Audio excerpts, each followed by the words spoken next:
motion of Chelsea P3.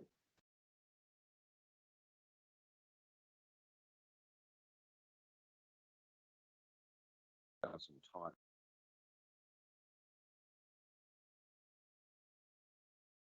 Dealing with sizes.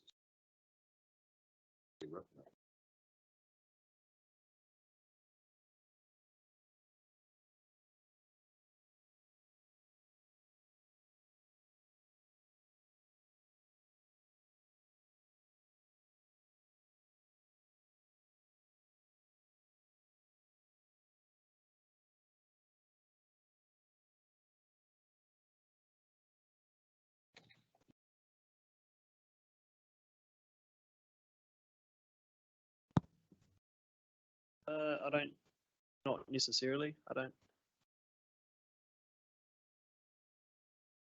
think those types being 3-story detached and detached, low-rise apartments, and residential buildings at least 6 stories in height does not necessarily does not necessarily address the sizes of the dwellings. Stories. Different stories. Aren't they all a function of size?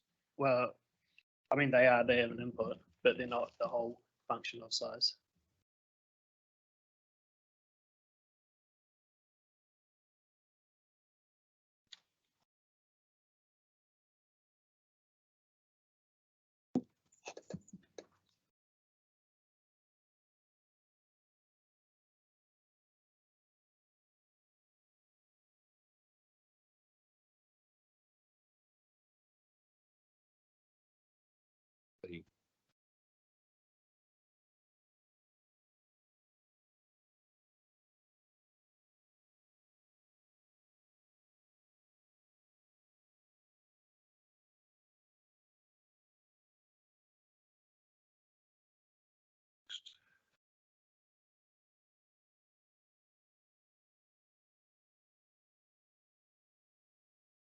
The Chelsea P6.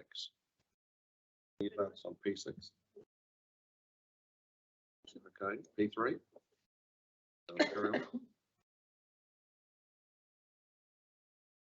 Morning, Mr. Peterson. We had discussed that a little bit earlier, but since it has actually changed the policy here, I'd like to actually come back to the issue of abilities and impairment. You are reasoning that having abilities there or not using impairment could be could offend some people in the disabled community. Now, disability has, in my view, a different connotation to abilities, and I think abilities might actually include more than just impaired people. And I'm wondering what your view is in terms of that. Because in abilities, to my view, there is people included like, I don't know, heavily pregnant women, people with little kids, people that are not quite as able to do things like you and I do without any kids in tow. And I'm wondering if impairment is actually reducing rather than encompassing in terms of the wording. What's your view on that? I take your point. The recommendation there is based solely on the advice received in the submission from the disability. Is it called? But yeah, you know what I mean. And so that's why that change was made. But I take your point, and yeah, perhaps we need to do some further thought into what that word could be. Thank you. Okay. That's P6. The is about multi housing and using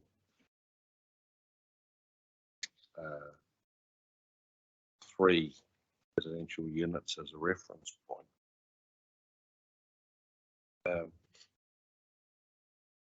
Question is whether it should be scaled up, as Kaingora suggested, to recognise that in the HRZ, we're talking about a bigger building with more residential units, because, or potentially, like you could have more buildings. But if you had one building, clearly it's going to have more than three. So we'll put it another way. If you use three residential units as the trigger point, are you in fact confounding permitted activity status that the schedule policy 3C requires for 6-story buildings? No, I do not believe so. The definition for multi-unit housing did rely on what the MDRS deem as permitted, being 1 to 3 dwellings. So anything 1 to 3 dwellings is not considered multi-unit housing. Anything above that is defined as multi-unit housing. And that's the approach used throughout the plan through the residential zones. And that's where we've landed on that with that reasoning. That's what I'm calling into question, whether like you can define multi-unit housing, but the issue is that you're using that term in this context in a high density zone. And so is that inconsistent with the mandatory permitted activity status for 6-story buildings? No, I don't think it is a mandatory permitted activity status. There is a mandatory permitted activity status under the MDRS for 1 to 3 dwellings, which we've done. That was policy 3C. Enabled. So you're saying it's still enabled because it's so that comes back to the discussion we had before. It's still enabled because it's RDA. Correct.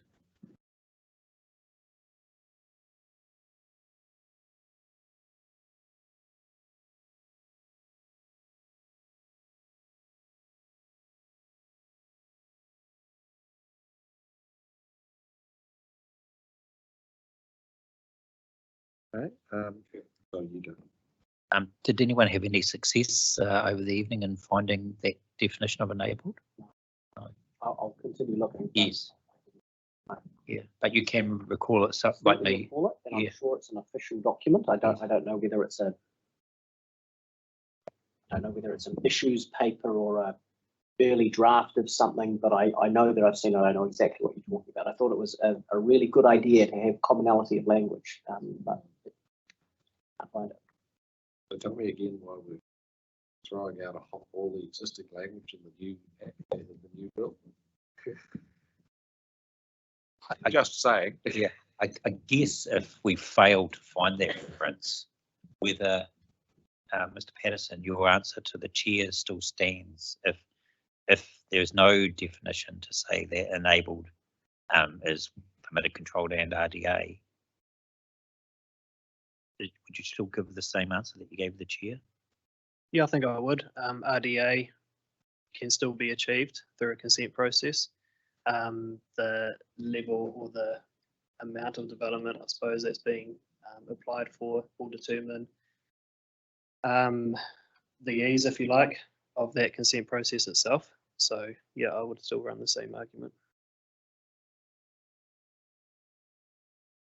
True.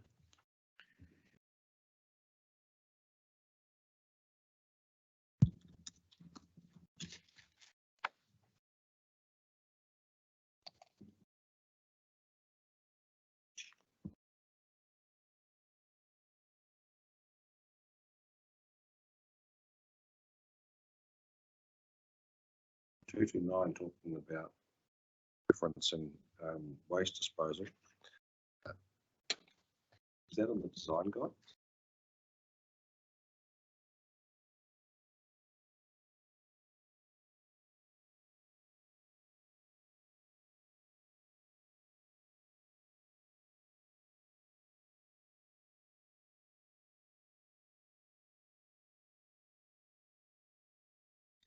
I'm not sure. I'd have to have a look. You understand that if your logic is that needs to be in the policy because district-wide rules. It's in the design guide. I can't say dozens, but hundreds of guidelines, design guide that aren't in the policies. In wiping out this one, effectively. But if it's not, then it's perfect answer. Yeah, I'm not sure. I'd have to have a look. The reason for having the waste management in that policy is due to feedback received from resource consent team on the issue of waste management and multi-unit developments. I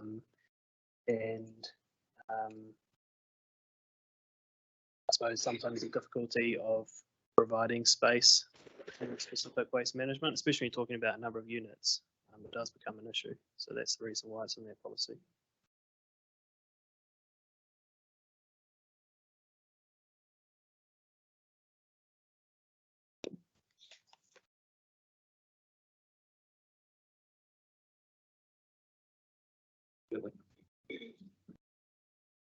Just in terms of sensitivity, a couple of submitters that have requested some sort of provision for sensitivity.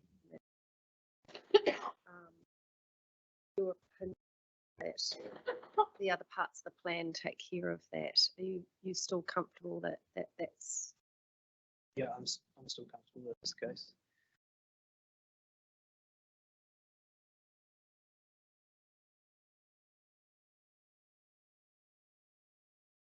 And just your recommendation is just thinking about our conversation yesterday about the residential design guides, and part 1 of that policy says fulfill the intent of, and I know you're going to look at that further, so I'm just sort of highlighting that. Okay. Again.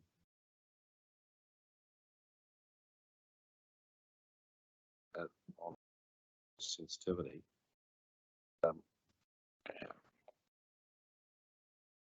It's one thing to say the oil companies can rely on more general provisions. With Waka Kotahi, that's a bit different because they have an RPS policy about protecting regionally significant industry, of which they would certainly qualify. So does that need, for that reason alone, does that need emphasis in this context?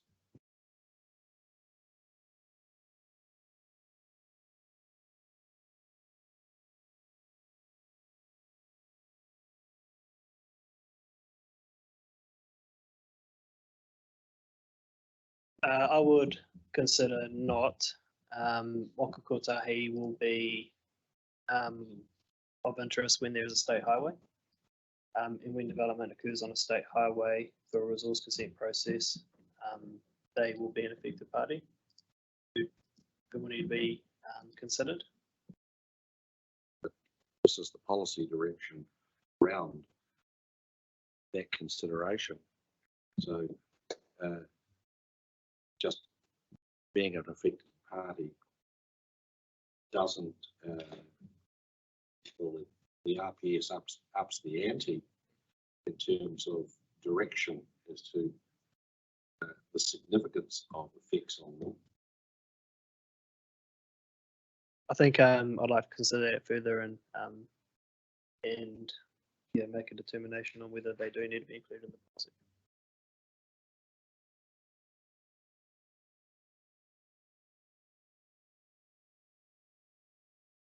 Just further to that, there may be instances where multi-unit housing, while it might not be on a state highway, but has access onto it. Right next to it. Not there, something like that. Right next to the state highway. Yeah. Yes.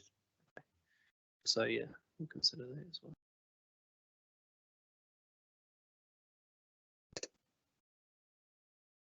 Because I'm sure in the fullness of time we will hear a Kotahi submission seeking rules, buffers, Yes. Which will have to be judged against the policy. which will have to be judged against policy, which comes full circle. Just before, Mr. Patterson, just following up on Commissioner Burge's point about clause 1 of HRZP 6 and about the word intent. I suspect there'll be a number of other policies that use that terminology. I think it was it PREACH 010 P2 that talks about the design guideline, is it? Yeah, that's right, but Yeah. not the same terminology. No. So But P7 does. yes, yes. Next one. yeah. But all I'm suggesting is you might want to do a bit of a global search Yeah. and just report back to us on what changes need to be made to other policies as a consequence to changing that reference to relevant relevant objectives and outcomes, I think was the Sure, just for consistency. understand. Retirement villages.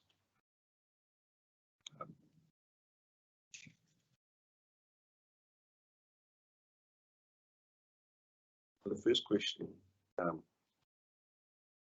posed to Marnie is your opinion that the design guides provide for retirement villages, provide for and apply to? Yes, it is.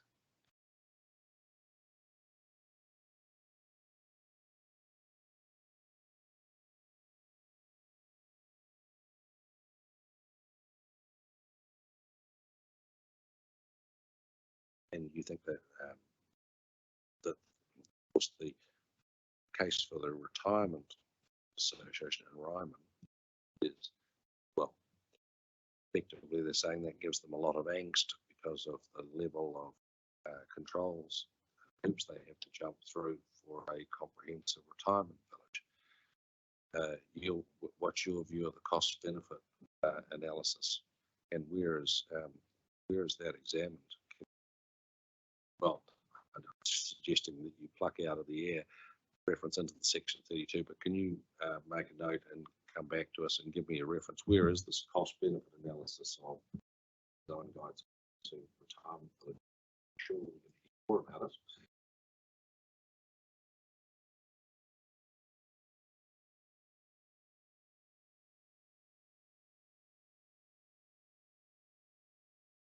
Yeah, I'll make a note for that.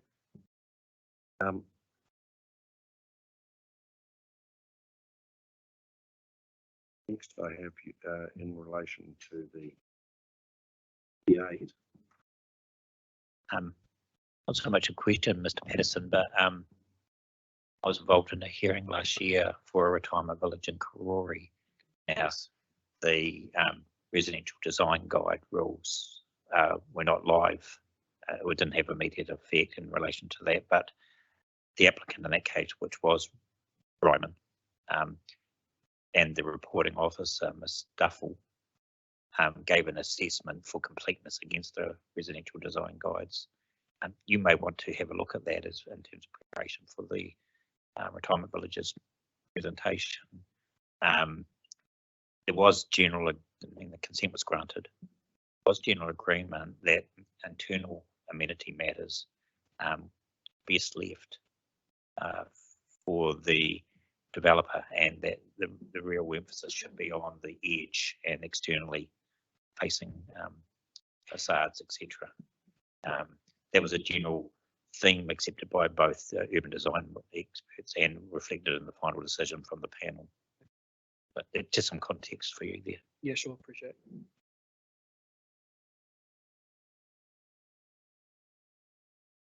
P8.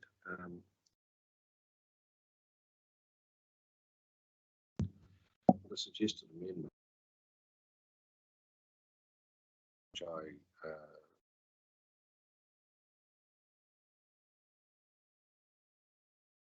responds to the site context. What does that mean? Responds. I'll give you an example. asking a series of questions, responding. In some cases, we're getting a tentative group. In some cases, we're not. Response seems to cover a multitude of sins. What is the actual action? Talking about response to the cycle. What I mean there is that the application takes into account the environment within which it is in. And I think the note there that this is particularly relevant where heritage buildings, heritage structures, heritage areas or character precincts are within that immediate environment. Taking account, it has the same open connotation. Taking account the fact that it's cold outside. But I'm in a heated room, so I don't care. What does that mean in terms of action? I think it means that, or what I would intend it to mean is that you have to demonstrate how you've taken into account the immediate environment in the application or in the design of the development. Well, but how will a consent officer assess compliance against that policy? I've taken account of the heritage status and decided I don't need to do anything. That doesn't seem to take us anywhere, so I can envisage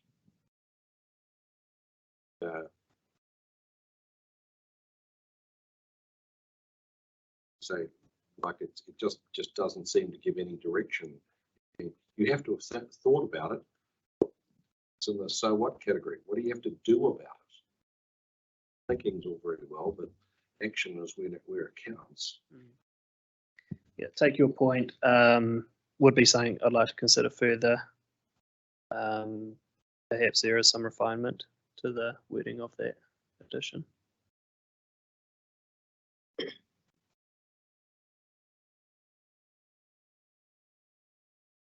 I think the key point is to try and put yourself in the position of an applicant or the reporting officer and trying to interpret what that would mean, and if the policy could be more directive, sure, and action orientated, that to give effect to the objectives that sit above it, that would be useful.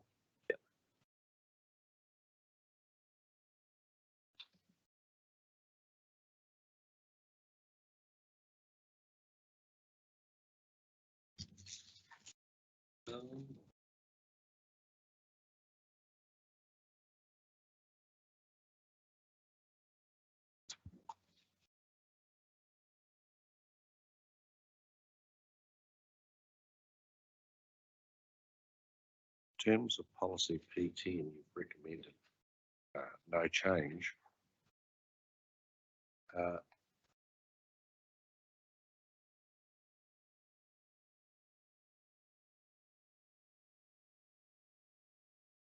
terms of the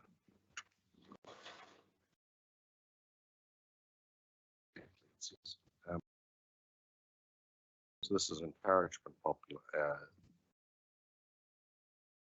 policy, encourage retention, where it's removed, seek new landscaping of equal or better quality. Does this need to acknowledge that higher density inevitably means more ground occupied, therefore less vegetation?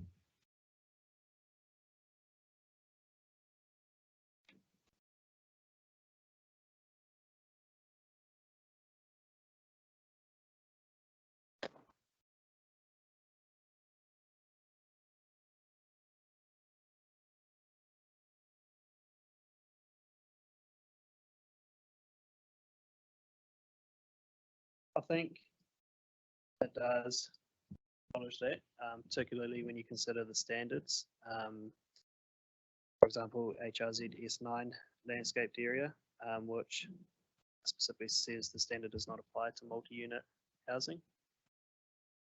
It will apply to developments of 1 to 3 in the HRZ.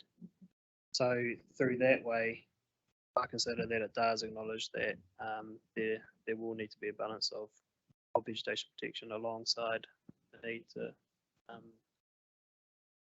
increase in density in the high density residential zone.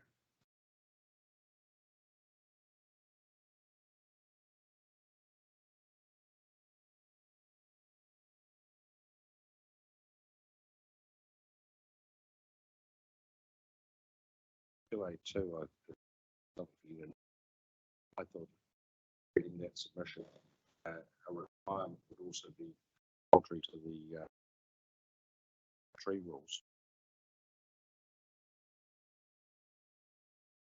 Requiring retention of unspecified trees. Yeah, I agree.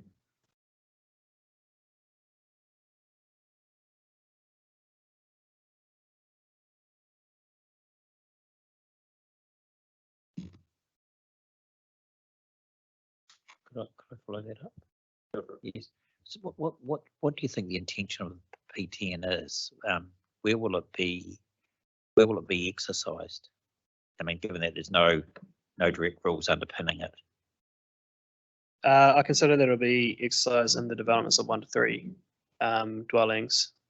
That's when it will come into effect. But only if they don't meet the standards. Yeah. Yes. Yes. What sort of situation trigger? What would be a common range of standards that actually bring this policy into play? Possibly your site coverage, open space, height in relation to boundary, height limits themselves. That's probably the most common. Yes, the site coverage one's quite an interesting one because if there's an application to increase the site coverage over and above what's permitted, presumably the first thing that'll go will be vegetation. That's right. That's Yeah. That's what I would consider. Okay, but the wording is not directive; it's encourage. Yes. Yeah. It's inherent, even though the words aren't used. Inherent in that is inherent in that the concept of where practicable, where feasible. What's the question? Sorry. Even though the words where practicable and where feasible or not don't appear, is that inherent in the term encourage? I would consider. It would or wouldn't? Would.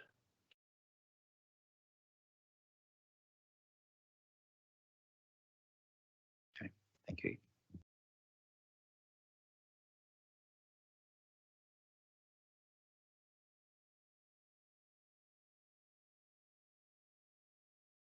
The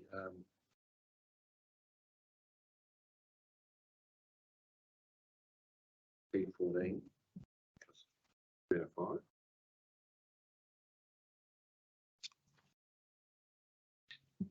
The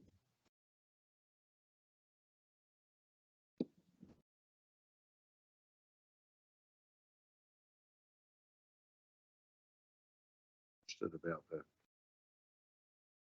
cumulative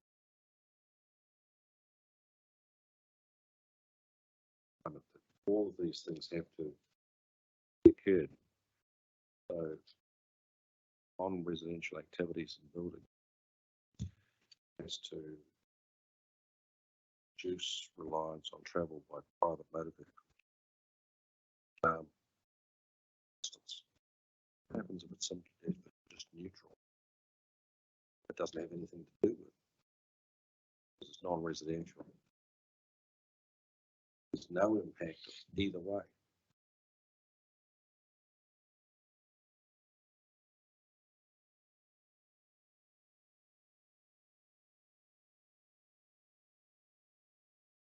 In that particular example, likely would not be relevant.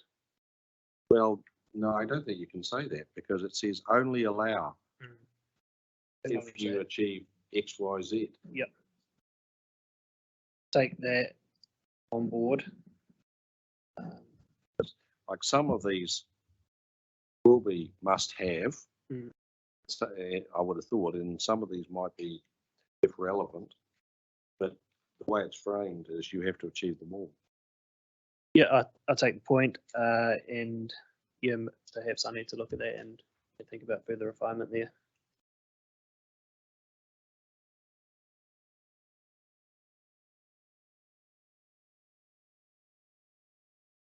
I have a follow-up question to that, sir.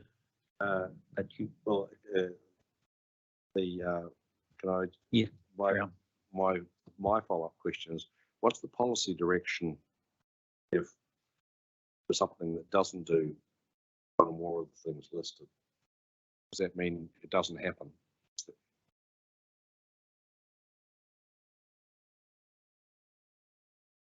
That was my question also, but I guess what I was wondering was, I was going to go a little bit further. What's the rule framework to give effect to that policy direction? First of all, what is the rule, and what is it? How does it deal with those elements that appear, those 7 elements that appear in the policy? So the rule that I would turn to would be HRZ R10, all other activities, which is a discretionary activity. So you would be relying on the policy in your assessment.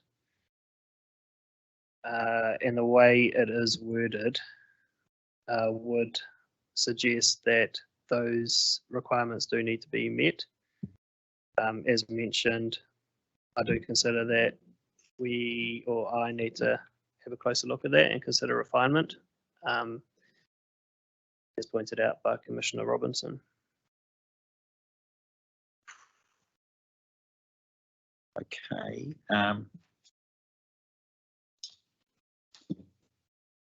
So what? The topic here is non-residential activities and buildings. What? So HRZR 10 is the default, sort of a default activity status, isn't it, for activities that are not listed in the proceeding rules as permitted activities, or are listed but don't comply with the standards? Is that the mechanical? Yes, that's how that's intended. Those two situations. Yeah. Okay.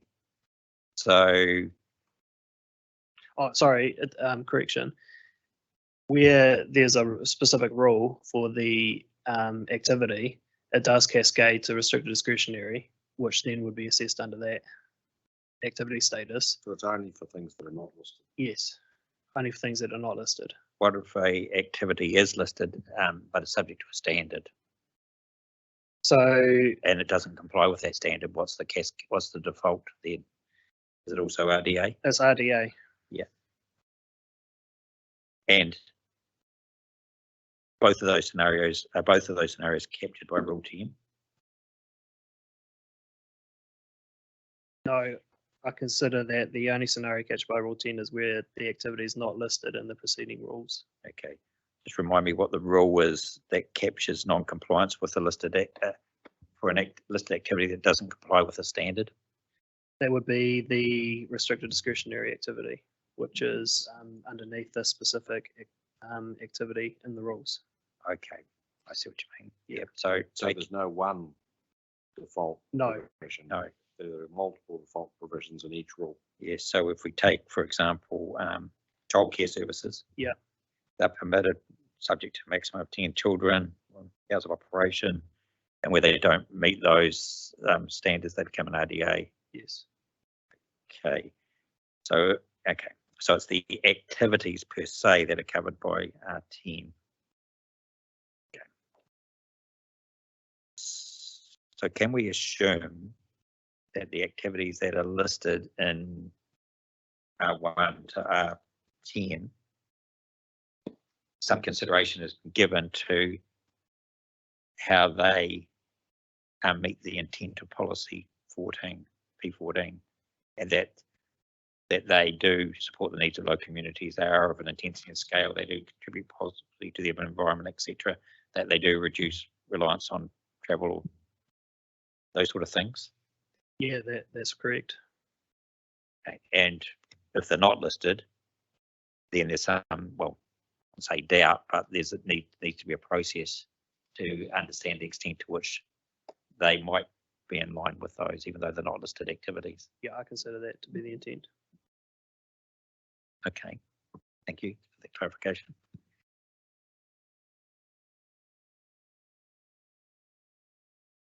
Sorry. The other word was changing the chapeau of that policy from only allowed to allow. What's the implication of that?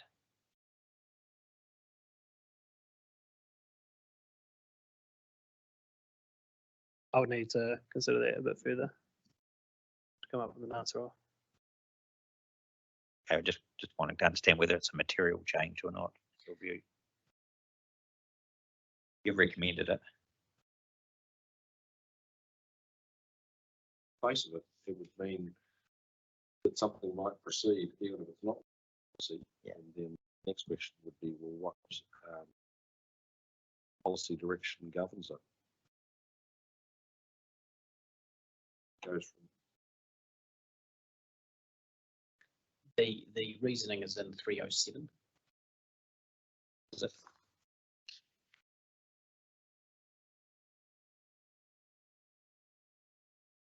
yeah, but yeah, I don't know that. But the point is, it's allowing things to do this, but what the policy direction is that for things that don't do all of those things.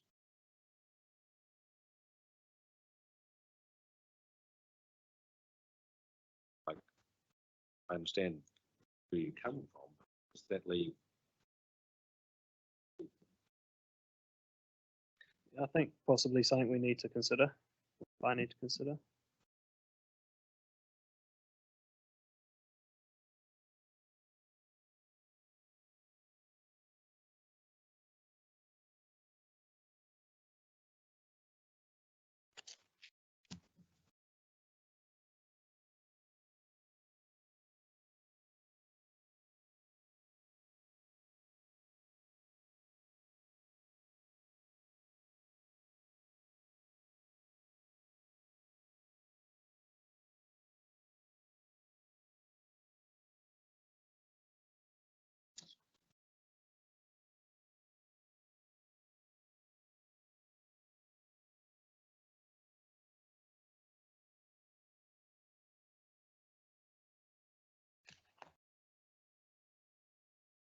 Paragraph 337. Answer 1517.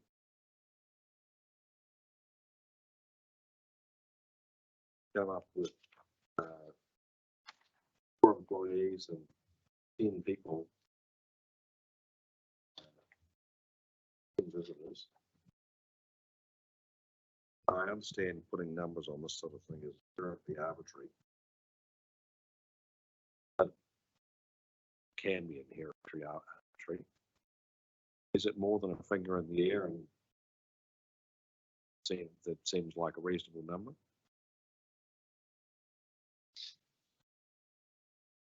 I believe the approach taken there is consistent with the approach taken in other district plans across the country. But to give a full answer to that, I would need to go back and look at the evidence base. I can't recall off the top of my head. Well, maybe do it on an exceptions basis.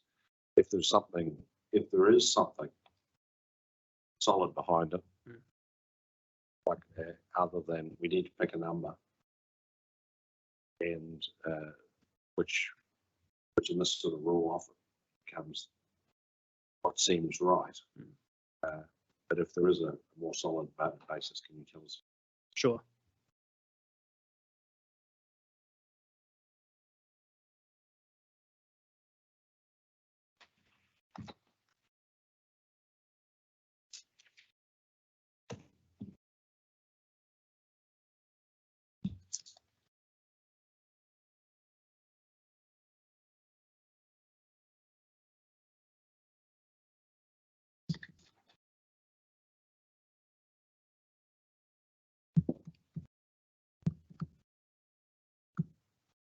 The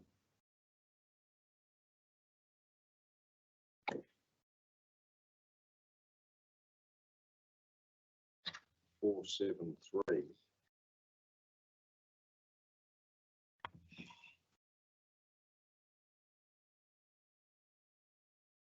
The basically pitching for a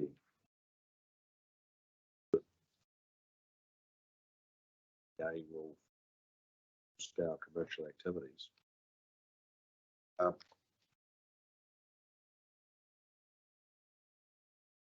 Understand your point that it doesn't fit with these other activities in Rule 9. But what's the logic for all commercial activities, irrespective of size, being full discretion? Could you point me to what the number paragraph was again? I was reading your reasoning in paragraph 373. 373. Sorry, I was at 473. I did it. Sorry about that.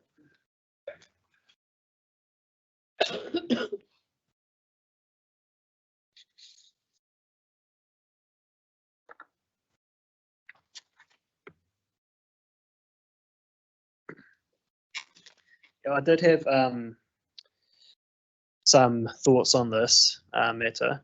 So, yeah, well, I do consider that commercial activities are captured under the HRZR 10. Yeah, well, Yeah. But the question is, what's the logic of that, even for small scale commercial activities? Yeah. So I think, and the classic that Angora picture, cafe on the ground floor of an apartment block. I have noted elsewhere in my evidence that I am open to looking at the option of dairies and cafes, in particular, being specifically identified or put into the rule framework as that level of commercial activity. I would like to consider it further and come to a position on that, particularly if the panel are of a mind to consider that is appropriate. And the other submitter, who will have lots to say on this, retirement communities. The argument I've heard repeatedly that retirement villages are a residential activity and ancillary activities like cafes, servicing the residents, hair salons, health services don't impinge on the residential nature of the actual. And is that clear? Because the argument I've heard repeatedly is that it needs to be very clear, based on the rules, that they're not commercial activities, they're something different, ancillary to the operation of. Okay, not something that I had considered until you mentioned, so I would need to go away and think about that.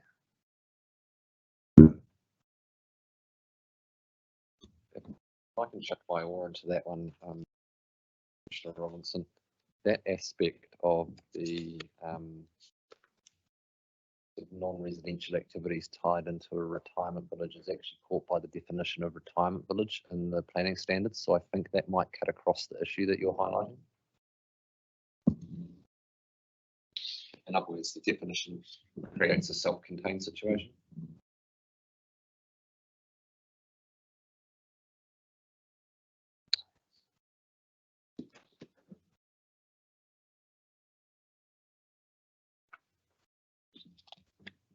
And there is a specific retirement village rule, isn't there?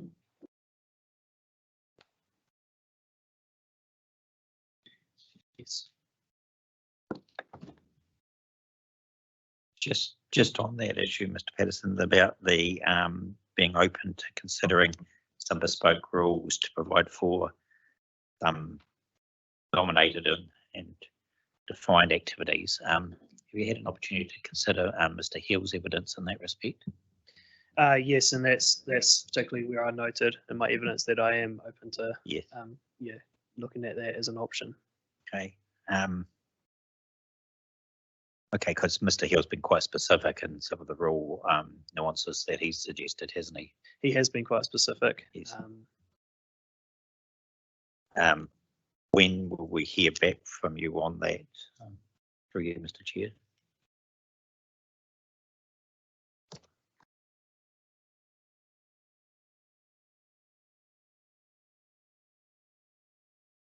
Will it be after Mr. Hill presents, or were you planning to get together with Mr. Hill beforehand?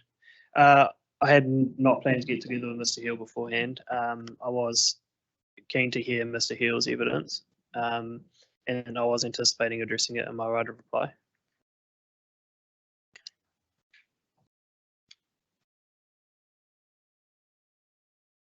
Thank you.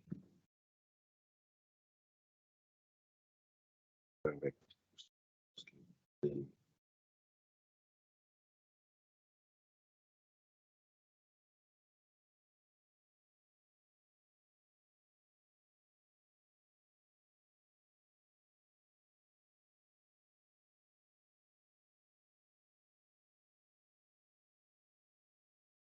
is that because of the way that it's defined, it's within Rule 8, so RDA.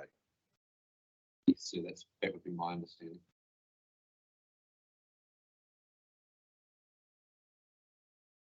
In other words, it's self-contained. The other rule does not apply in addition to the retirement. I have the definition here if you would like me to read it out just to. Oh, yeah, now that Mr. Lewandowski's provided me. Let's just say that I've heard this discussion of that definition at some length.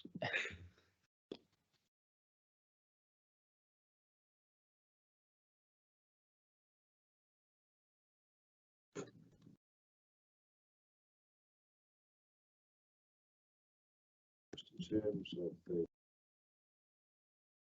structure of the holiday rule, by where no more than 3 residential units occupy the site.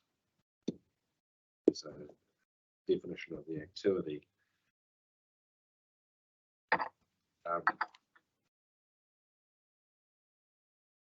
This is a matter of drafting style.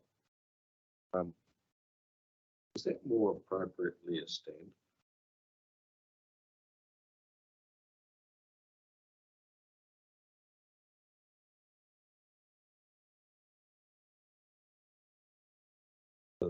The place I picked it up was at your paragraph 399 and following. But it's more general. There's a whole swag of these rules. We have in brackets where no more than 3 residential units. Yeah, my read on that, I consider it to be for clarification purposes. It also provides a difference between what's permitted under the MDRS and what is an restricted discretionary activity under the proposed district plan. So I do consider that it is helpful, particularly for plan users, to be able to clearly see this rule applies to 1 to 3, this rule applies to multi-units. And you're correct, that is the drafting style. That's the approach that's being taken in both the MRZ and HRZ.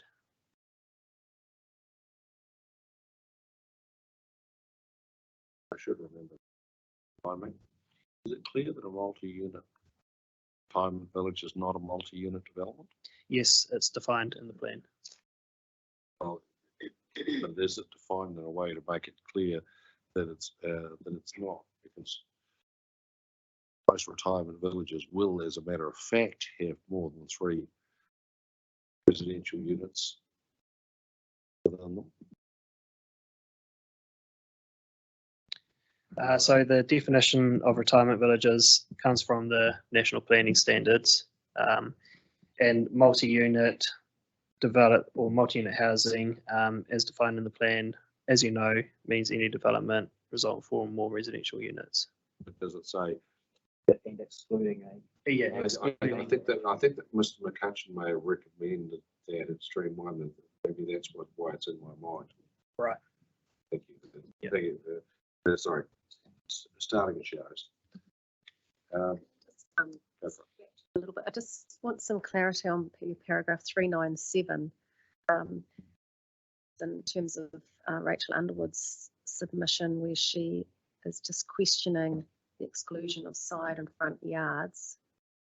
And then you sort of say that it realigns with the NDRS, and then in your assessment of HRZS4, you recommend no front yard, but you still support the side yard. Is that works? Yes, I I'm just still sort of a bit support the confused. side yard. And I also note that on review of the joint witness statement Yeah. by Mr. Ray and Dr. Zamani, I have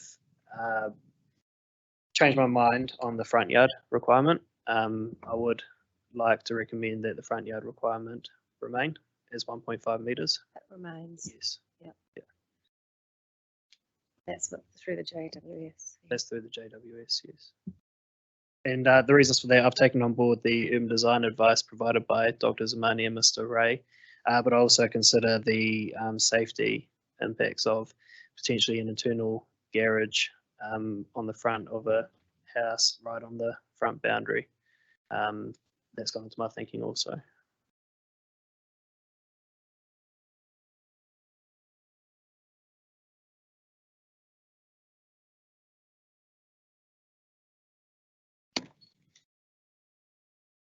It's rather ironic, given the number of Downton garages that are sitting on road reserve. That's yeah, I'll take the point. It was one consideration amongst the others, yeah. Noting that the front yard or the yard standards do not apply to multi-unit developments within the HRZ. Yeah, only of 1 to 3. I'm up to page 78. There's no discussion of Rule 15. Is that because there are no submission, or is there no Rule 15? No, there's no discussion of Rule 15. I'll just check that there is. No, there is. It's about fences. Yeah, so therefore there will be no submissions on it if there's no discussion on it.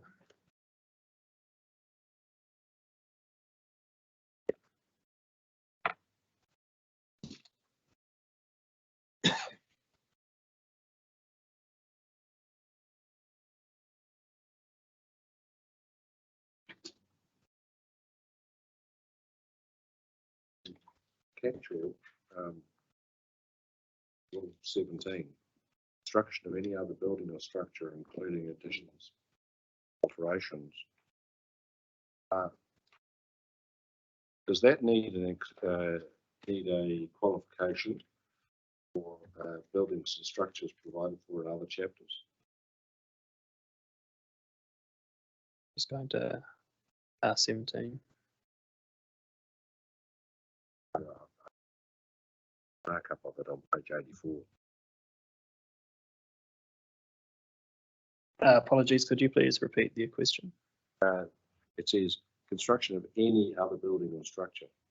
Does it need, say, not provided for in another chapter of the plan?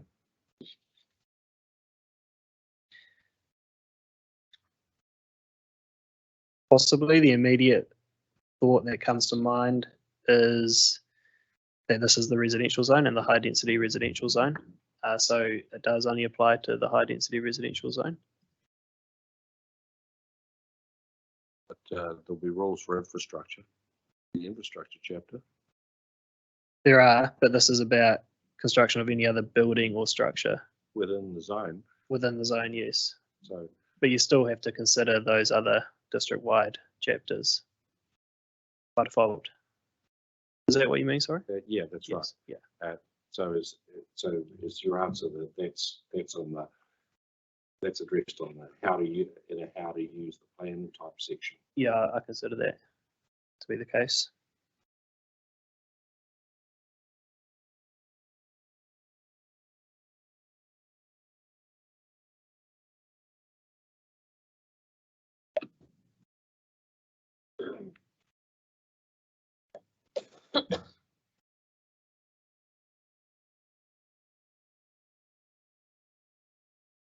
Had a query about language really. I know Kāinga Ora has requested several times the replacement of cannot be with are not. And I just, is it just a style thing, or is there something in that I'm missing? They've requested it several times, and you've said no, but I just wanted to understand, what is there a little subtle difference there, or that I'm missing, or is it just the language of the plan that you're just repeating, so you're using the same word? Yeah, I think that is consistent with the rest of the plan, the approach that I've taken. If it's possible, I would like to defer to Mr. Whittington about any subtle differences between the two. Well, I think there is probably a subtle difference between cannot, which suggests impossibility, as opposed to are not, which suggests a state of affairs. Or a choice. Or a choice, that's right. But it may be, I mean, it would be quite helpful if you could point me to a particular paragraph. So I'm looking at 438 at the 438. moment. yes, Yeah. yeah. There are several, but that's the one I've just sort of It's, decided then I needed a question after reading it many times.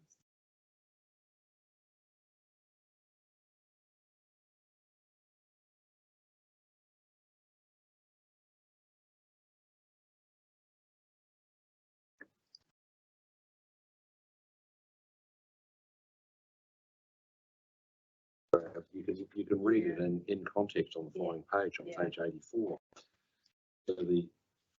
So the default to restricted discretionary is compliance with any of the requirements cannot be achieved.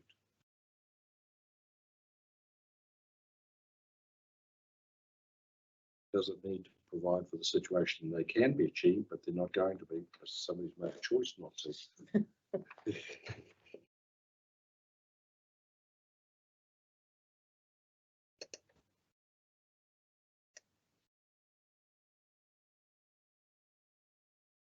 Look, for me, as a matter of drafting style, I would say is not achieved rather than are not achieved.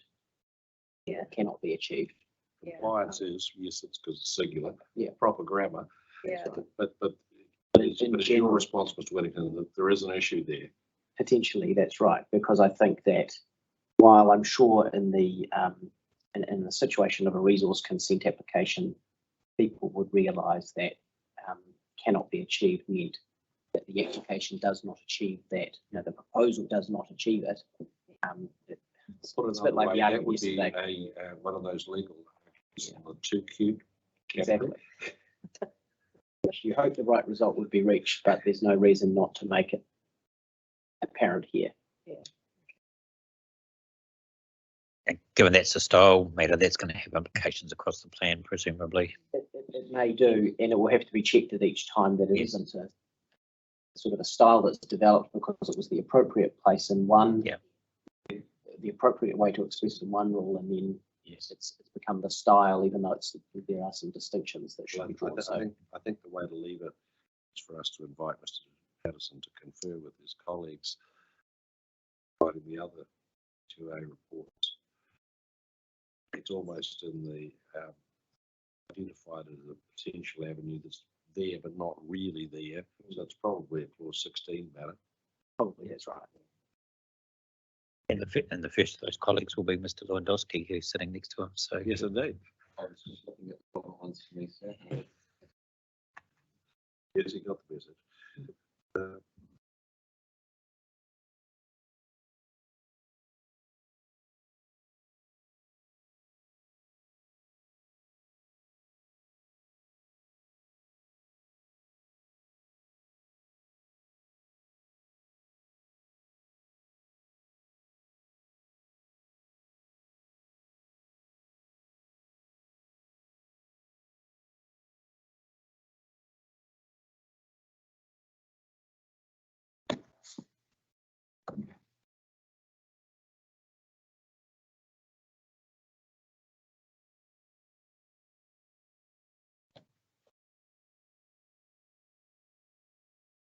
sorry, Mr. Patterson, I'm just working my way through the standards, and so standards 1 and 2, are the two building height controls that you told us about yesterday that operate in the HRZ. Yes. Okay. First one for 3 residential, and it was notified at 11. Now, and you're proposing that up to 14. Yes, that's right. Yes. Okay. And the second one is building height control 2 is for multi-unit housing, and that's no change to the 21. That's it says notified. Correct, but The addition of a 50% site coverage. sorry, say that last bit again. You've proposed an addition of a 50% site coverage to that standards.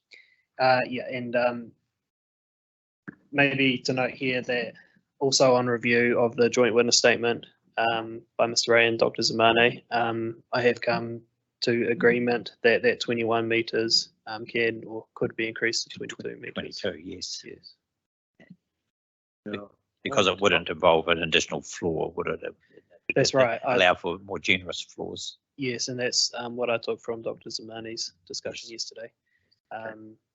devil's advocate response might be, are you setting up what doesn't provide for an extra floor? Are you setting up a baseline that will facilitate an extra floor? Potentially, something that probably needs to be considered. Can't tell you off the top of my head, but I'll just go to my notes on that joint witness statement.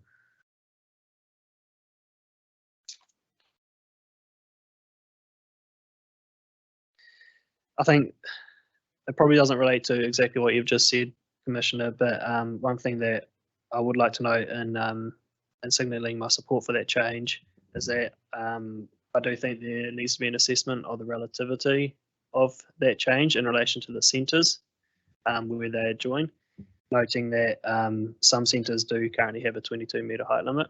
So essentially you'll have high density and centres with the same height limit. So then, yeah, I think I would like to do some further thinking around that.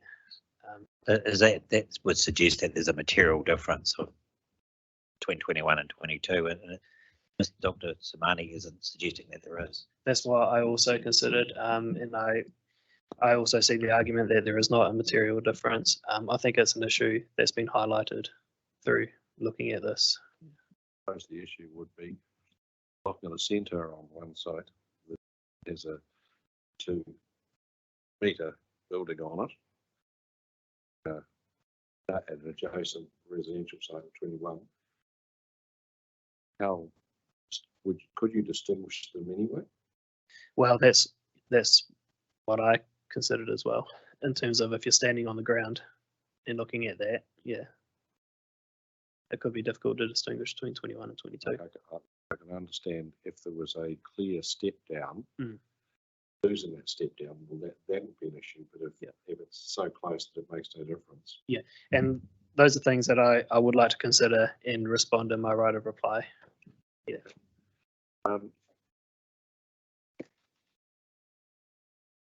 Might be just backtracking a little bit here. At 447, you've talked about the panel of a mind to grant relief in relation to a new permitted activity rule for dairies and cafes.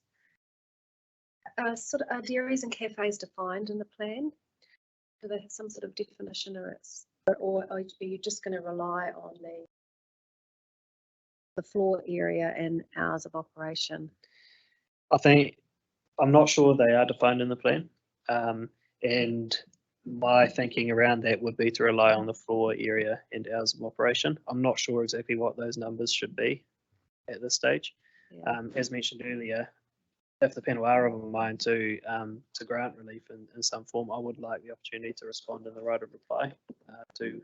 Well, the thing is, you're not going to know what we're minded to do by the right of reply. You're going to have to do it on a contingent basis and say, That we may, yeah. Sure. if the panel decides this, then I recommend that. Okay, acknowledge that, and if I reframe that, I will address that in my road Yeah, because reply. I know that I think Mr. O'Connor had suggested 100 square metres. Yes. And yeah, I mean, I don't know the relevance of that, how it sits with what, That's the exact analysis that I'd like to yeah, take. yeah, and hours of operation too. Yes. 6 to 9, just some meat around the sandwich, if you like. Yes.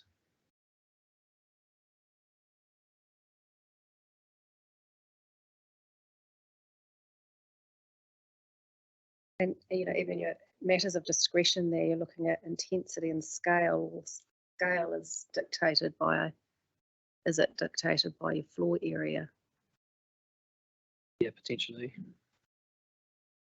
And I'm not sure what intensity in that situation means, for a dairy and a cafe.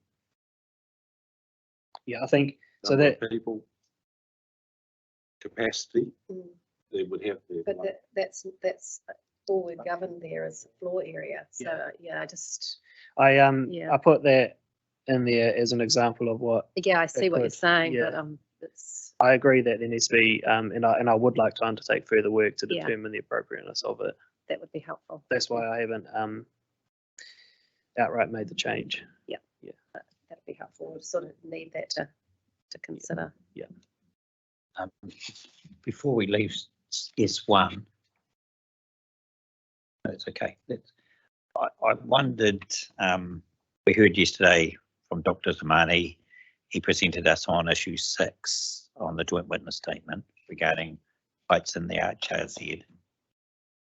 And at paragraph 8, under issue 6, he says that there's agreement between himself and Mr. Ray that the standards proposed in HRZS1, as set out in Appendix 1 of Mr. Hill's statement, is suitable.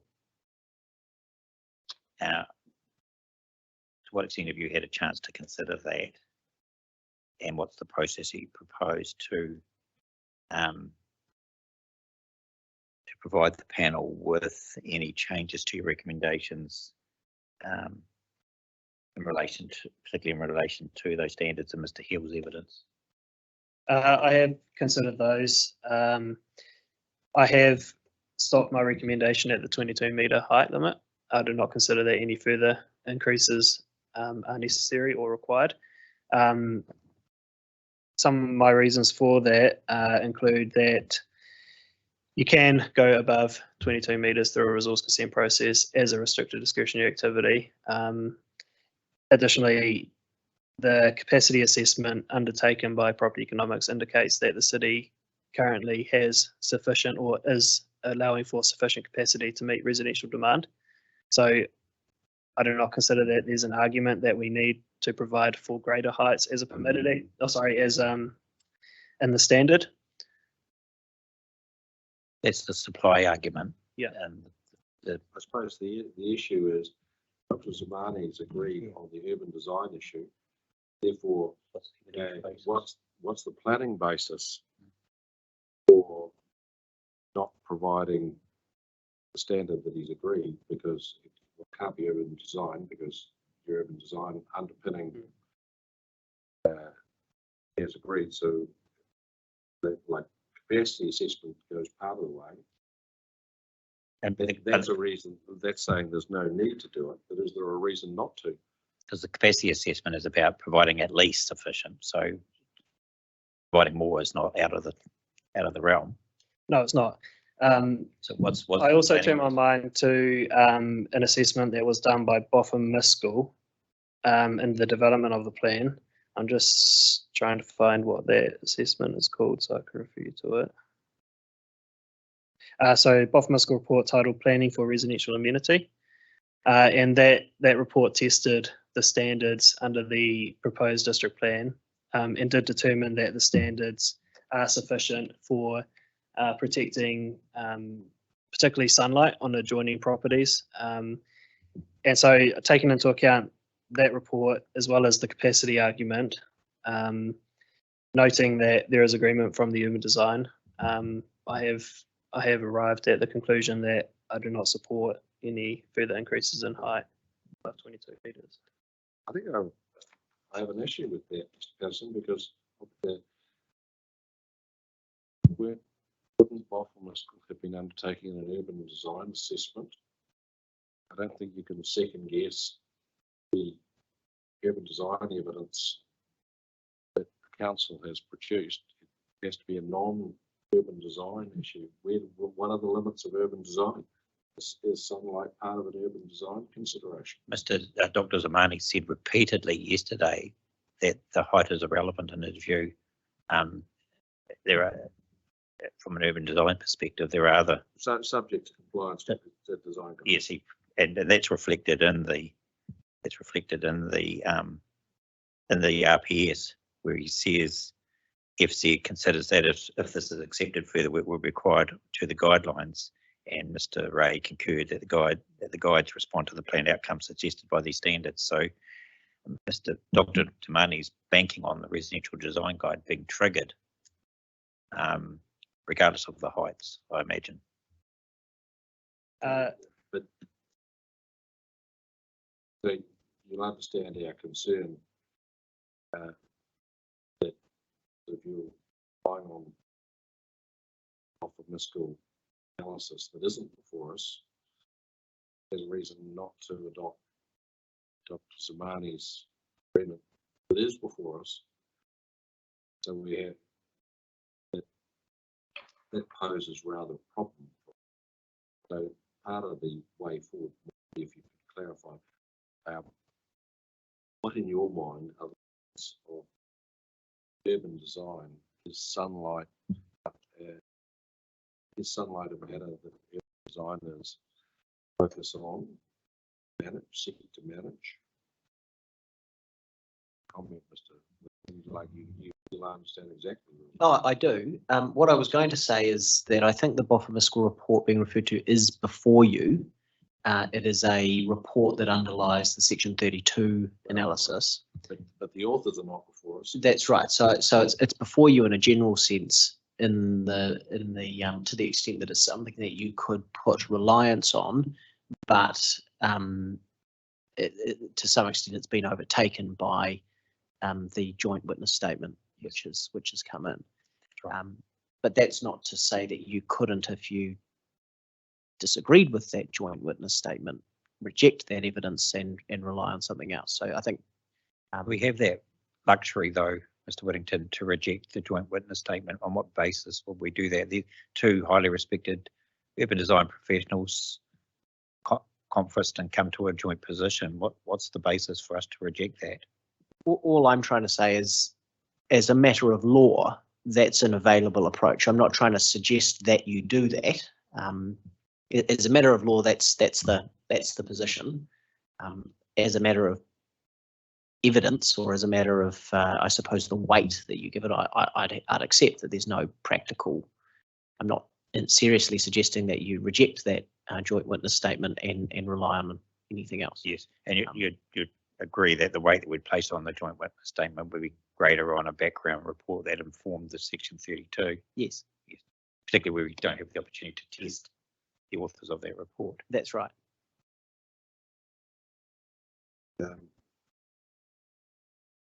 think that What I was then going to say is, I think sunlight plays significant, or is a significant aspect of urban design, but it's not solely about urban design. Health is a matter that sunlight can go to. We've heard about that recently in another context. And while urban design is about promoting healthy homes, healthy outcomes, a healthy community and society, it's also not solely about urban design. It's a matter that perhaps crosses over into different subject matter expertises. I've heard that argument somewhere.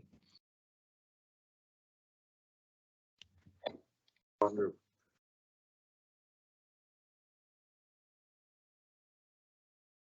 I think We're going to have an addendum from you, Mr. Patterson, on this because it's a critical point. I think that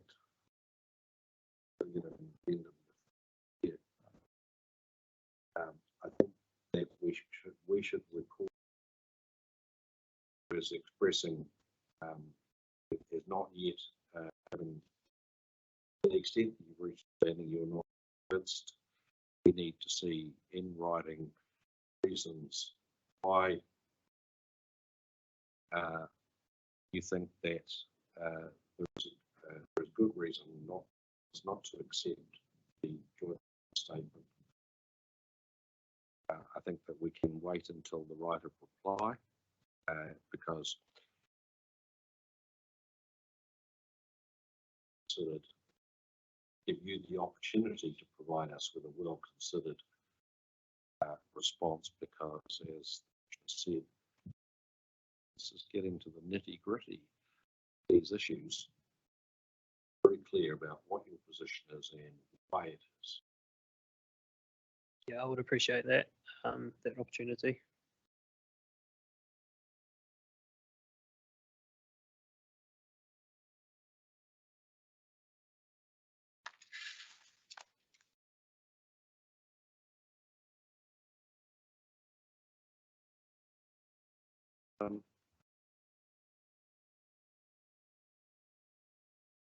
Yes, too.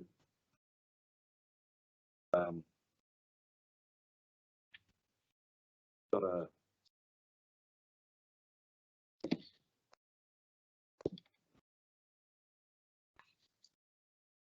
you've expressed a response submission. You don't think much of the idea of covering plant rooms and lift wells.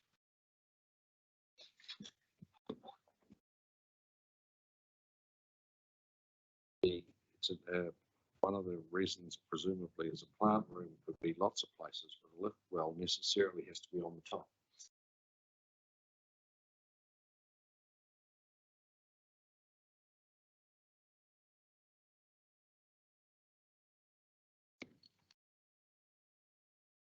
Yeah, I see your point. Yeah, I would like the opportunity to consider that further.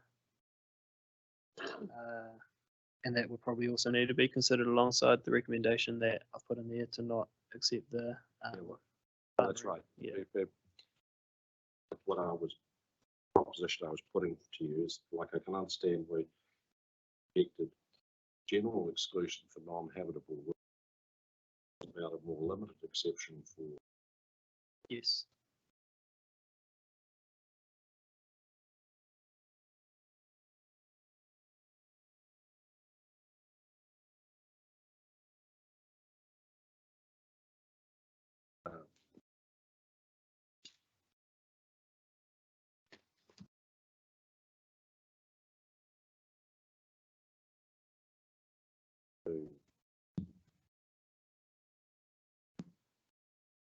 Setbacks.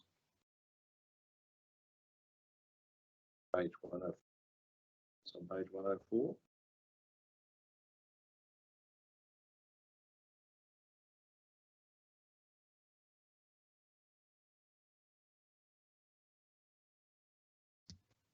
Yes, 4.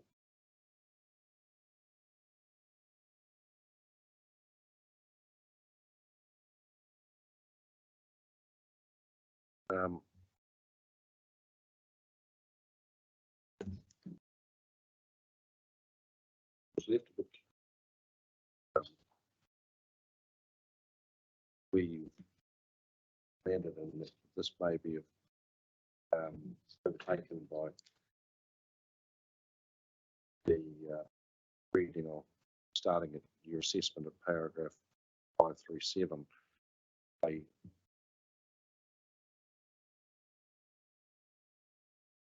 About front yard, so you've now come back to the front yard is necessary. On review, that is correct. For 1 to 3, yeah.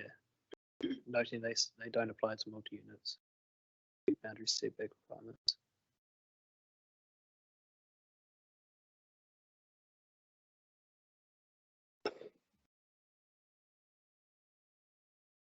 Just in relation to 547, you're talking about the submission there from Kiwi Rail.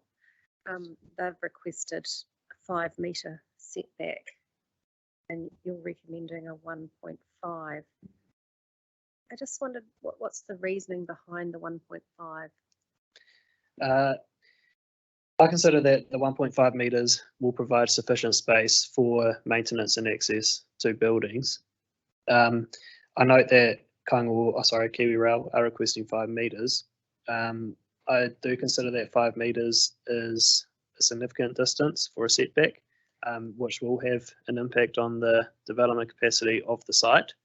I believe that the position I've arrived at 1.5 provides an in-between, if you like, for relief.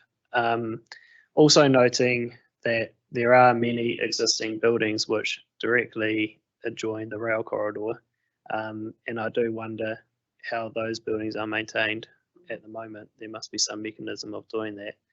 So the 1.5 metres, including 1.5 metres, is where I've arrived at. I think it's suitable, and I think it does not have undue consequences on what you can do on a site.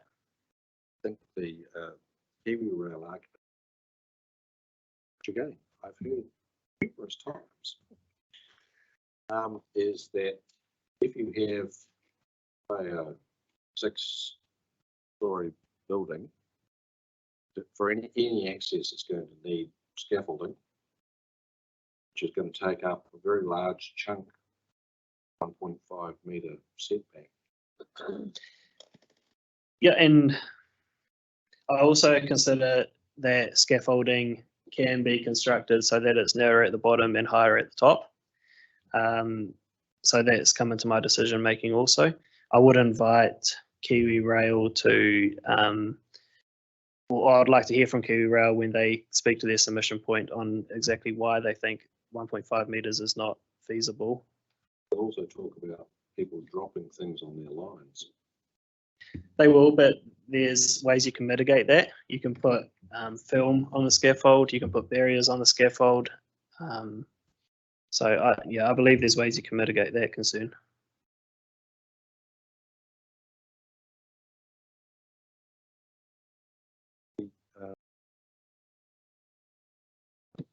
General exception for eaves, like you said you met the pathway, but you said you've excluded eaves to the setback of the recently seen a question mark. What happens when you have 2 houses butting up to each other, both using the eave exclusion? How much space are you left with? And first of all, is that a problem?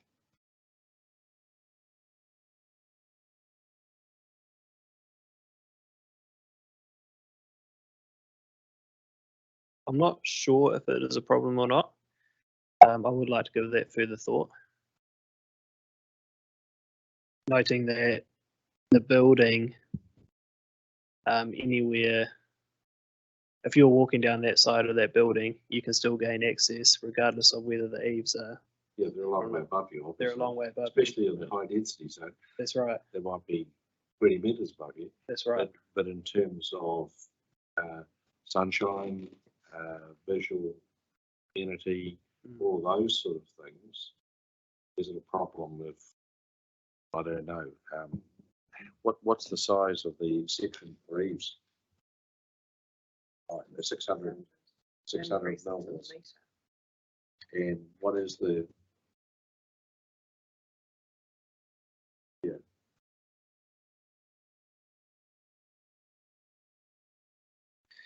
Yeah, I will.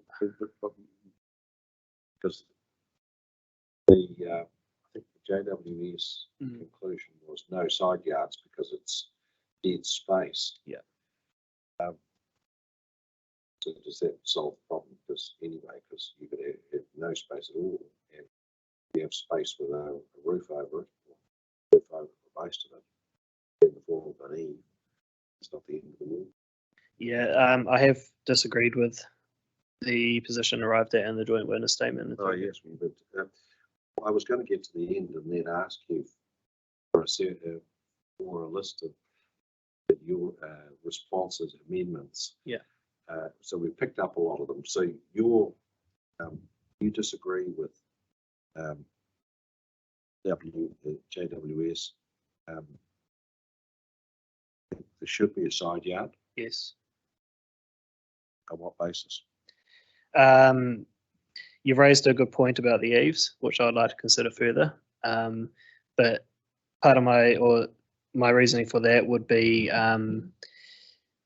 so again, they don't apply to multi-unit developments in the HRZ, but also as a permitted activity, ensuring that you've got side yards, I think is a good way to manage things like sunlight, privacy, and also just access to the rear or whatever side of your property that you're trying to access, as well as maintenance. And also noting that FENS in particular are supportive of that for obvious reasons of needing to access parts of building that are on Who's fire. supportive? FENS. FENS. Oh, yes, FENS, yes. Yeah.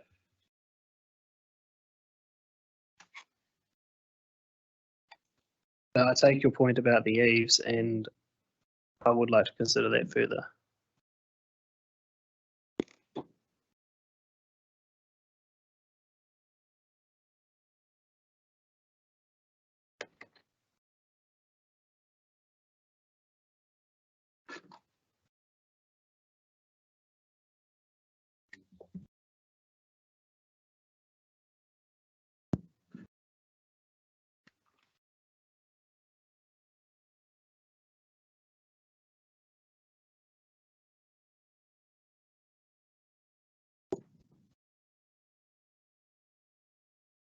Paragraph 563.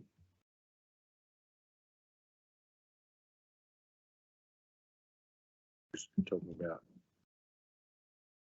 Kaingoora submission seeking to collapse rules relating to multi-unit developments into 3-unit developments, and you're saying each are different. Obviously, they're a different size. Blinding statement, the obvious. Is there an argument that we just at a point in a continuum, 1 to 3 versus 4 or more, 1 to 10 or more, 1 to 2? Yeah, it's apologies. As mentioned previously, that is a drafting style that's been adopted both the residential zones, and it is to reflect the MDRS, which says 1 to 3 dwellings are permitted. And I believe that it is helpful to separate those two out so that it is clear to plan users what is permitted and what is restricted discretionary. So yeah, I do stand by my argument in response to Kaingoora order.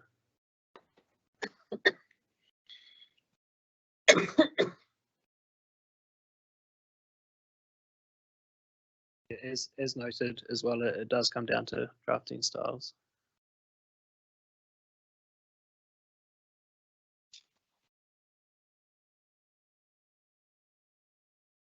The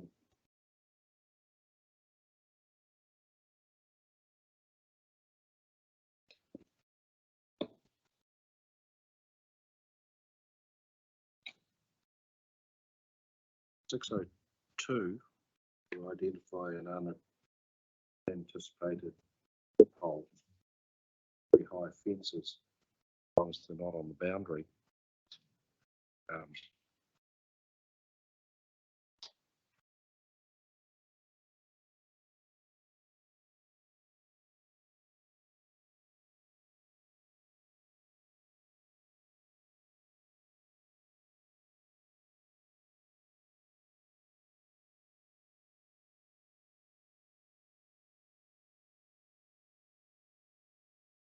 The absence of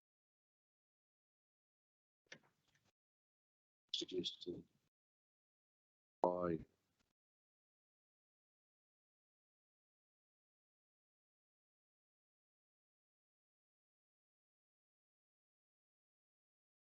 you've amended. So I'm just trying to follow your logic. Recommendation is in S11(2), both on a front boundary and with 5 metres of the front boundary. Yes, that's right.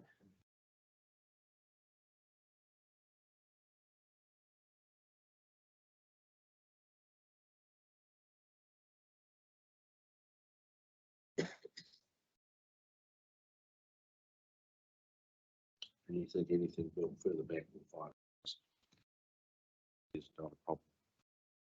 Yeah, I would consider that, and I also consider that it's potentially unlikely that people are going to want to build a fence 5 metres back from the front boundary, which will inevitably have impacts on what they can achieve on the site.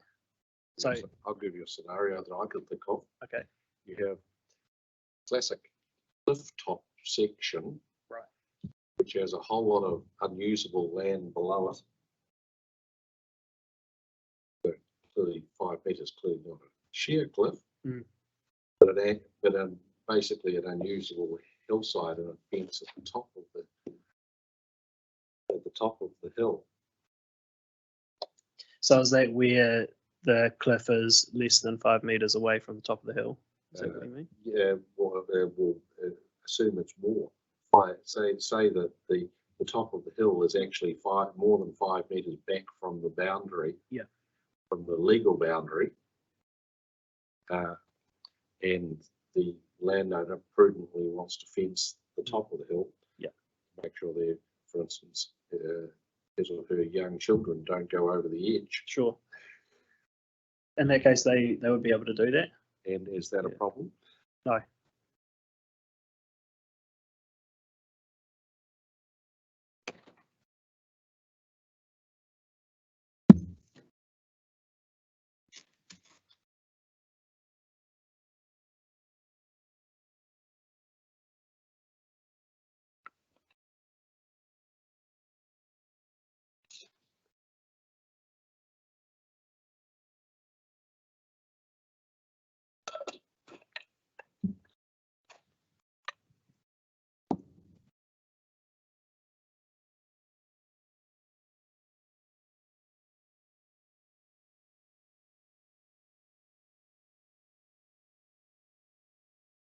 Discussion of unit sizes.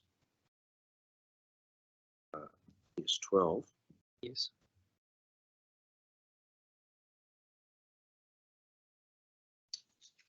The final Tony's advice, we talked about this yesterday.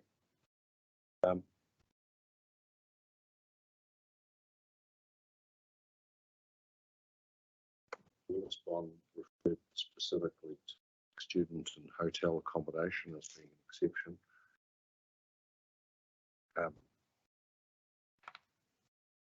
Airbnbs.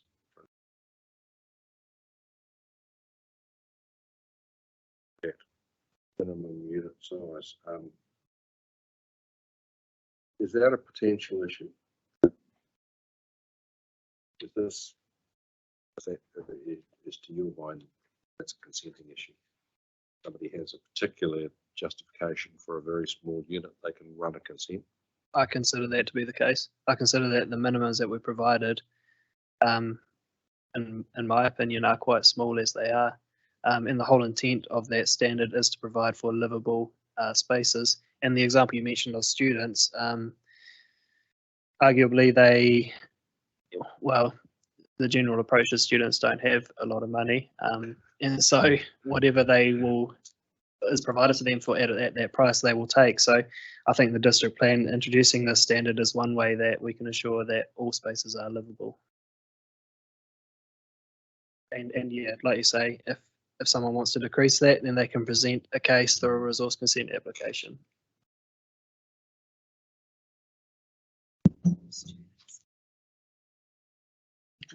Tragic. Commissioner has one of those students. Wellington.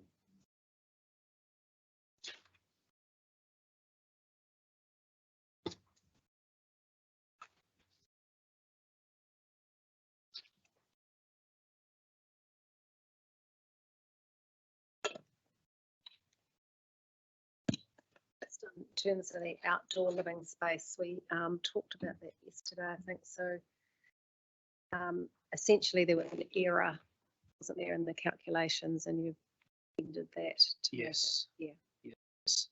That's the intent there, and also responding to submitters that it was difficult to understand.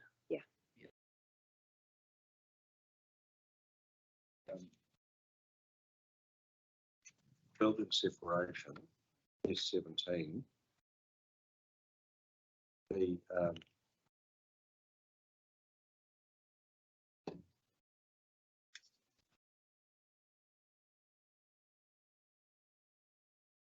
suppose the issue is you don't support the retirement case for an exception for retirement villages. The question for me is what's the rationale for regulating buildings within a large complex? The rationale there is that every retirement village will be different. You will get large retirement villages, but you'll also get smaller retirement villages. Noting that resource consent can be applied for and will have to be applied for if you are constructing a retirement village.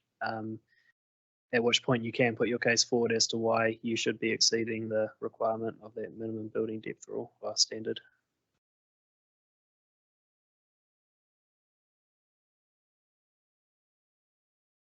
But if it doesn't have an external effect, why is the district plan concerned about it? Potentially can have an external effect. Noting the urban design that we heard yesterday regarding the construction of sausage buildings, but also noting that the building depth standard does have or has been introduced to mitigate issues such as sunlight access, for privacy, for outlook space, for internal site users, and also to avoid building dominance across the whole site, so to break up the site. So yeah, those are key reasons why that.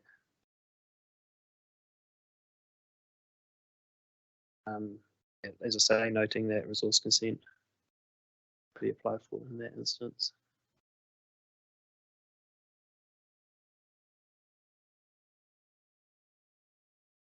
What's the policy direction? Does that come back to the design guide? Like select.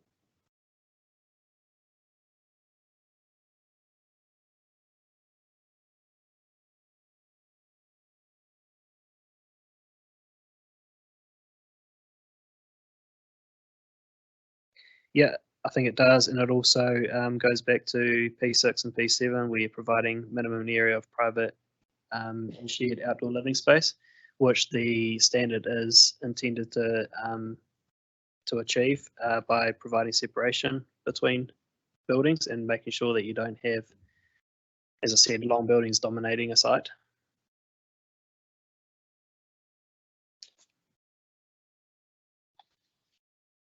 All I had on HRZ. Anything else? Questions? I think on that note, we might have a stop and have a break for 15 minutes. Just back at 10 to 11. Just before we do, to cover a thing off that's been discussed on HRZ is this enabled question. Oh, yes. I don't have the document yet, but it's Mr. Searle, who's sitting over next to Mr. Mackenzie, and Mr. Patterson. They've both emailed me with a reference to the NPS UD, which in 3.4 defines the compound term plan enabled as including where the plan provides for an activity as permitted, controlled, or restricted discretionary.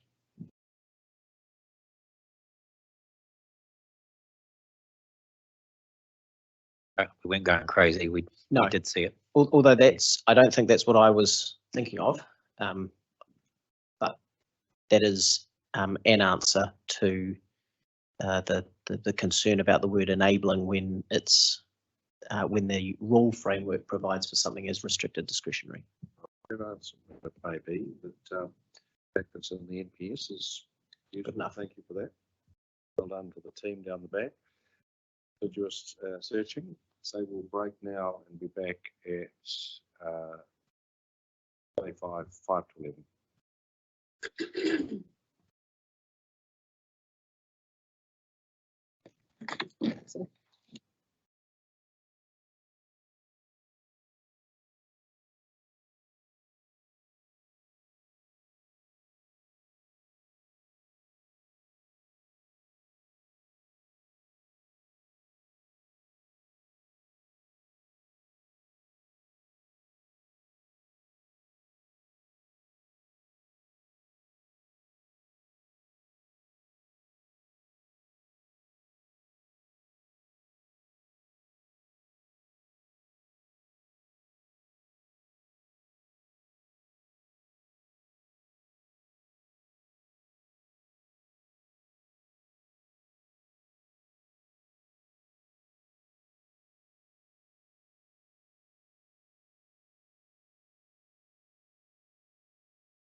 your response to the NZIA.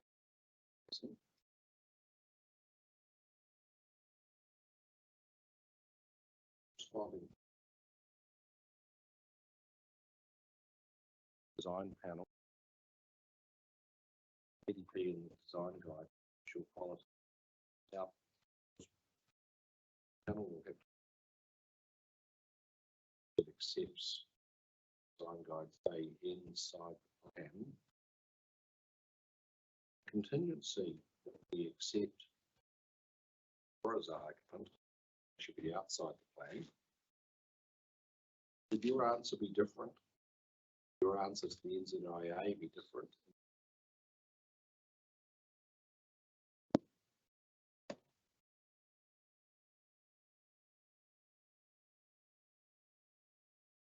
I mean, firstly, I'll note that as a correction, I do understand that a design panel is being considered by Dr. Zamani and his team.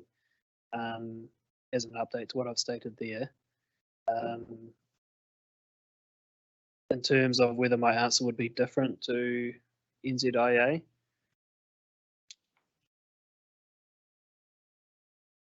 Not sure. I need to go before.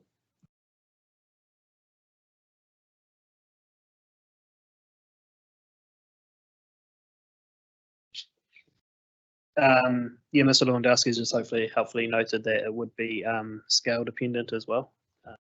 However, it could be scaled. Yeah. I'm got a threshold for you, commissioners, but Hey, you foresaw the next question.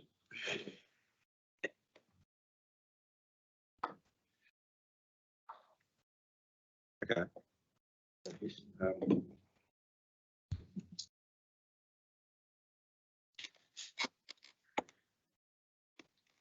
Oh yes, the Parental Bay High Precinct, Precinct 74. Basically, you're relying on the Environment Court decision, which was 1998. A lot of apartment blocks built on the parade since then. So does it still have the unique qualities and development opportunities that the Environment Court identified? Does it have different qualities and opportunities? To what extent, basically, to what extent is 1998 assessment of that environment still relevant and determinative? I believe it is still relevant. There are, so as you know, the Orange Bay Height Precinct has specific height limits across the area. And I do believe those are still relevant. And I also consider that there is significant community support for the Orange Bay Height Precinct still. There's significant Community support for the Orange Bay Height Precinct still. Taking into account that decision, taking into account the height limits in those areas, and also the support for it, I have recommended that it remain. The next thing is, given that at least no matter what decision we make on walkable catchments, at least part of the parade is going to be within a walkable catchment of the central city, and it might be a large part or it might be a small part, but some of it is. Is that a qualifying matter, and has it been subjected to the same level of evaluation and analysis as for Skis pointed us to, and Wellington pointed us to in relation to character areas? I would need to go back and look at that evidence in response to that.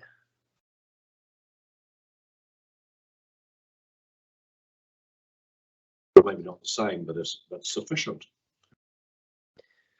Sufficient would be good. Yeah.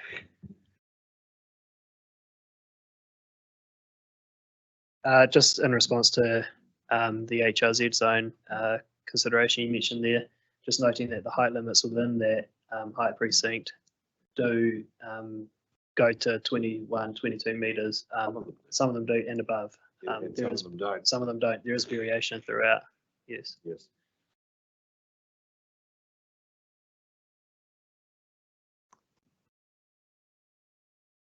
Patterson, can you just remind me what the height limit is in that precinct, the Oriental Bay one? It's all over the place. It is. It varies. I'd have to have a look at the map to give you those height limits. I can find that now. You might have mentioned it on day one, but I wrote it down, but that's several pages ago. Yes, so that was me. That Yes. I think. Bear with me a moment. I have it here.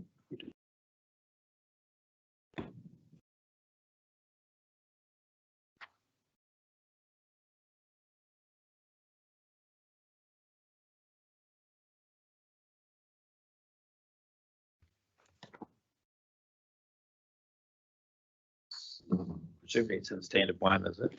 It's sorry, so what I gave you yesterday was the operative plan. Yes. So I can give that to you again. That's No, in front I've of me, got the operative plan. That's what I thought you gave me yesterday. but apologies. I'm looking at MRZS1, which I thought, That'll be pre, It'll be pre- 03, yes, which, whatever that is. Standards for that. I'm looking for the standard under that.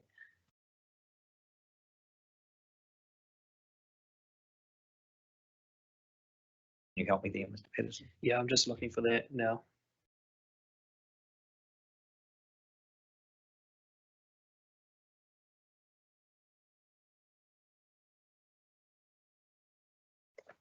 Specific ones or just there?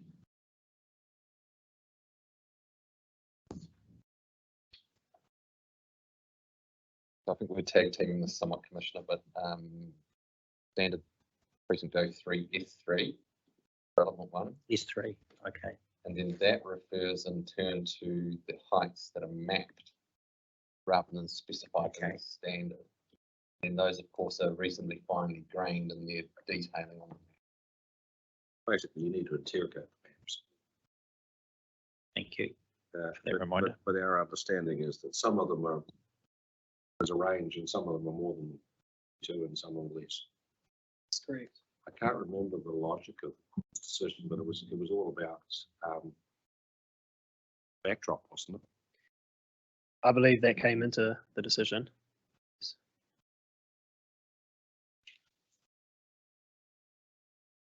Okay, so another, sorry.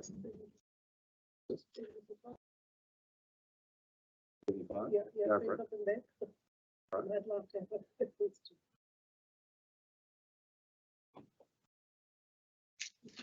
Yeah. Sorry, go. Just as for clarification, in your paragraph 75, you are referring to the Oriental Bay High Precinct being similar to other character precincts. Can you explain to me why it's not just a character precinct, just with a different character? Sure. So my understanding of that is that the Oriental Bay High Precinct does not protect character as such. That is for the character precincts or the character areas. The Oriental Bay High Precinct is focusing mainly on those heights within that area, and as mentioned, does look at the backdrop of that particular area, being the hills behind it. Yeah, I do understand that, but my question is that not the character of that particular area? Is the character linked necessarily, and this is where the issue comes in, is what you consider character necessarily linked with historic old pre-1930 houses? No, not necessarily, I agree, but the character precincts do define what is important or what are the important attributes of those specific character dwellings within those character precincts, which is a difference between the two. And you are seeing them as all the same in those character precincts, in those pre-1930 character precincts. They have all the same character. I might defer to Mr. Lewandowski.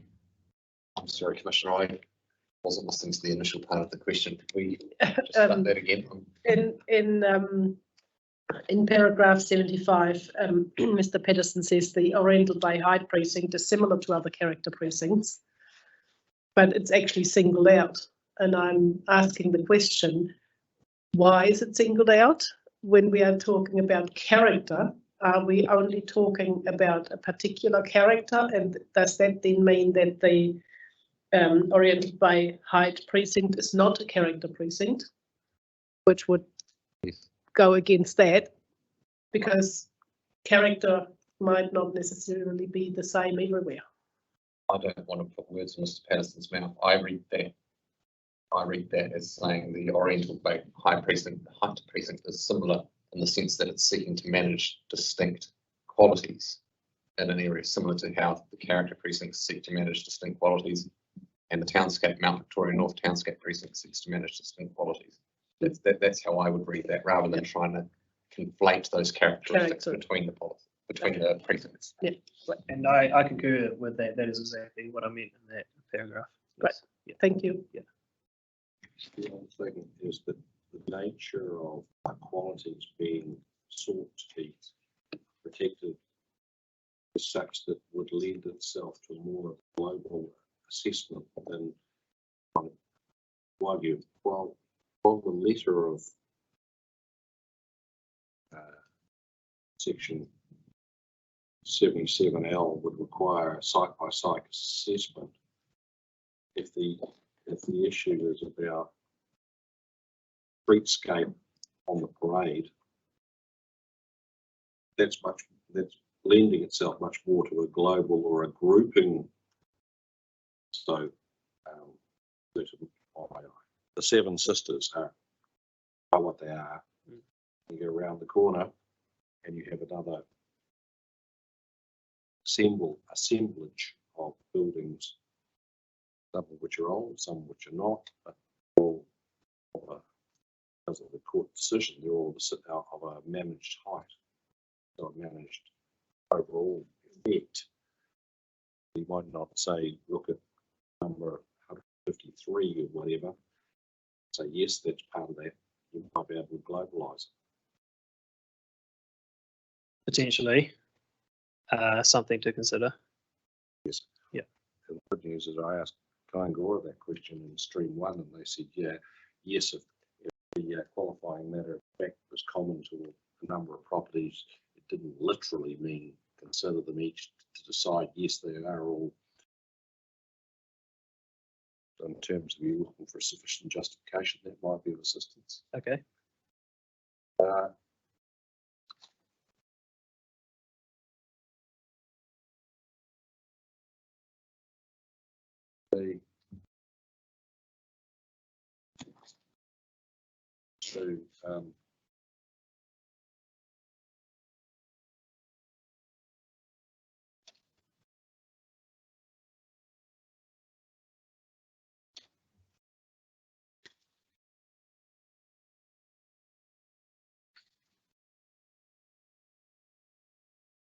Paragraph 124,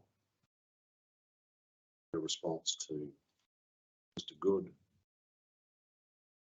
saying Mr. Good's submission, as you've summarised it, seeks that Three Waters is not a qualifying matter, and you said, well, it's not. So, QED. Suggestion I was going to make to you was that's a little bit cute, given that I understand the analysis that the council's gone into, so what's qualifying matter, what's not, but it's not what Mr. Good meant. Clearly, he was clearly seeking that intensity not be subject to infrastructure constraints. I'm reading between the lines, just from your one-line summary. So what's your response to the, I would infer to be his underlying concern? Infrastructure shouldn't be a precondition for development.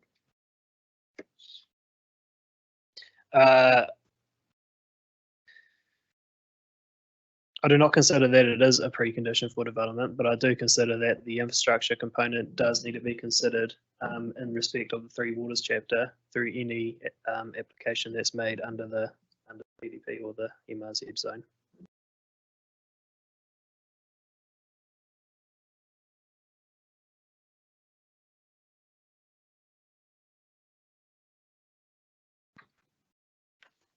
So you're not exporting Three Waters, but you have to take that a little further.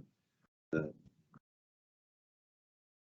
it's not a precondition for development, does that mean we have a situation where there is insufficient infrastructure capacity, infrastructure Three Water capacity, development can nonetheless proceed?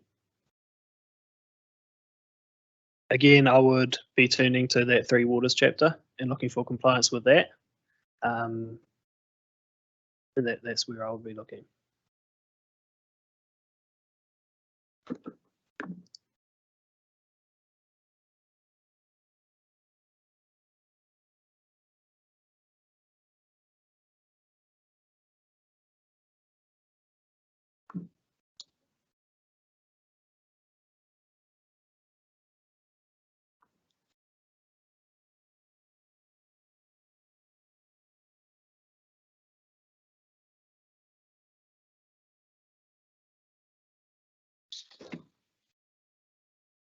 Paragraph 150, can you tell me what pop-up public realm means?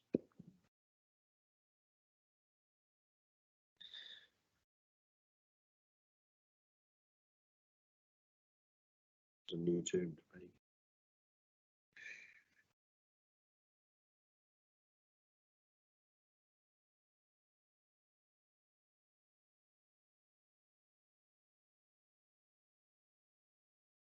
Like, I appreciate you.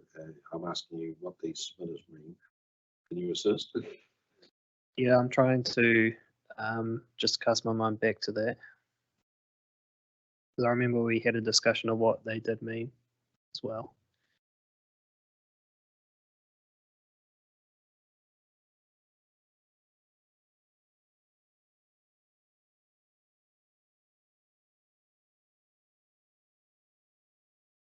Yeah, sorry, I can't recall, and I don't want to give the wrong answer either. That's okay. What they mean Don't there. reach. Don't reach if you can't recall. Paragraph 157. 157. I can do that a bit before then. Okay. 154. Any bounce on 54?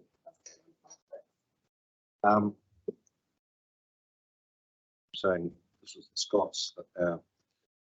And you say, well, education facilities RDA already, and which doesn't preclude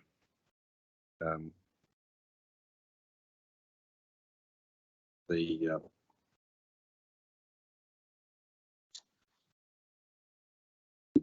so what Scott's summary of what it is.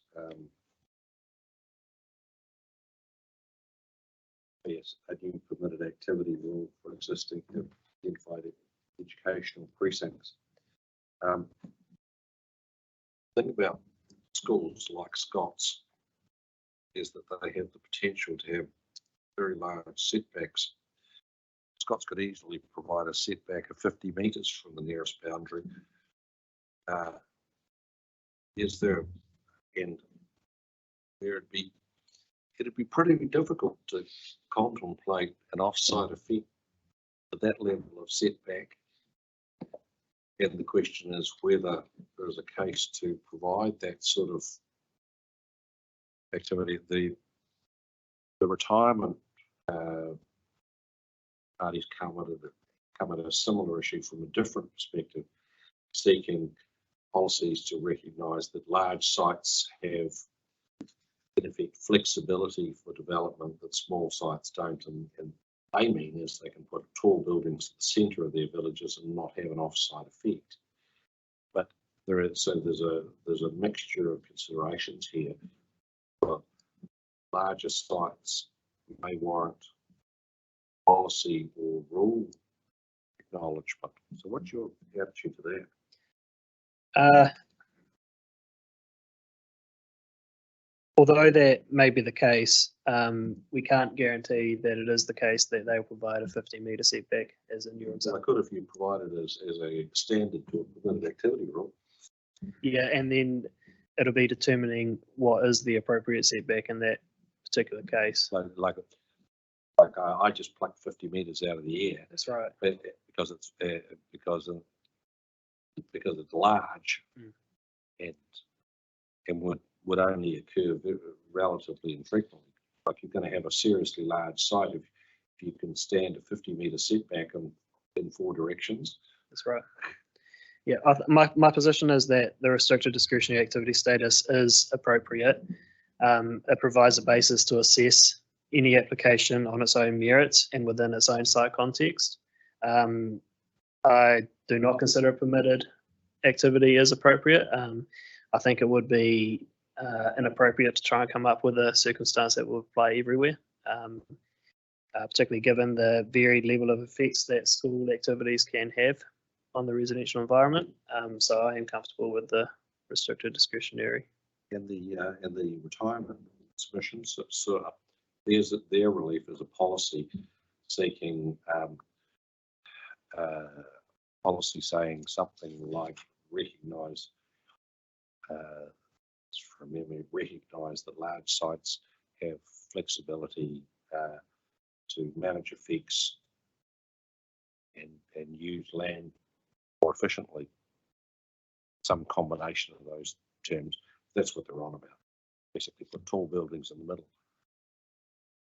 Yeah, and just point out they say that, but it can't be the case that that happens every time. That we can guarantee that happens every time.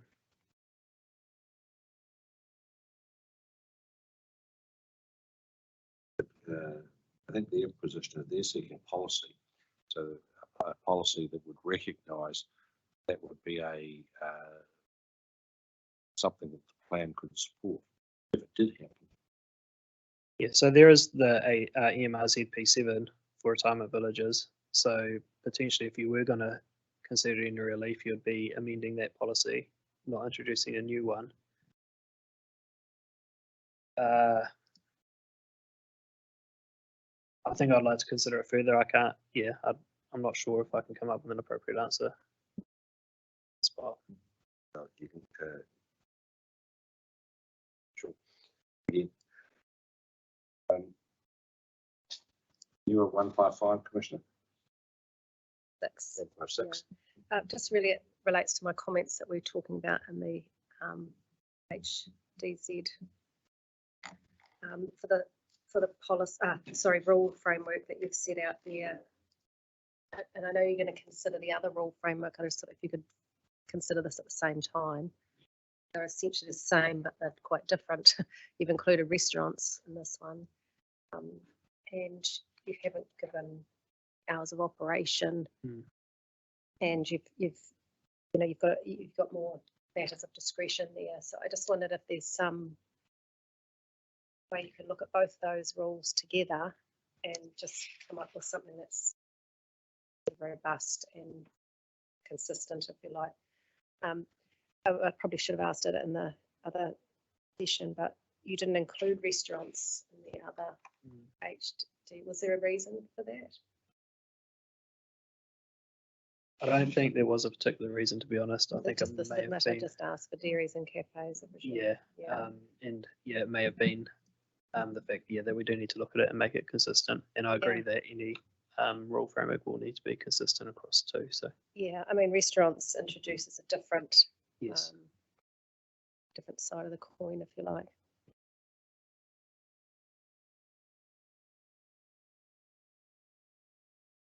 So, Mr. Patterson, I was at 157, and this is the subject raised by Kaingaroa about the activity status of industrial areas in the medium density zone. And you've recommended that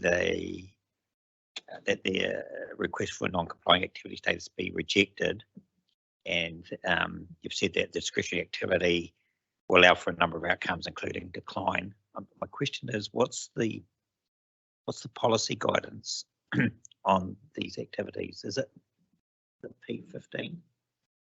I'll just have the non-residential activities and buildings as as a catch-all? I believe it is. Yeah, looking at it, it is. Okay. And you think those 7 criteria would provide a sufficient policy basis for informing a discretionary activity for an industrial activity? I do consider that. However, I do cast my mind back to the Kainga Order submission, and I was in between the two. That's where I landed, but perhaps I could give it some more thought. Yes. Yeah. I guess the fundamental question is, I guess that this applies to across the plan. Are you of the view that DA is sufficient to deal with this issue without having a higher activity status such as non-compliant activity? That's something that I want to look at a bit closer, Yes. and also want to ensure that we're consistent as well with the Yes. approach taken. And Can we just test that a little bit? Because I think I understand what you're saying. Is that, assuming that is your stance, is that predicated on having a appropriate policy basis to be able to deliver an outcome that's either not granted or managed in a grant sense, so that the effects on residential environments are minimised? I think I guess what I'm asking is, how important is the policy basis for a fully discretionary activity as opposed to a non-complying activity, for activities that on the face of it might not have a role in the zone? as mentioned earlier, I do believe that with discretionary activities, you do look to the policy for direction. Yes. So I would consider it to be important. The policy that was originally framed on only allow non-residential activities. I presume that's now changed. Yeah. In the, well, in the Well, In not, the- not not- on the red marked up. no, that's a good point, Chair. Okay. And there's an inconsistency there between the HRZ and that may be a reflection of what submitters asked for, but nevertheless, there might be a need for some consistency there. But how would you categorise the theme of that policy? Is it a management approach? Is it an avoidance approach? What is it?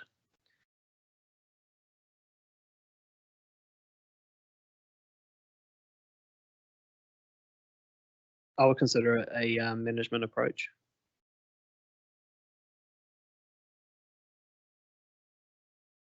Okay, and I guess the follow-up question is the discretionary activity status aligned with that management approach?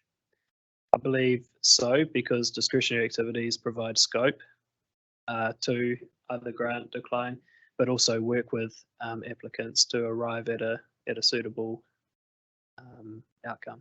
Yes. Okay. Thank you for that. I guess I wanted to raise that because that's a theme that will come through on a number of hearing streams in the future, about aligning the policy direction with the activity status. And I think it's probably going to be a particular theme in the heritage chapter. Okay. I know you're not involved in that, but I can go back to the yes. team and explain. So noted. Up to paragraph 1. In the advance of 1 line. Pretty good. Oh, yes, well, that was Fillmore Street, yes. Well done. You missed that. There. But just 193 in terms of Spenmore Street, you would have heard Commissioner Robinson say yesterday that we had a site visit up there, and that was after we'd done our inner Wellington streets.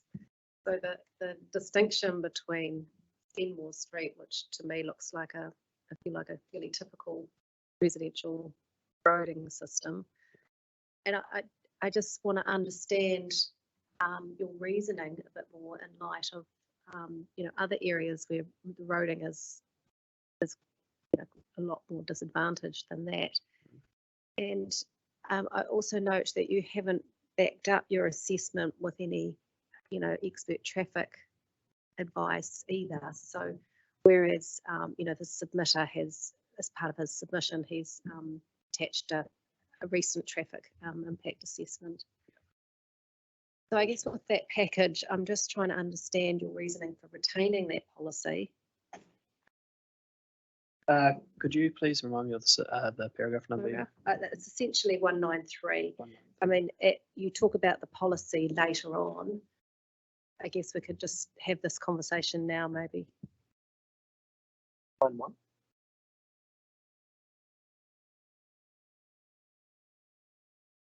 It's in response to prime property group. My one's 193. Yeah, my one's 191 as well. There must be. There's 2 paragraphs of Yeah. critical information out there. Clearly, That's it. Yeah. It's all over. Apologies for that. I'm not sure why. I don't think we'll ask you to scour your copy looking for the missing policy, missing 2 paragraphs. I think you've got better things to do. I'll just note that it's always probably 2 above what the reference that you say. Yeah, obviously that's only just happened because we were corresponding up to now. Roughly. So yeah, sorry. Behave yourself. But I think the Commissioner's essential point is what is the substantive reason for retaining Spenmore Street? Because as she says, our observation is that there are any number of other streets that are a lot worse to a layperson from a traffic perspective than Spenmore Street. And Mr. Leary's argument, well, it was unsound at the time, and it's certainly unsound to roll it over without considering it fresh the traffic basis. Sorry, I'm just referring to the part of my report where there is.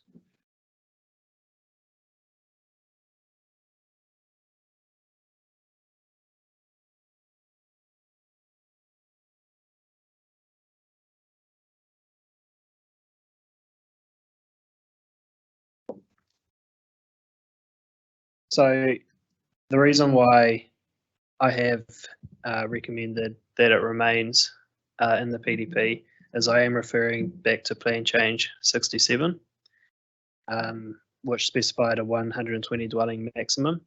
We know that since then that number's been exceeded and that various bits of maintenance or work on the roading infrastructure in the area has been undertaken to accommodate for the increase of dwellings.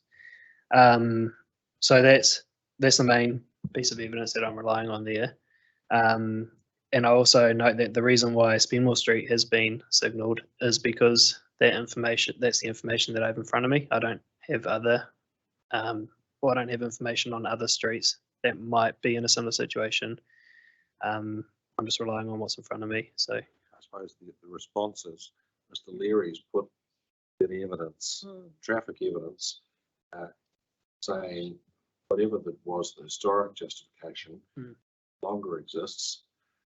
Do you have a basis on which to say he's wrong? at this point, no, I don't. I would have to.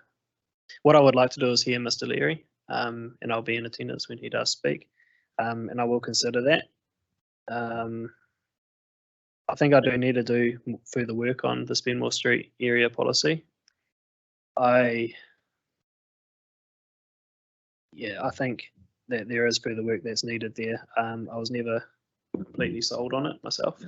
But as I understand it too, there are sort of, intersection works proposed for down the line a little bit to help alleviate some of those problems That's right. too. So Yeah. I think it's something that I need to look at further and about whether it's actually justified now. right, yeah, and and- taking into account the evidence that's presented by Mr. Leary.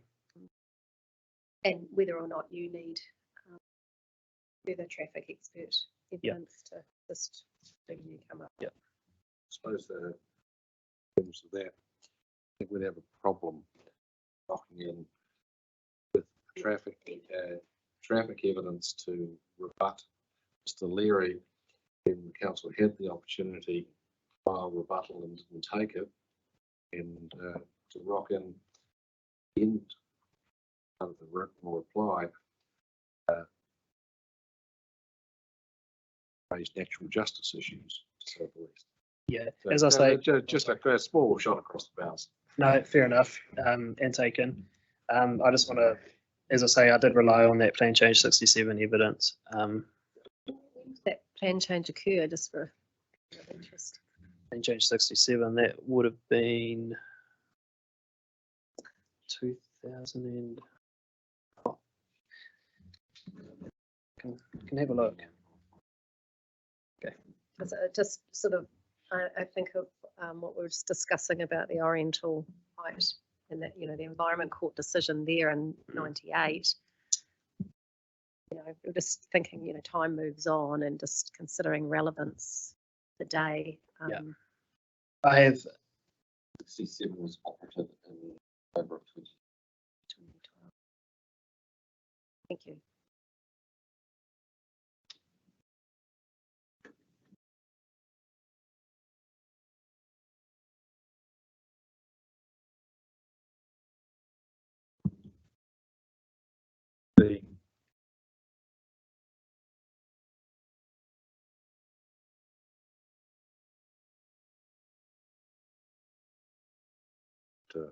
Paragraph 223, any advance on 223?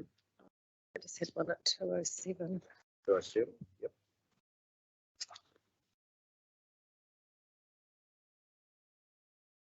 Oh, no.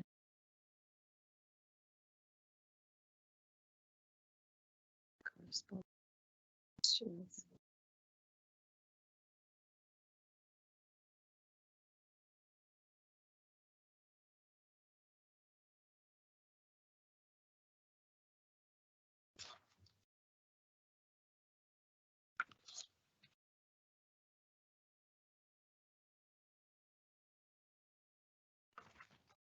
Give me 1 minute. It's actually about 22 Alexandra Road, in Oh, yeah. Roseney, about being rezoned from open space to MRZ. yeah, I've got that as paragraph 207 on Yeah. mine, so it might be 209 on yours. It is. Yes. Weird. Is that right? So I just wondered what the current zoning was in the operative district plan. So that, I believe it was out of residential. I just want to make sure I'm not giving you wrong information.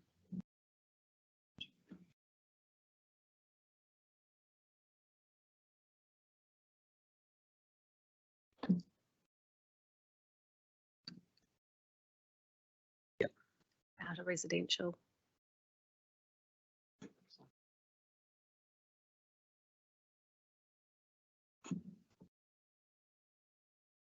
dominantly open space B. Yes. With the smallest sliver southern edge that is out of residential.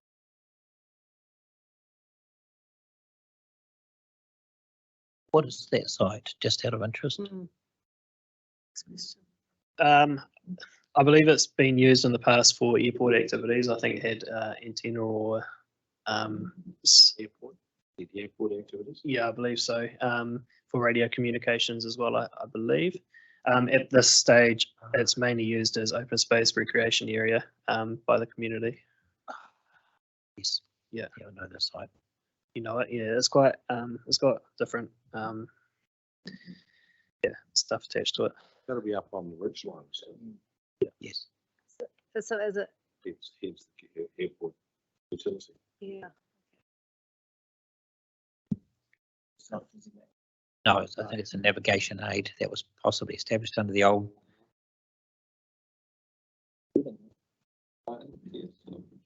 Be with me. It appears that the operative plan, there is a designation on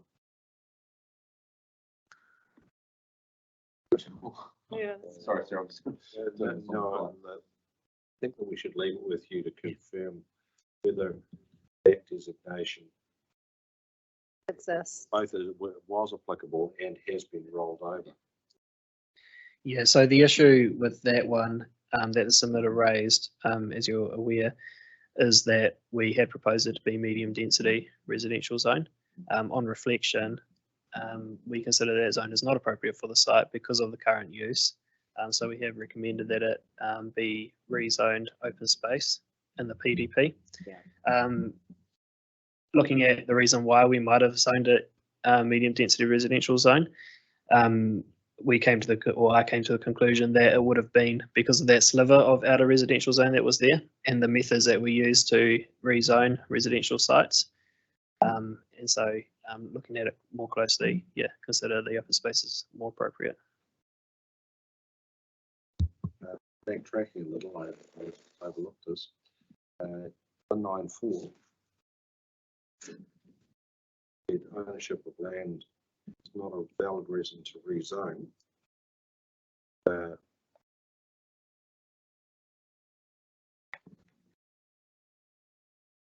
Which on face as a general proposition is obviously correct. Query though whether the fact that the council owns it, purposes of a reserve, might be the exception that proves the rule. That's the basis on which the submitter suggests it be rezoned. Like if the council has owned it for a reserve, basically what else is going to be done with it other than it's compatible with an open space zone? I still consider that the ownership is irrelevant. It's down to what the site's used for, and if it's a reserve, it's used for a reserve. And the most appropriate zone for that site would be one of the open space zones. I think that's the submitter's belief, isn't it? Or have I got that wrong? Yes, it's one combination of 171. 71. Rezoned an actually open space. Yeah. From MDRS. So they're seeking to move it from MDRS to open space, which you've just said was appropriate. I think Mr. Patterson's agreeing with the outcome, but not the reasoning. Yeah, that's correct. Yeah. That's what I meant. I didn't realise that what you said was not an example and was actually the applicable case. Apologies. What's it? Is that reflected in 194, which may be your 196? You said that you disagree with the zoning of 35 Bick and the submitter hasn't provided sufficient evidence for the rezoning. Just read their relief. I'm just looking at it now, and I'm a little bit all over the place because of the paragraph numbers as well. Sorry. That's fair. Just a holiday. Anyway. Stop 15.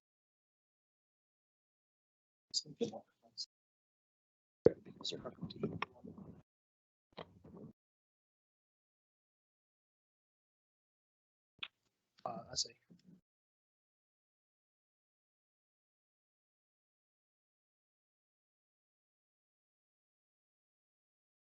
Yeah, I stand by the assessment. Yeah, was that the question, or? Well, like that confuses me even more because you said that if it's a reserve, an open space zone is appropriate.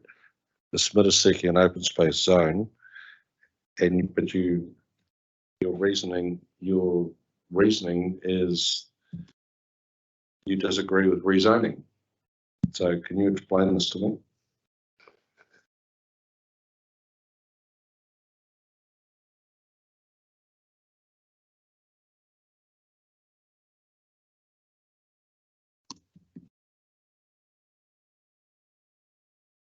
Apologies, I'm trying to bring it up on a map, but the address isn't being recognised. I might have to.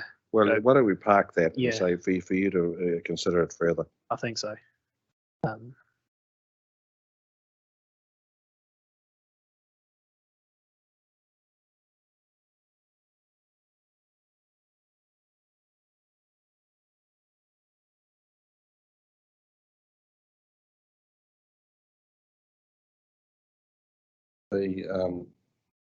Just on that issue, it is one I think that needs to be perhaps parked and addressed separately. because if the rezoning occurs, there would need to be a section 32AA analysis engaging with the question of qualifying matter. It would be straightforward if it's reflective of the operative zone. But if it's going from MDRS to a natural open space, then and it's within a catchment, then of course it needs to have, like, irrespective of the apparent merits, we there's a process to go tick all through. the boxes. Yes.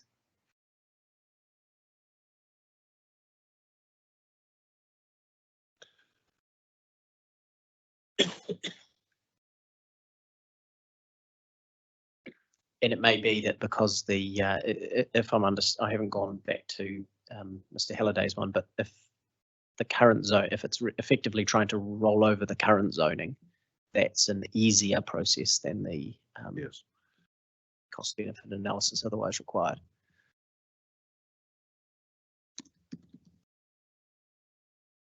Question, I'm up to page 29. Two questions on this page. The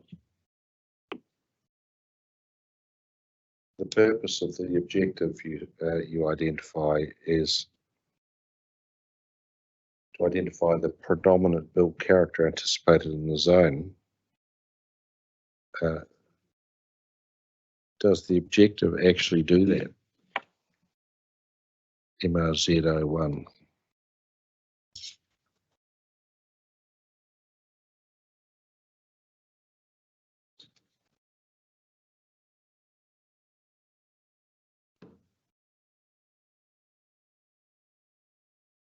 It just says a variety. Does paragraph 236.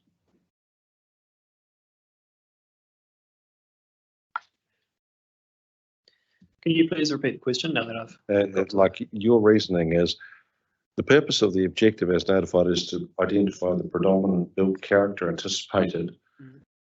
Does it do that? Because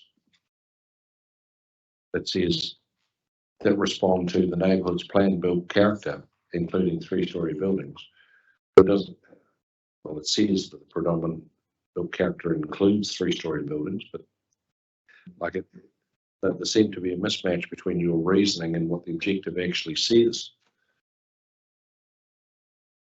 Yeah, I can see your point there. However, I do consider that it does point out residential activities and does, as you mentioned, refer to 3-story buildings in particular. I think that's where my thinking was on that objective. Okay, and that so Kaingora seeks to amend the objective to provide for additional height and density in areas with high accessibility, public transport, etc., etc., etc. And you say the mapping exercise has already been completed, which identified areas suitable for increases. My question would be, yes, you have a set of maps that at the end of this process will hopefully be complete. Somebody rocks in with a private plan change. Should the plan be providing guidance as to the basis on which such decisions are made through the objective framework?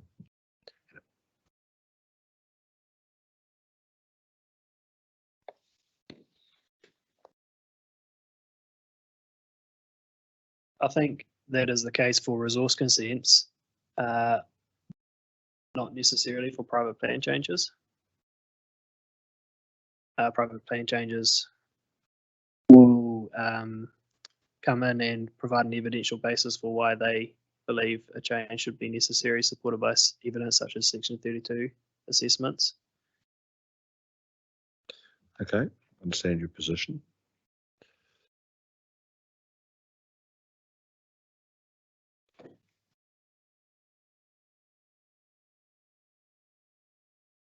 The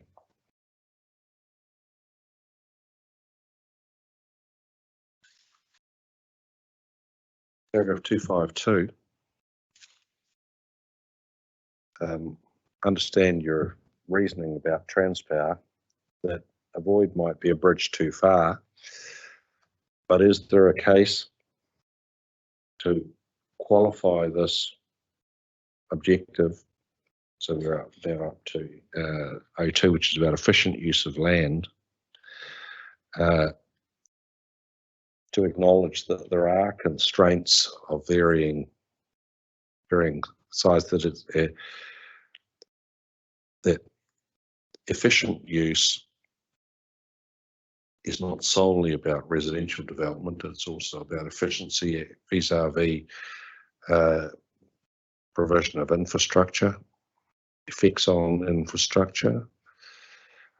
The objective solely focuses on efficient use of land for residential purposes. And the question, so as I understand the point that a void is probably several bridges too far in this context, but is there a case for some recognition of other considerations? Potentially, but my thinking there was that the introduction to the MRZ would signal that there is other factors to consider, and that those district-wide matters would pick up on those other constraints that would need to be considered. So I did not consider it necessary to repeat in the policy. Understand?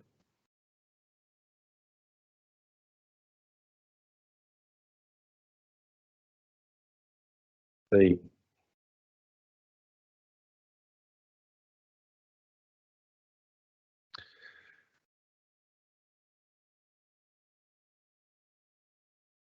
your 257 says objective 3 provides an additional objective seeking to encourage environments that are safe and pleasant, etc., etc. But it's not framed as an encouragement, it's framed as that's the outcome.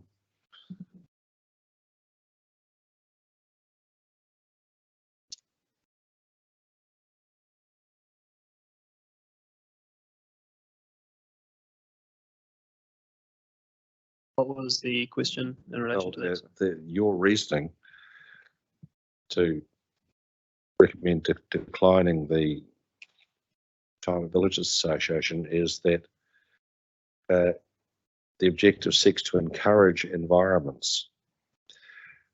You don't see how it's inconsistent with objective 1. My question is, well, it doesn't seem to be framed as encouragement. It's framed as this is an outcome that the plan is seeking to achieve,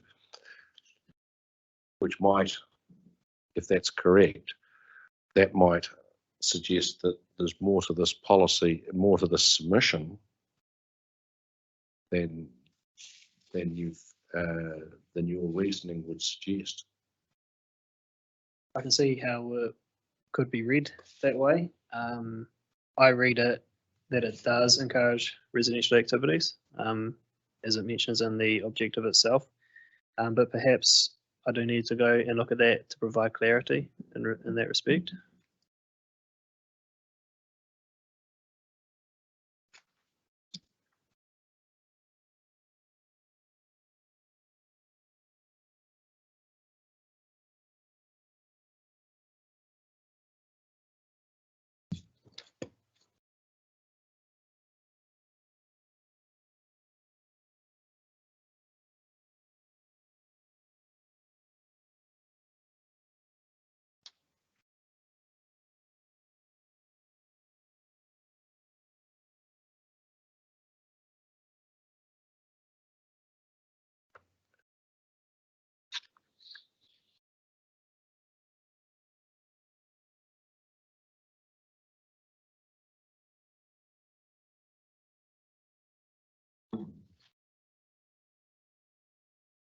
sorry to harp on about retirement, but paragraph 330. Any advance on 330, people? Okay, go for it.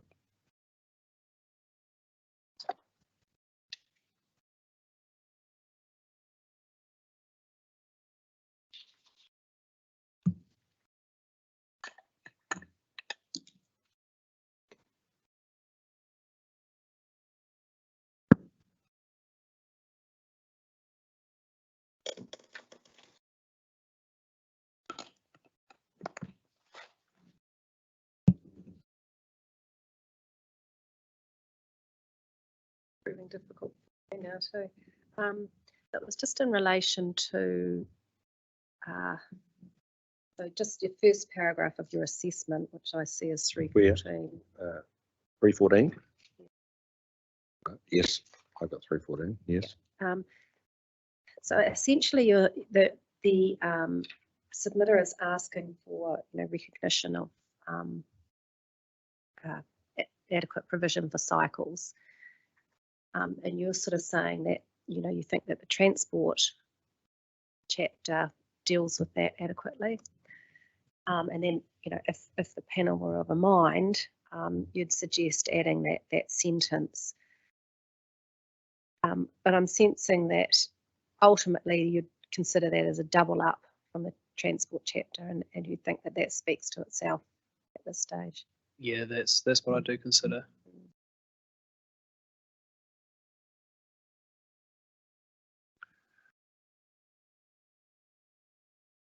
If we're talking double up, as we discussed yesterday, there are 4 separate guidelines on the residential design guides for storage of bikes. Are they also a duplication? No, I do not consider those a duplication. Those are more thinking about site-specific analysis of the design of buildings. And I believe those guidelines are consistent with the general approach to increase the use of bikes throughout the city. Such, we've got cycleways going in numerous suburbs. More people are commuting by bike. If there is not suitable storage space on developments for bikes, that's contrary to that objective. But the essence is that, well, that thinking is what underpins the submission. You say doesn't need to be recognised in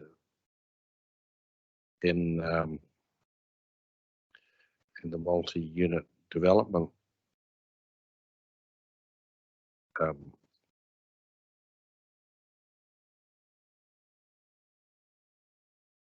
Yeah, I know what you mean. Policy. But I would argue that the design guide provides a basis for a more detailed look at the particular design of a particular development that the standards themselves do not necessarily.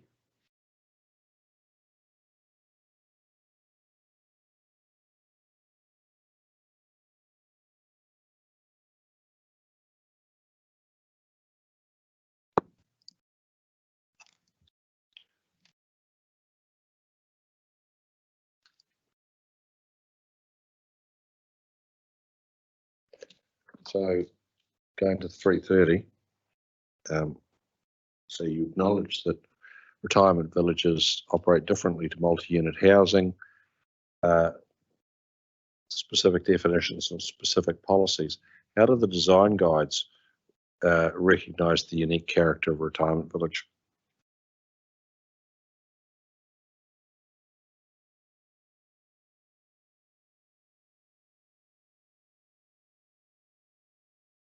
I personally don't have that on the top of my head, but I've just looked over to Dr. Zamani, who said he can answer that. Well, if Dr. Zamani can assist, then that would help. Okay.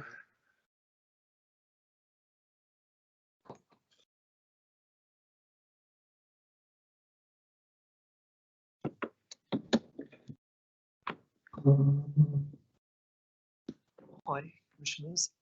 It does not, the design guide, and as I mentioned yesterday, the outcomes and principle base, and those outcomes The do answer not. is it doesn't. it doesn't. The outcomes do not differentiate between student accommodation, retirement village, or multi-unit developments. Next question is from a planning perspective, Mr. Patterson, should it?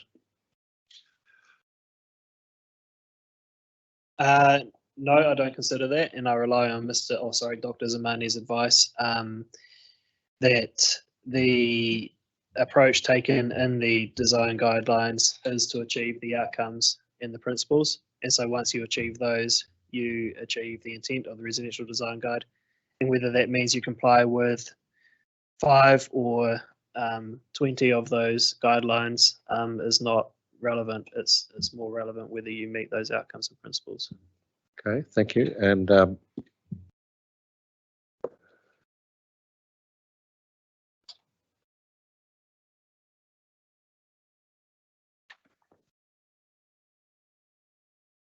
paragraph 384, you've recognising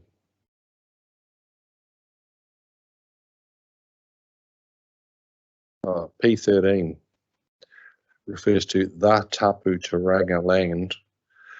Obviously, I know that's at Island Bay, but does the policy need to be more specific as to what you're talking about?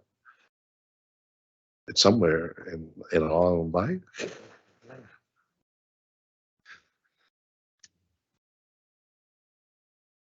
I had not considered that previously. I had taken that Tapu Tiranga land because, I mean, personally, I know where that is.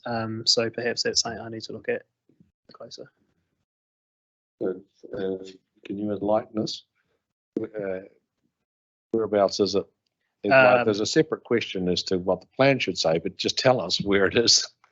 I read that and thought, oh, I wonder where that is. Yeah, so Perhaps I can assist there. It's stone's throw from my house there. It's on the western side of Island Bay, off Pine Street. Street that it's off. Eden Street thereafter. I think perhaps the confusion here, I haven't done a direct comparison, but I think policy P13 more or less a carryover from operative plan. Where the operative plan perhaps is helpful, that it contains an appendix that maps the site. Yes. And that would appear to be lost in the sort of movement from one to the other, but also the structure of the plan doesn't, of the PDP doesn't really carry over that appendix approach. So I don't know practically if a notation could be made in the E-plan that I've got a better suggestion. Why don't you just put a footnote in the policy, with either an address or a legal description? yeah, I agree that it needs to be clearer. So we'll look to amend that.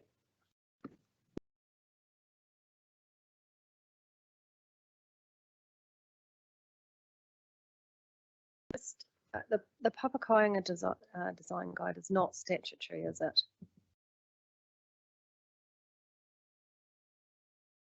It's within the plan, but the policies themselves refer to the residential design guide.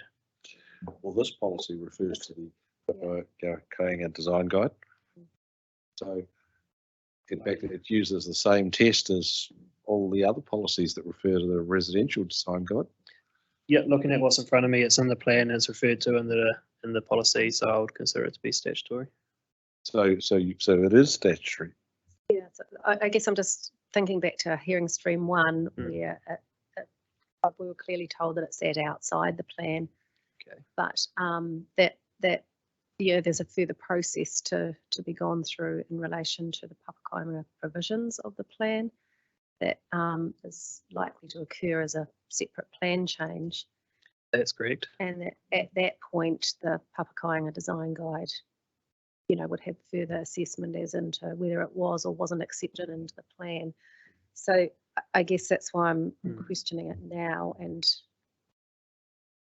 you're saying it clearly is in the plan because it is. Correction, it is not in the plan. No, Yeah. that's right. But- My apologies. But, I'm just but looking if the now. policy requires, To so fulfill the intent. fulfill the of it. intent, Mm. that's incorporated by reference. Like, well, it's effectively incorporated. Yeah, I do have some confusion around that, so I will, obviously, I'm going around in circles a little bit, so I'll have to consider that a bit closer.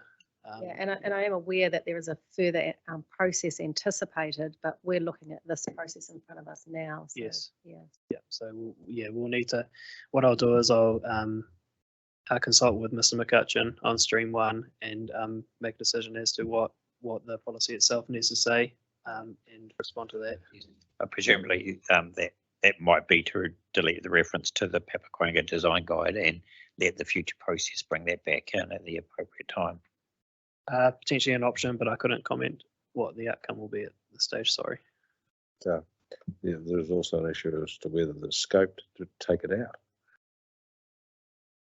Yes, that's true as well. Considered. Well, I guess that's the question then is what's the utility of having reference to a design guide and a policy that when the design guide doesn't exist Well, I think it exists. in the plan? Well, it's incorporating it by reference rather than it's actually in the plan, but we're dancing around. I think we just leave it to Mr. Patterson to discuss it with Mr. McCutcheon and sort it out. Yes.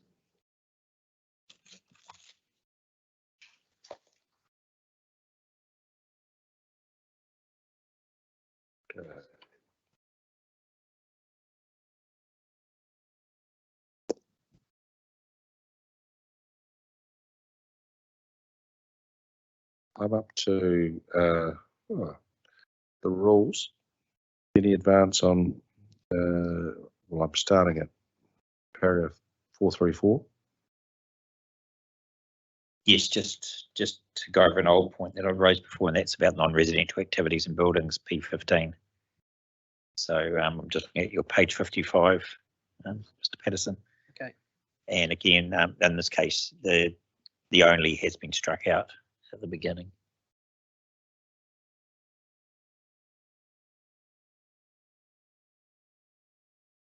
Yes. Yep. Yep.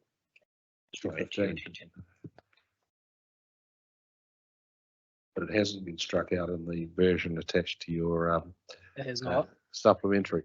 That would appear to be a mistake that I'll need to amend. Yeah, so yeah, that was what I was referring to earlier. Oh, apologies. Yeah, the appendix or the appendix to your supplementary doesn't carry that across. Okay, yeah, if it's in the report as being struck out, so I need to make that change to Appendix A. Okay, thank you. Sorry about that. So to rule 3.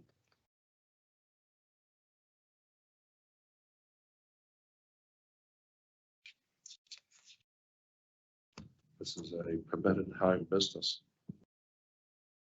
Why does it need to be the owner's principal place of residence?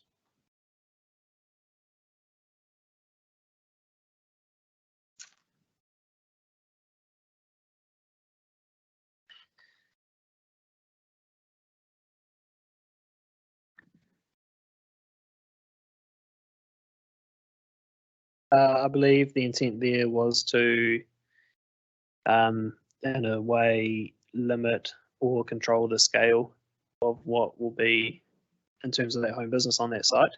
If you're coming and going from a site and it's used purely just for that business, the attributes or the amenity of that site will be different to as if you're living on it permanently.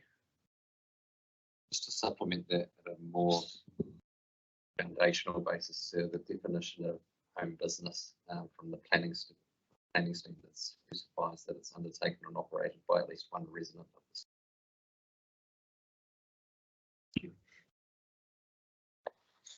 That second part of the definition then speaks to the incidental or incidental nature of the places.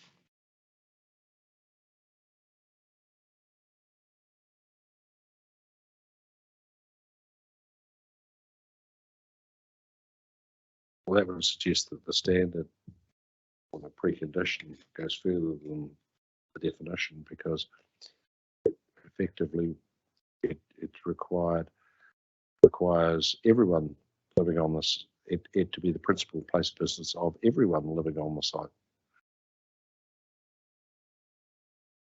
Is that intended? Give a look. So, for instance, give you an example. Thinking of students who honour you with their occupation every so often, or boomerang children who may not be students but come in every so often and then go away again. Wouldn't be their principal place of business. Are you creating unintended problems? Is the issue to do with the person or persons? Yes. Person or persons living on the site as their principal place of business. So it's basically, that's everyone on the site. It has to be everyone living there. It has to be their principal. Can't have anyone coming and going.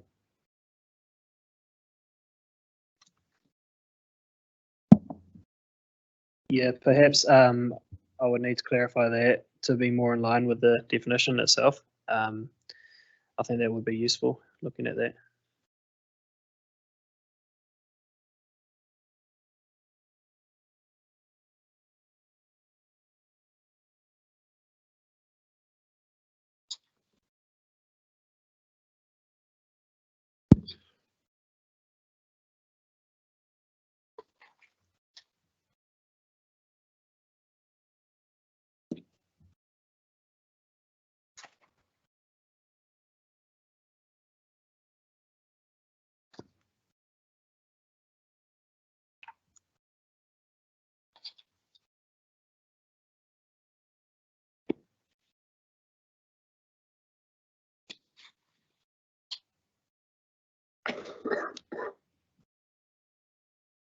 Uh, 556. Is that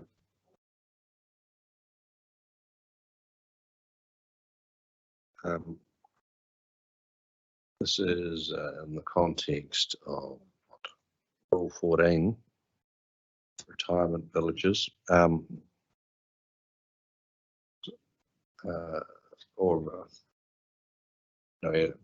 multi-unit houses or retirement villages, and you've recommend exclusion to cover internal amenity matters.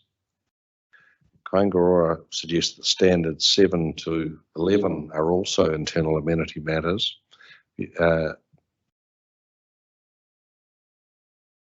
What's your view of that contention?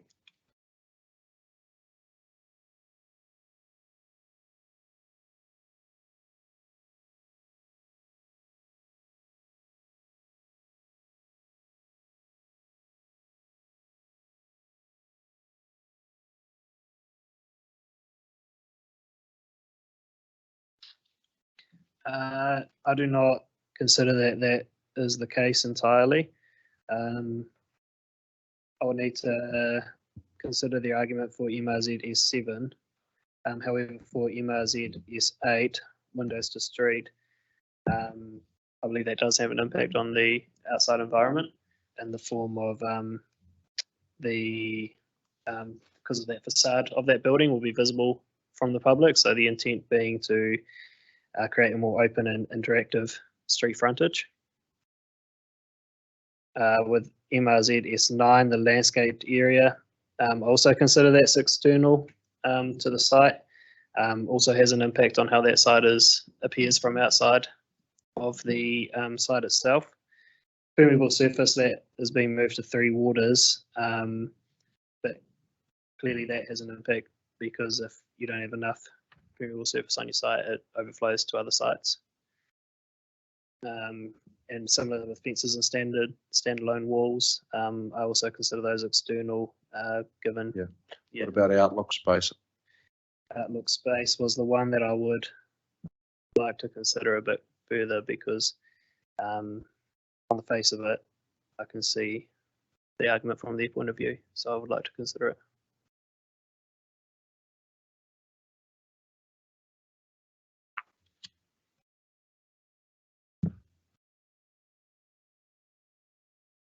Sorry, but can I go back? Yep.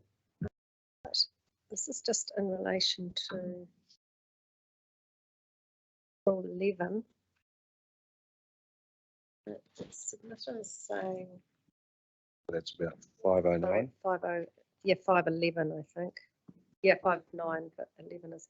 So Mr. Palmer is, as I understand it, he's asking for some sort of notification. I mean, it's a permitted activity rule. And I just want to, does that default anywhere? I can't figure out where that defaults to anything, because there's no. Defaults. Well, it doesn't, if you, like the standard there is just a maintenance and repair of buildings and structures. It's a permitted activity. Yeah. How could you not comply with that? Because I think what you're saying is that it doesn't preclude limited notification or public notification, but I'm just struggling how permitted activity would You won't be notified.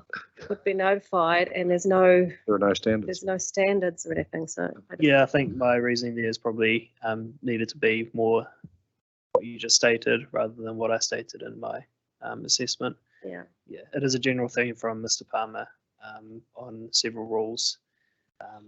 Yeah, so So he hasn't distinguished between permitted activity rules and other rules. It's a No. general submission. Okay. it is a, Right.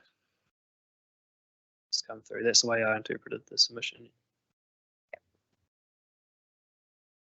So sorry for Thank you. racing ahead. Yeah, that's right. Submit commissioners.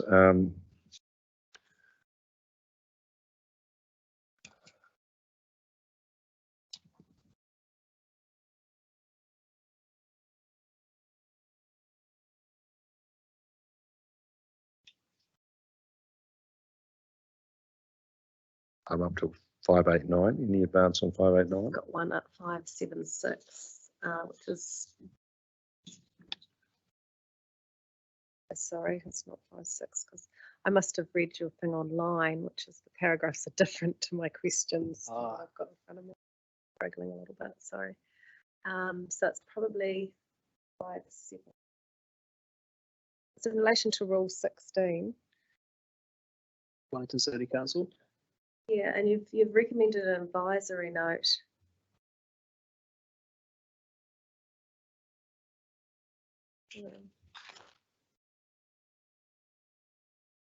And I just wondered whether that was consistent with the HZ.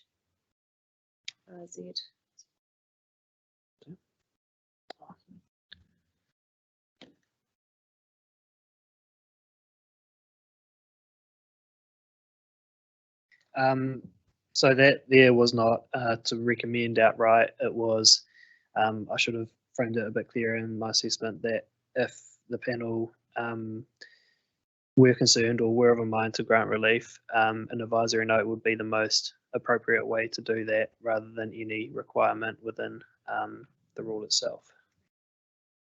But my recommendation, and it's noted in there, yeah, would be to go with that approach rather than what the submitter is seeking.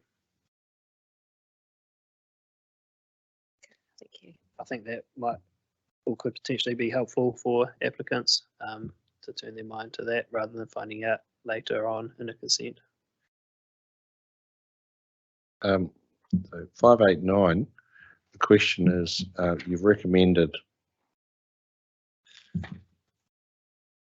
that the notification preclusion be expanded from retirement villages to all activities. Does that mean to that extent it's an out of scope recommendation?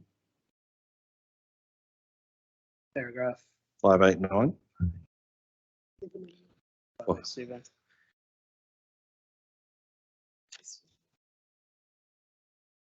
Rule 17 is.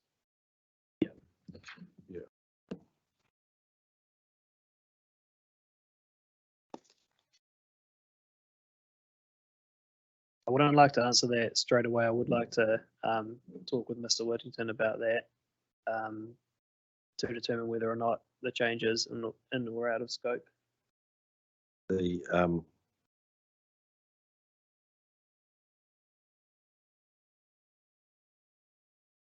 general request, we of course in our recommendations have to identify any out of scope recommendations. So between you and Council, can you give us, as part of your reply, a list of what of relief that you're recommending that you've identified as out of scope?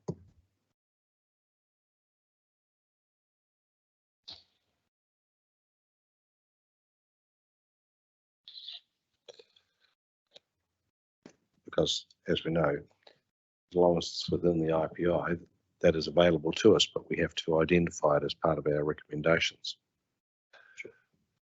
And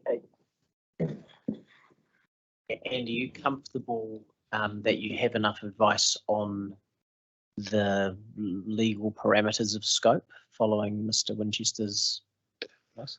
I think we're as fortified as we're ever going to be.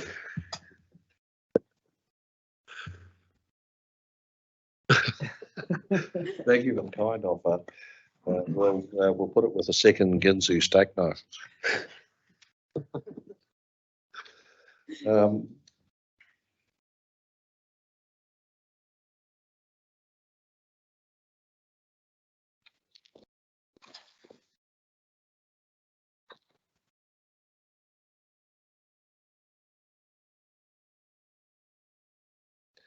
I'm up racing line of 773.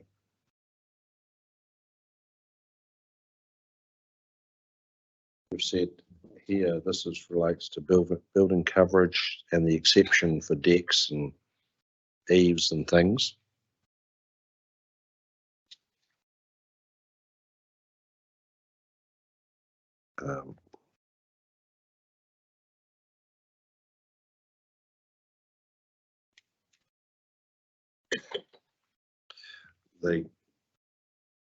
What's the experience under the ADP been? Has this been a problem? Or has it not been a problem? Is it a positive experience? Does the experience lend you to believe that it continues to be appropriate? Yeah, in consultation with the resource consents team, it has not been pointed out as an issue that needs addressing through the PDP.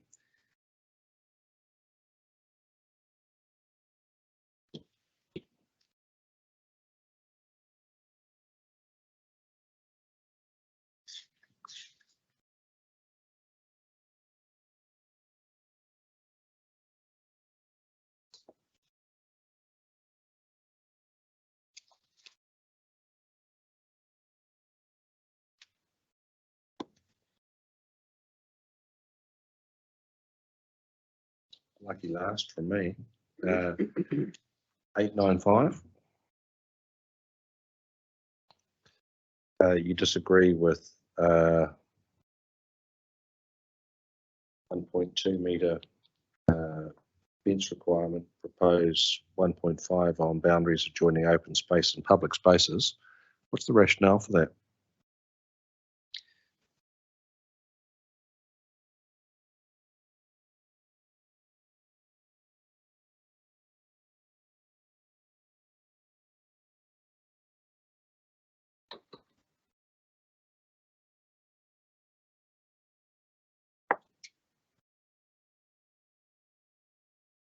I think the rationale there, what I was thinking anyway, was that going from 2 metres to 1.2 metres could be considered significant, whereas 2 metres to 1.5 in the relief is a more amenable outcome, which would still provide the relief that the submitter is requesting, which is being able to or not have big high walls along open space boundaries.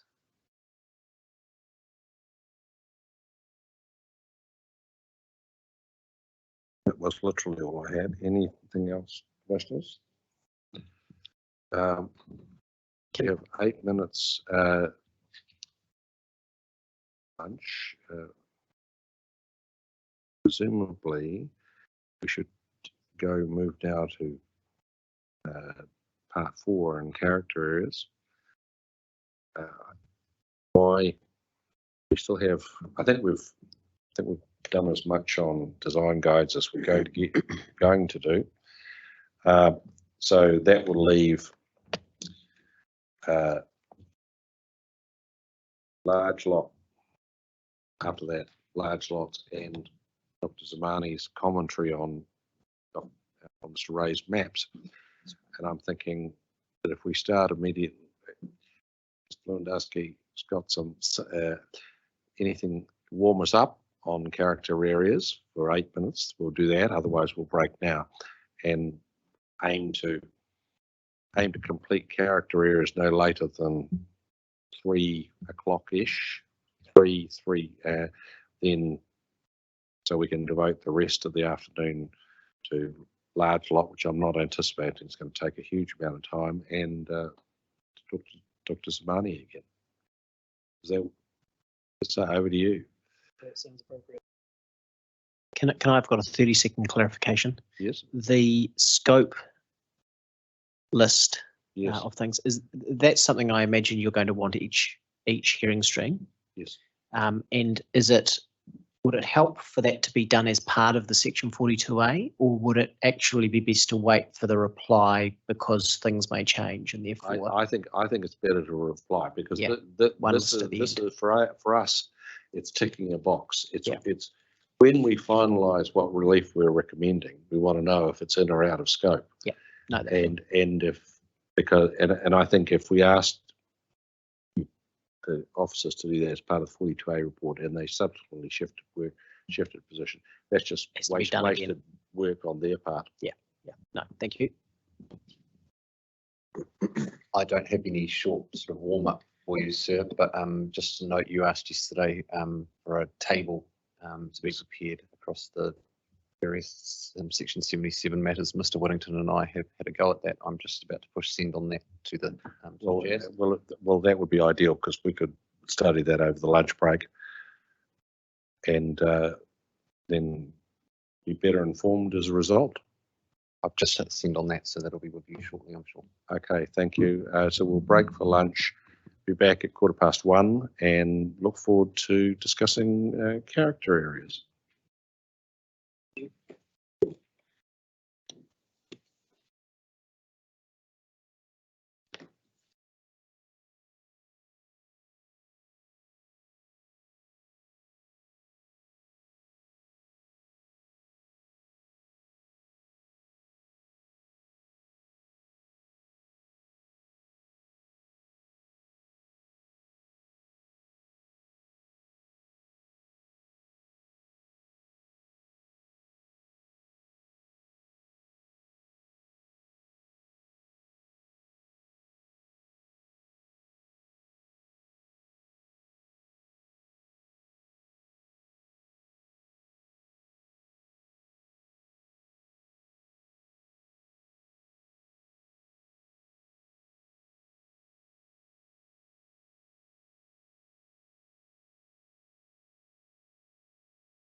resume the hearing. Thank you.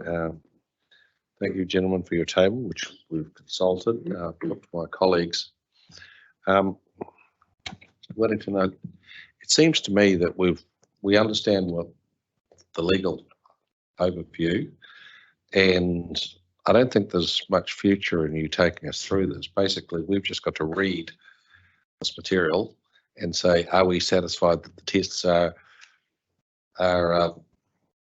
met? It's a binary equation. If they're met, then there's we're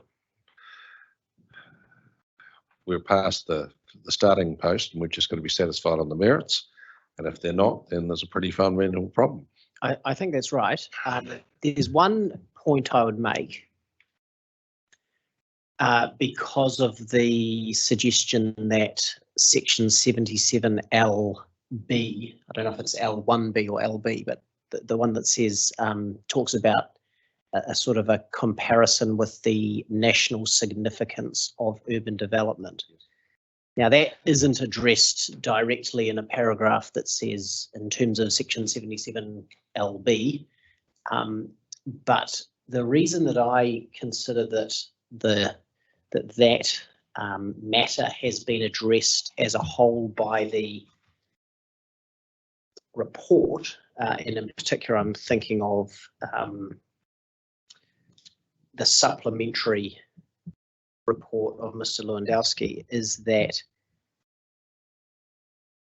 in demonstrating that the restrictions imposed are the least necessary to accommodate the qualifying matter, in my submission that goes a very long way. I wouldn't say it goes all the way, because that would effectively conflate two separate parts of the statutory framework, but it goes a very long way to demonstrating that you're taking into account the national significance of urban development, because the national significance of urban development, which is not a defined term, but it must, in the context of the legislation, mean the fact that we need an awful lot of new development, new housing development, in order to house our people. So by limiting yourself to the least restriction necessary to accommodate the qualifying matter, that necessarily takes into account, to a large extent, that national significance. It's an interesting phrase too, because it doesn't elevate urban development or the need for urban development to a matter of national importance under section 6. It just calls it national significance of urban development. So I think that's bound up in the rules around NPSs, that they've got to identify the relevant issue of national significance that they're addressing. That's right. That would explain the reason for the word significance as opposed to some other word. My initial thought had been that it was just trying to avoid the word national importance of it, because that would have conflicted with section 6, or begged the question why it didn't amend section 6 of the Act to add urban development. But that explains why they will have chosen that phrase.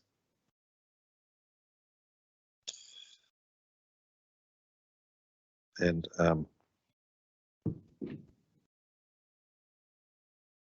but it is an interesting concept, because it's not any particular level of urban development. No, it's just urban development at large. That's right. Oh well. I'm going to have that discussion with Ms. Corbell, and that's helpful. I think that in terms of whether the tests overlap, that would suggest a degree of thought and precision in the drafting of these particular provisions that hasn't actually been terribly obvious.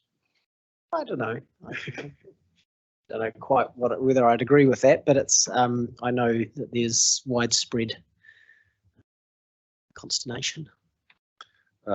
Yeah, I think the multi-layer testing of, as you say, of with criteria that all overlap with one another Yes. isn't very helpful. Yes. What I didn't do in that table is address section 32, because of course section 77J says, in addition to the section 32 analysis, you must add these elements. Which is rather odd, given that there's a specific requirement to assess the costs and broader impacts of imposing these limits. That's right. So ultimately, It's a bit duplicative. yes, what else is a section 32 analysis going to give you? There is one thing that occurs to me as a result of the discussion this morning. This is very helpful. I don't think there's any future in us talking about it further. We just need to read it or read the material. What we would be assisted by is in the council's reply, a table for the Oriental Bay height limits. Okay. Hopefully, that will be section 9.3 of the section 32 analysis, but strange things have happened. I think it is, but I can absolutely do that. But I mean, it may be that you end up wanting a table like that for every qualifying matter.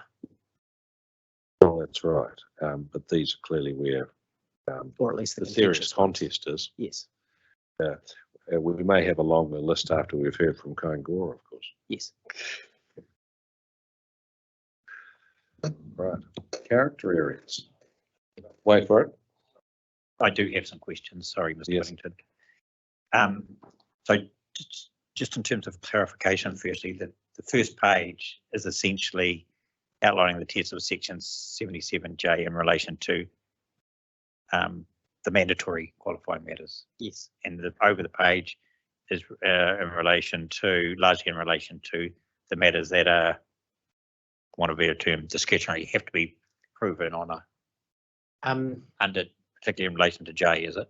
No, so it's specific to the character precinct qualifying area. Yes. So for some of the other qualifying matters, if we were to produce a similar table, we wouldn't need to address the matters in L. Yeah. Sorry, but for this one we did. Phrased that question badly. You've answered what I was actually supposed to ask, and that was what's over the page is in relation to the character precincts only. Yes. Yes, that's right. But the other qualifying matters that are not mandatory, such as, are we talking about district-wide rules, or what are we? I'm just trying to think Are if there there any? are any others I that don't are think there are there? discretionary in that nature. The rest of them are all matters of national significance. Yes, I think they there's do. heritage. Ada, I. Yeah. That's right. Yes. Okay, so Hazards. that's how I understood it. What this tells us is how a qualifying matter was identified and applied. Well, supposedly it does. Yes. What it doesn't tell us is, particularly in relation to the discretionary ones, what potential qualifying matters were discounted. That's right. It doesn't do that. Yes, and that's an exercise for Mr. Patterson in relation to shading. Yes, that's right. And I'm just trying to recall yesterday whether that was again something that you wanted broader advice on. I do. It's like something- proving a negative, isn't it? I Yes. mean, I think Mr. Patterson's first response is probably nothing in the 32 about this, but he was going to double check that. What I was looking for is whether the council had exercised their mind that there might be other potential qualifying matters falling into that discretionary bundle other than character precincts, and then went on to dismiss them for whatever reason. And that's what I'm looking for, but it sounds like I might not find it, or Mr. Patterson might not find it, but that's a valid piece of information to come forward to us. Yes, no, I agree with that. And I think, we will have to interrogate the section 32 to see whether it records matters like that were considered, and whether it gives cursory or detailed answers as to why they were not Yes. progressed as qualifying matters. Yes. And it may be that the answer is that it's not addressed, but that we can provide you some other information as to how that occurred. Yes. Or it may be that the answer is no, the ones that we've put forward are the ones that we've put Yeah, forward. Because I'm conscious that section 32, first and foremost, is a process, Yes, and the section 32 report is an attempt to document that process. exactly. You know, and working for local authorities, and doing plans. And on the other side of the table, we've quite often produced what's known as a, what's it called? A Decision tree or a change table, a record of change table. Mm. And they merely highlight in a factual sense where there were particularly intersections of policy change. And so you have a starting point, draft set of provisions, they get nuanced for some reason, they go out to the public for comment, they get further nuance. So they are points of change. Yes. I wonder whether there's a change table for this, in that sense. Well, I can certainly inquire and find out. Okay. Just going back to the mandatory ones in section 70, the first page, that applies to all the qualifying matters that are in the tent as of right, aren't they? I'll just.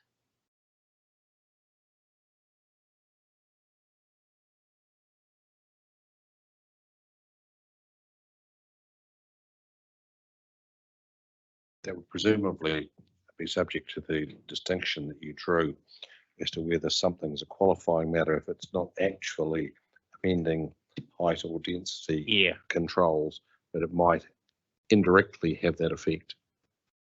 Yes, well, look, can I just say what Mr. Lewandowski's told me and then ask you to repeat the question, because I think in the process I didn't quite follow it, but he just made the point which I think we're on the same page about, which is that we're talking about the mandatory qualifying matters and the discretionary qualifying matters.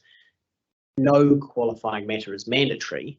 Council has a choice as to whether it goes forward, but once you decide to put it forward, there are mandatory requirements as to how you do it. I'm being rather crude in my delineation. Well, and I understood maybe it's the identified qualifying matters. Yes, They still, a qualified matter still had to be qualified. yes, that's right. Would be another way of doing it. It's still, it's in the tent, but it still has to be proven in the district to which it relates. That's exactly right. Yeah. I mean, Although interestingly, I've always thought of the word qualifying as qualifying matter, meaning that what it is, it's a matter that qualifies the council or the plan to have more restrictive rules than the yes. Whereas if you contrast that with J, it's a matter. There are matters that the council can identify that don't fall into that list. Yes, but they need to be justified in terms of what their special characteristic is, and then how they apply on a site-by-site basis, and then what the costs and benefits are of providing that against the overall intensification aims of the MPS. that's right. Okay, so this page 1 is a generic roadmap for the qualifying matters that the council have identified. No, it is a specific roadmap for the character precinct qualifying matters. No, page 1. Page 1. That's right. Is it? Yep. Oh, okay. So what's page 2? Oh, what's page 2 then? So because You have to satisfy them both. yeah, because character precincts are one of the 77IJ matters, you have to meet not only 77J, you Okay, have to meet 77L. I understand that now. So I guess If this was natural hazards, we Yes. would have to meet 77J, yes, but not 77L, because that's a matter of national importance. It's one of the earlier listed matters. okay. What I was understand that now. What I was expecting was a similar table for the matters under section 77.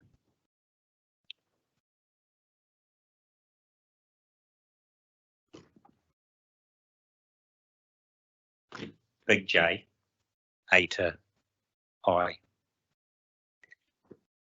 For the matters that are qualifying matters. Well, so yes, we can provide that. At the beginning of this discussion, I think I said that having seen the table, if you like it, then that's something that the council Yes. can produce for each of the qualifying matters. So where hazards are a qualifying matter, we can take you through Heritage. heritage, yeah. and then we could produce something similar for SNAs, subject to. I wonder, Commissioner, we should wait and see how many of the others are in contention. It may, Yes. it may be that no one is suggesting that Sure. the council's use of hazards as a qualifying matter is problematic in the way that character precincts is being challenged. I need to familiarise myself on the Greater Wellington position on that. If they're consistent with their position on Porirua, then they were contesting.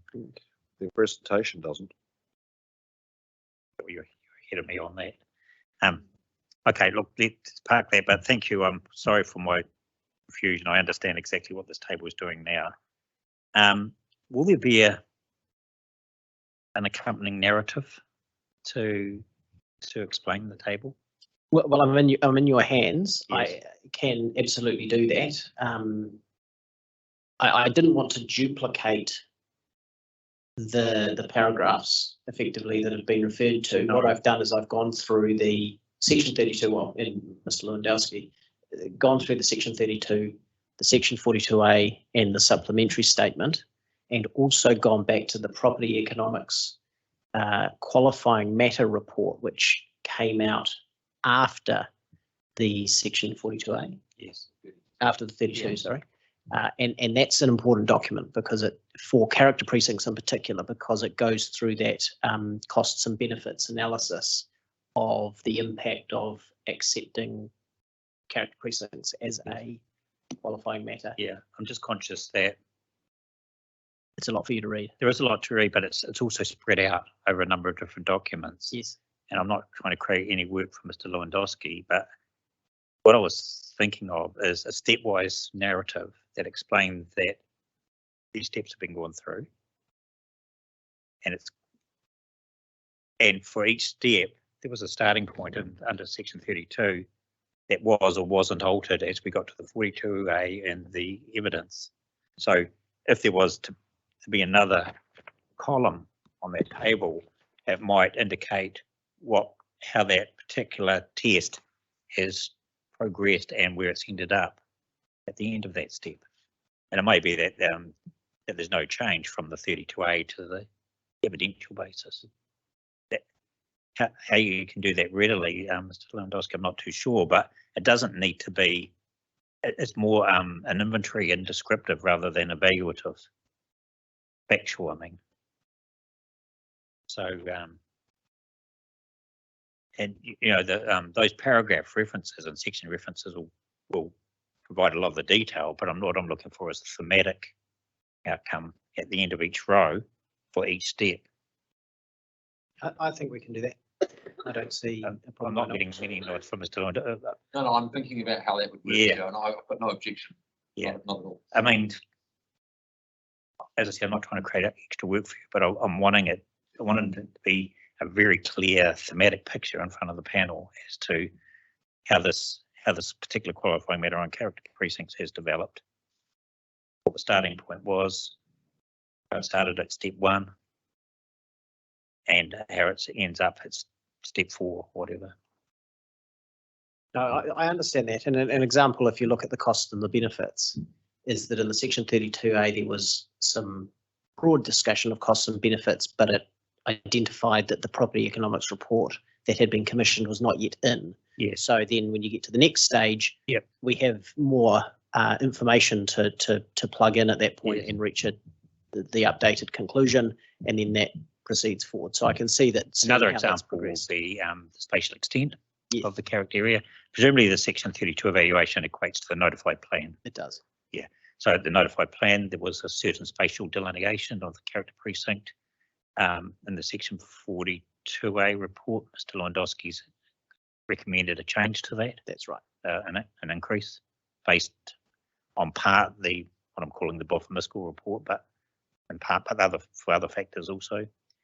So for that, in terms of the site-by-site analysis, that's the thematic outcome for that issue. Absolutely. Sorry, Mr. Chair, two other matters. One's just a very pedantic matter. It's really good. Carry the headings over on the table to the next page. We can do that. Yeah, I mean, I've written them in, but it's one of my bugbears. Oh, A copy, it's copy header. And lastly, I think it'd be useful if Kaihangaora and Waka Kotahi saw this table in advance of their presentations. And I presume it'll go on the web page, but I think just an email to let them know that it's available, so that they're not blindsided by it, because we may have some questions to them on it. Certainly, that's a matter for perhaps Ms. Corr Yeah. email it out to them. I think if you could talk to Jazz and ask her to do that. And so it's not just Whangaroa, also Kotahi and HUD. They're all addressing the same issues. Thank you for that indulgence, Trevor.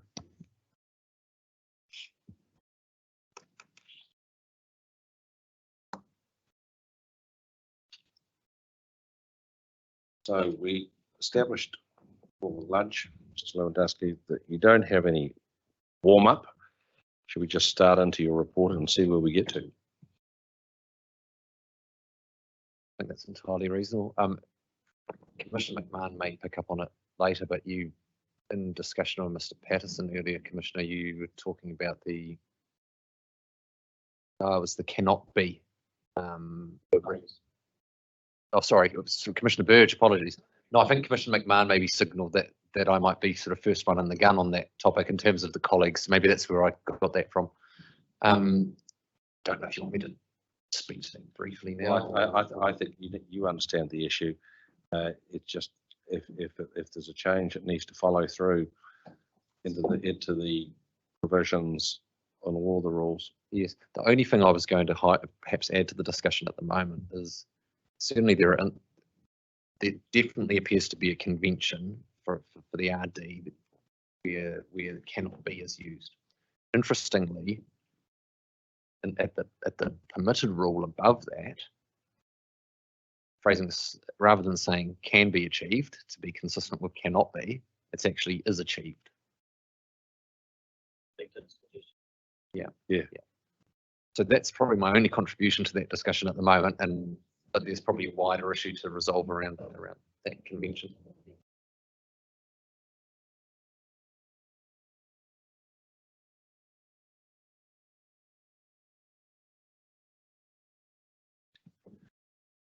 Why don't you take the lead? And same way, tell us where you are, and if we're before you, we'll climb up.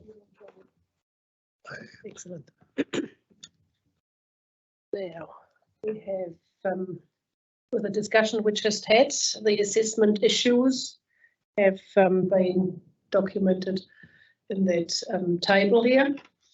So I won't go back there. Then my first question is in relation to 41 on page 8. Anybody before that? Keep going. What I would like to have clarified here is you state that the reduction in the realisable dwellings across the development capacity is 1.9% with regards to the character precincts.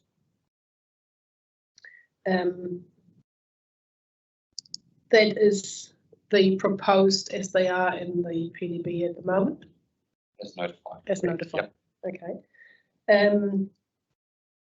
Do we have a number that tells us what the actual character areas as they were originally? Because many submitters said, we want to have what was there before. Do we have a number on that? How much in terms of percentage does that cover? So if we were to take the operative extent, current extent as it is. I don't believe that's been modelled. Okay. When you say current extent, what do you mean? The operative plan. Oh yeah. because we have a lot of submitters that say they want to go back there. They want to have exactly what's there in the new plan. And of course, I know that you have come up with a number of reasons why you think that is not applicable.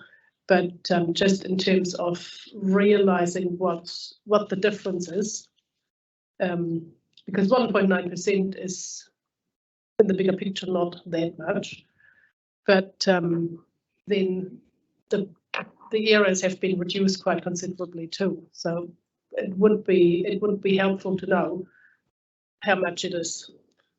Could it just be grossed up? I think the Probably. number in my head is that what you're now recommending is 56% of the ADP. So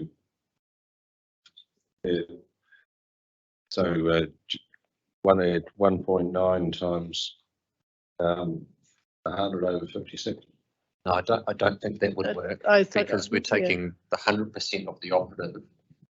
And so everything that's been, if you like, excluded from the current extent has been modelled for its capacity based on the now proposed zoning of a medium density or predominantly, I suspect, high density. So that exercise would have to be rerun based on the entirety. So I don't think that we could sort of It's not a simple back out it's workshop it. It would need not to a simple mathematical exercise. No, but it requires the model to be done. I think that's not a huge process. So if there is a request to do it, we could certainly kick that off. And timing wise, it would be a matter for right of reply, though it's not a. It wouldn't be a next couple of days. Yeah, it's something that we will hear from submitters more, and it would be good to be at the end of the day able to see where the difference really is. I think that's a definite request for your reply. And it's also in line with the request that we had on day one to Mr. Patterson about percentages of the residential zone and how that was carved into The overlaps, yes. and then what proportion each area one and area two are of those respective zones. It's all about the I guess it's about the vibe of how it sort of equates.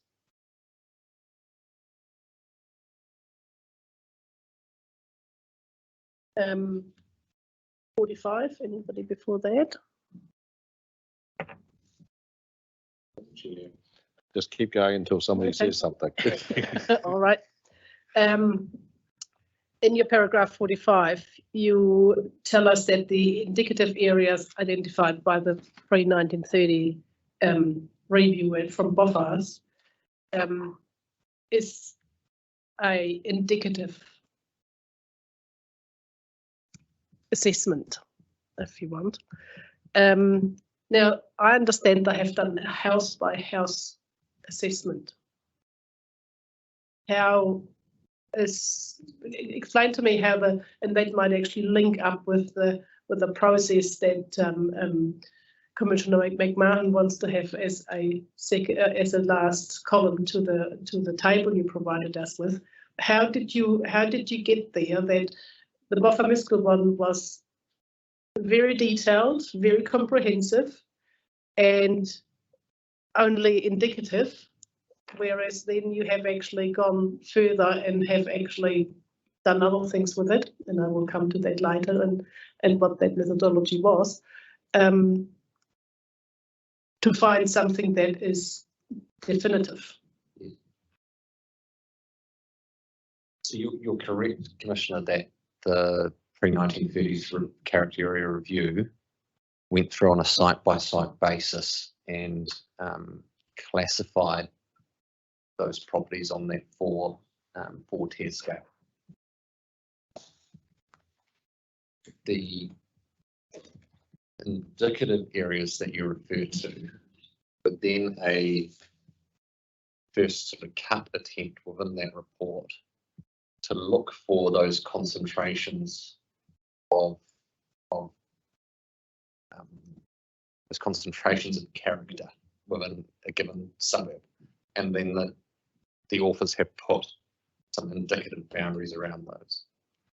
We've taken those, I think we talked about this yesterday, we've taken those as a starting point to then, I use we in this instance purposely, as a group of people that did that work, to look at how those might inform the boundaries for a character precinct. And we've put in a range of parameters in the methodology that's described, which then informed our shaping of the precinct boundaries as you have them recommended to you through the 42A report particularly. So these parameters, how were they different to the parameters that Boffa-Miskell had? Boffa-Miskell really, as I understand it, really just looked purely on where are the concentrations of character and how could we put a boundary around that.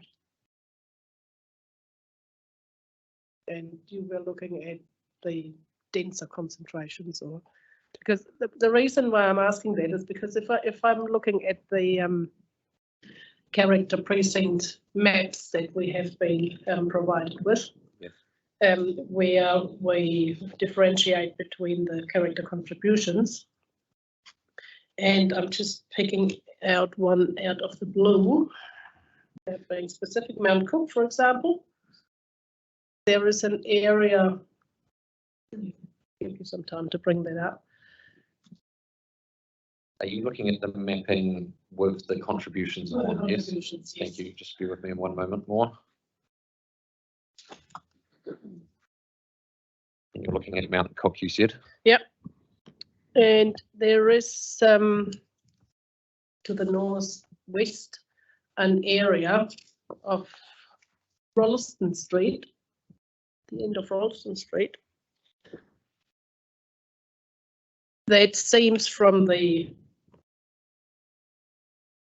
character contribution shadings relatively consistent. There is one side, sorry, two sides that are not, depending on where you draw the boundary, there is one or two sides that are actually detractive, but other than that, everything else is primary and contributory.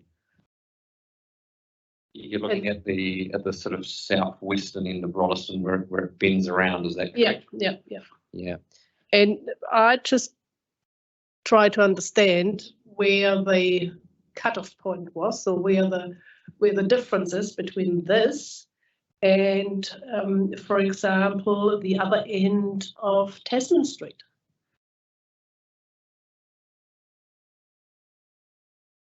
Like the north end of Tasman Street. When I look at that area, there is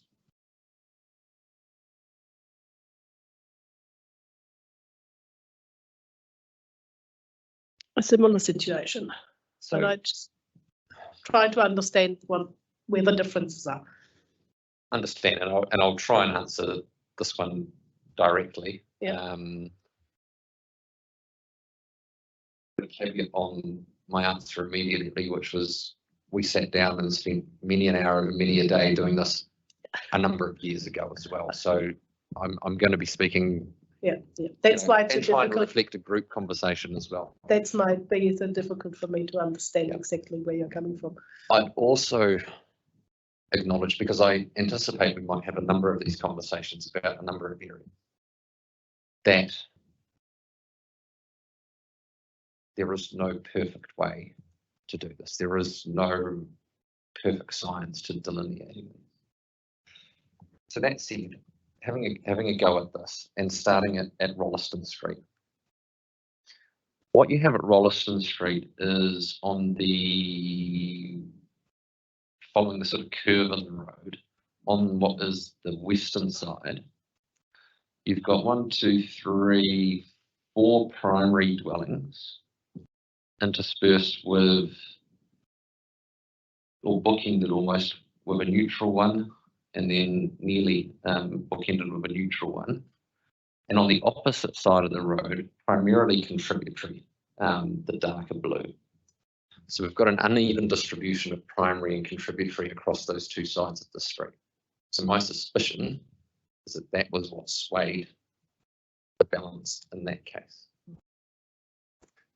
Which is not, I also, I think, acknowledged in my 42A that, you know, reasonable people could come to different conclusions on this. Yeah. We've tried to apply a methodology as we set out, and that is how I read that map. Yeah. I don't disagree that someone else could go, well, these are valuable buildings. Their basis for valuing those buildings is, you know, I don't question that. Mm. But I come back to the fact that we've tried to adopt a methodology, and the distinction I'm seeing there immediately is that we've got a really strong row of contributory on one side and a real mix of primary, contributory, and neutral on the other, and also what is somewhat a smaller area that's disconnected from others. And so that is the kind of consideration that would have tipped that one the other way. Coming back to your, it was Tasman Street, correct? That you was, Yeah, just was, in was the comparison to counterpoint. that, yeah. There's just a greater degree of primary there, Commissioner, as I look at it, and a better distribution of primary at different sides of the street. So it's really going to that streetscape approach that was central to that methodology. Right. Talking about that side of the street or this side of the street, I noticed that one of the points of your methodology is that you are assessing the places that of higher quality that have more primary buildings on both sides of the street. So you're looking at both sides at the same time. Wherever possible, and there are variations there. I'm not sure if you've got that methodology appendix in front of you, Commissioner, but in the right-hand column, where there's a sort of heading that says, what are the qualities of the streetscape? There's a number of points there. One is first land use, residential on both sides of the street. But there's obviously other instances where, for topography reasons or reasons of history, if you've got a reserve or an area of open space, you don't always have that both sides of the street available to you. So in that situation, there's a judgment made around, well, what is the nature of that street? If it's an open space type environment, and we've got a really strong row of housing on the other side, that's predominantly primary, maybe a bit of contributory mixed in there. That could be a situation where you recognise that area, notwithstanding that in that example, you're not hitting that both sides of the street criterion. There's some subjectivity to when you apply that. I mean, I absolutely acknowledge that. And yeah, because the reason why I'm asking is because, of course, there will be instances sometimes where you have a street that is not quite as narrow as a lot of them, but that is a thoroughfare with 4 lanes, or and amenities left and right, where only one side then has the character. Those sites, would you have actually considered those streets not included just because they wasn't on both sides? I can see the rationale, if you've got an open space or cliff top or whatever on one side, but the methodology to me read like as long, it doesn't matter how wide the street is, and it doesn't matter what the character of that actual street contributes to it, because at the end of the day, as you say, there is a streetscape character element coming into that. Yeah, I don't recall our sort of deliberations on this being informed by necessarily street width per se, but we did look at what the sort of land use activity on each side was. Jumping back slightly more, an example perhaps of how we responded to streets where we're only on one side is, if I could take you to the Berempore map, if you've got that Yep. in front of you or close by.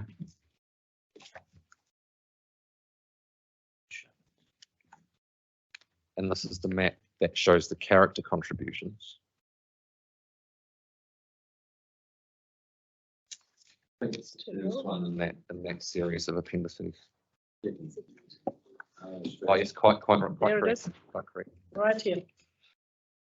So if you go to the southern edge of that, more on the right-hand side of the road that splits things down the middle is Adelaide Road, but if you go to the southern end where there's a pink outline. Yep. To the south of that pink outline is a sports field. I forget the name of it. But there is a large open space there.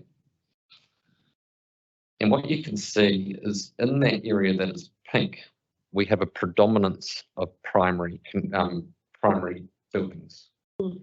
That pink stops, and the context is exactly the same to the east of it, but the pattern of contribution changes.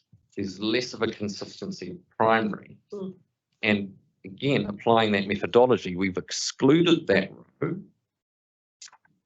further to the east of it, notwithstanding that, arguably it would have been more convenient to keep drawing that along, but the nature of that contribution precludes it. And that, I guess, goes to our the wider discussion of how do we balance the identification of these areas versus how do we balance the NPS, UD, MDRS issue. And that is, again, different ways to cut this cake, but that is how we've attempted to do it. Although, correct me if I'm wrong, if I look at that particular road and that open space across the road, or is that just a matter of showing your recommendations that your darker purpley line sits on the other side of the road? Is that just a matter of showing? That is just a matter of how the GIS has plotted it. So no, effectively it's the same properties. But I don't speak the GIS language, but it's just how it's snapped to a boundary. Yeah, okay, because that is a constant, and that is one of my later questions, or would have been one of my later questions. Are you suggesting to actually include the road in that? No, it's not. No, it's not. It's Okay. just the way the GIS methodology, and it caused us a little bit of consternation as we were writing this up because some of the areas were just a little bit out, and it took us a while to figure out that it's actually just how the GIS is stamped to boundaries. Yeah. Okay, excellent. Now,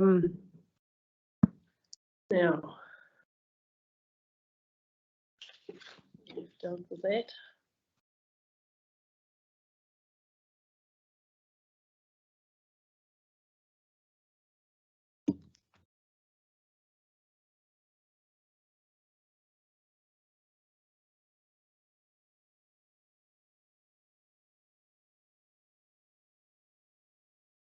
One of the questions that has come up by submitters is going back to that balance between the requirements of the NPUSD and the requirement to provide for that. And I don't want to use the word amenity because that has a different connotation of character precincts. They were saying that 70%, as far as I understand, have been culled from what was in the ODP in terms of the character areas. And I know that you have actually added some back in. But in terms of the numbers of the realisable capacity that we've got and the bigger picture numbers that the character area can actually reduce. And that's one point why I think that number would be good to know what it is now. Can the balance be found elsewhere in terms of what needs to be provided? If we've already got an oversupply, the people say, then why do we need to cut stuff back in those areas? So, yes. I'll deal with the second part, what I think was the second part. In terms of what I think the first part of your question was, is a suggestion of could we keep, in theory, the current extent, but turn the dial up elsewhere to get a greater intensity, greater density, or greater realization out. I just want to say what I understood the people to say is the dial is already dialed up by zoning them as medium density. So I'm asking is, in the absence of them, if we were to try and keep the entirety, for instance, would we need to turn the dial up elsewhere? Is that what the question? Could we turn the dial up elsewhere in order to keep a greater amount?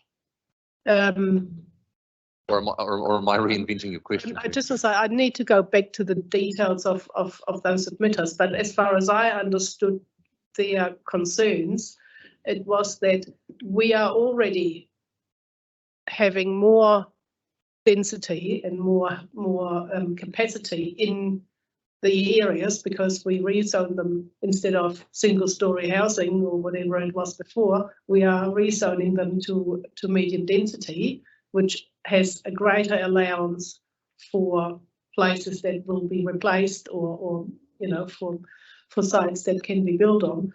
And that has actually already, in their mind, already satisfied the balance between one and the other. I think that probably ignores two things. The first is that we've got a pretty clear direction in terms of the NDRS that needs to be permitted. That needs to be on a permitted footing. And clearly, the demolition controls and the new building controls in these areas do not provide for that permitted basis. The second point being that irrespective of the area that we're looking to manage for character purposes, you've still got to justify that. And my view is that the evidence that we've got in the form of that pre-1930s character area review pretty squarely says that a good number of these properties, I think the I can double check if needed, but for the purposes of a rough number, I think the Boffa-Miskell report said that of all of the properties in character areas, about 72% were primary or contributory. So the question might follow is if 72% are primary or contributory, why are you not protecting and including an equivalent number in the character precincts? And the answer there, of course, is that they're not uniformly distributed, or they're not collectively distributed. They're not nicely parcelled up for us to just draw a boundary around. We've got the disruptive, the neutral, and the detractive ones amongst that. So that's where you start having to craft boundaries. So the 72% is dispersed throughout the area, Yeah, they're so not agglomerated into one. Correct. So what that report has said is, look, we've assessed every single one, and when we aggregate those, I can find it for you, Commissioner. It won't take me a moment. Another way to put it is, if they'd been aggregated, you wouldn't have needed to spend hours on this exercise. Drawing the boundary around the outside would have been easy. If they were nicely, exactly. But life's not like that.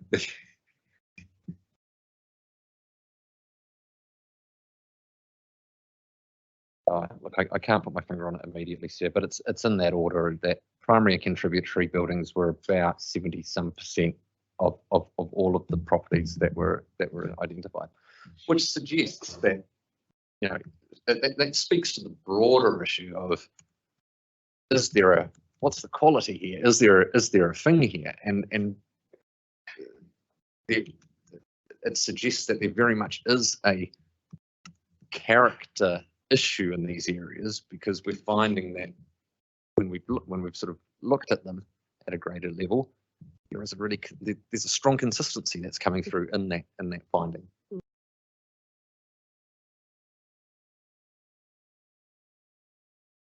Thanks for that. There's perhaps also a legal overlay to that question, because I won't say the status quo is irrelevant, because the status quo is part of the justification. The reason why there is this concentration of character is because of the existing rules. So it's not irrelevant, but we can't in the proposed plan arrive at having the existing character areas effectively rolled over unless by accident that is the least restriction necessary to accommodate the qualifying matter. So unless you were going to decide that the least restriction you can do is to manage the character values in the exact same places, then you can't reach that under the new framework. Another way. However you arrive at it, you still got to justify it from starting with no restrictions. Exactly. You can't start from the status quo and work it out. Yes, you've got to start from nothing and decide how much you can accommodate. Okay, I understand that. It's not just the least restriction. You've got to establish the values present also. Yes. Don't you? That's the starting point. Yes. Yeah. So if, what of a better term, if the status quo in the ODP is option 1, or a number, yeah. Where does the Boffa-Miskell report, how does that come in as an option? Is that another option? Because unless I've got it wrong, there is a difference between what's in the operative district plan and the exercise that Boffa-Miskell have done. Correct. Yes. Correct. So, I mean, it is another option, and it's the option that's coming through From submitted. Well, and also through the Submitted. 42A reports, and you know, coming back to your sort of thematic column, there is a change there. The Boffa-Miskell, if you wanted to put an option sort of name to that, it would probably be the indicative character contributions that were spoken about before, and they align reasonably well with what is now being recommended to you. Not precisely, but In your 42A. correct. So, yeah. But presumably aligned less well with the notified plan. Correct. Correct. I was, You know, by what margin? I mean, rule of thumb, what sort of margin? I mean, you gave us 72%. so yeah. Oh, hang on. Let me correct myself on that one. I've got the number now. So the Boffa-Miskell pre-1930s character area review, 74% of the houses assessed were either primary or contributory. Yes. I can find a better breakdown of that for you. I think majority of that was primary, and contributory was the lesser contribution. Here we go.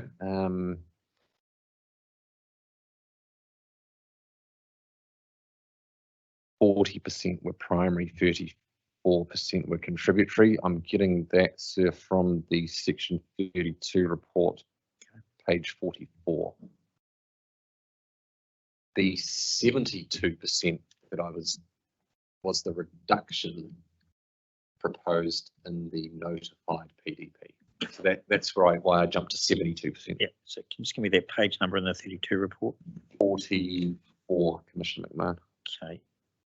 And just repeat the 72 again. That's Why I was mentioning 72, and because 72% was the reduction proposed in the PDP as notified from the current character area extent to what was in the PDP. from the ODP. From the ODP to the notified PDP. Yeah. And did I dream that it was that the end result of your recommendations is a 56% reduction. That number's in my head for some reason.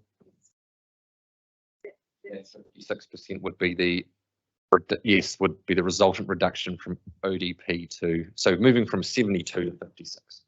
That's correct. Reduction, so they're expressed in a negative, but it's a gain of what is it? 16%. Thank you. School set maths. I mean, that table, you've got a table set out in the page 16. Yes, paragraph 90, correct. Yeah. And that And that breaks and- it down by area as well. and then your table 2 is your actual number of properties. Yeah, so, got it. yeah, it's helpful. Just to perhaps add to that, what you'll see contrasted between the section 32 and then that table at paragraph 90 is that the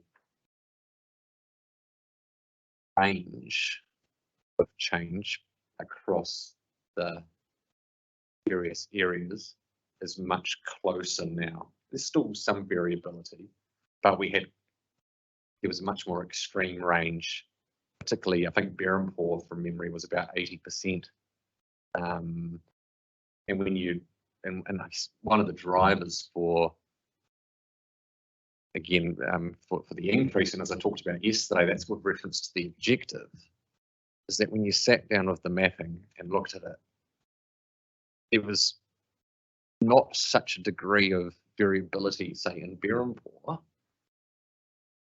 that could be sort of justified in the reduction that it was experiencing as compared to another area. And so what seems to have fallen out of this refined methodology and reapplication of that methodology is that, yes, there's still some variation, sort of between 45 and 62% across, but that is a much closer range than what it previously was. And Holloway Road and the Terrace. are the Holloway and outliers. Terrace are outliers, Commissioner Robinson, yes.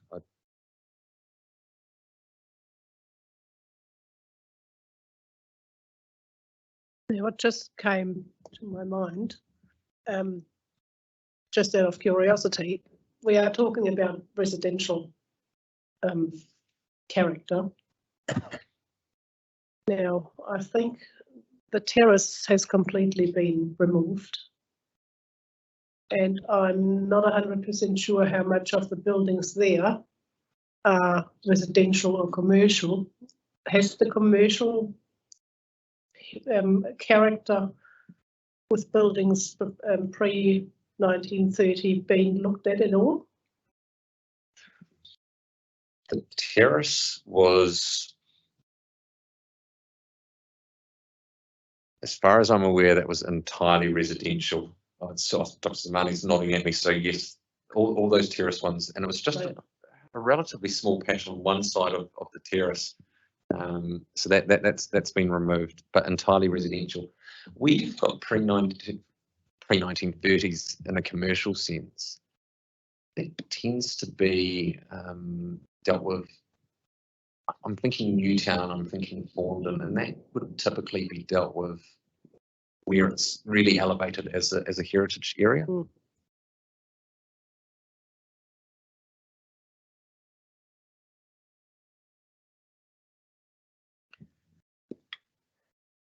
Yeah, I've gone through questions here. With regards to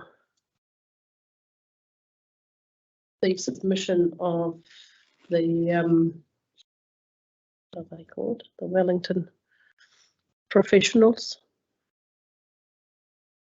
They have actually been questioning the 1930 cutoff because their argument, as I understand it, was that there are in these areas that are of character value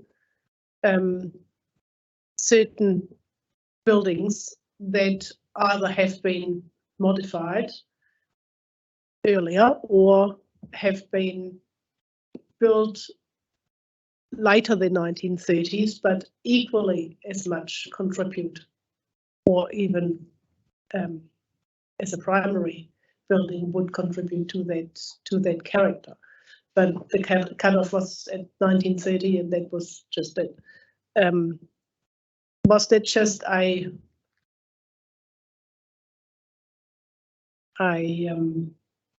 stipulation that came from earlier plans where, okay, this is the cutoff point and we're not looking at anything else? Yeah. Fundamentally, the answer is yes. It's a carryover, but that, as I understand it, that setting of the date was a deliberate point, because there was, I think, some work done that said, look, overwhelmingly this was a reasonable line to draw in terms of the age of the predominant age of buildings in that area. My reading of that Wellington Heritage Professional submission is not so much a concern about that cut-off date, but that they considered that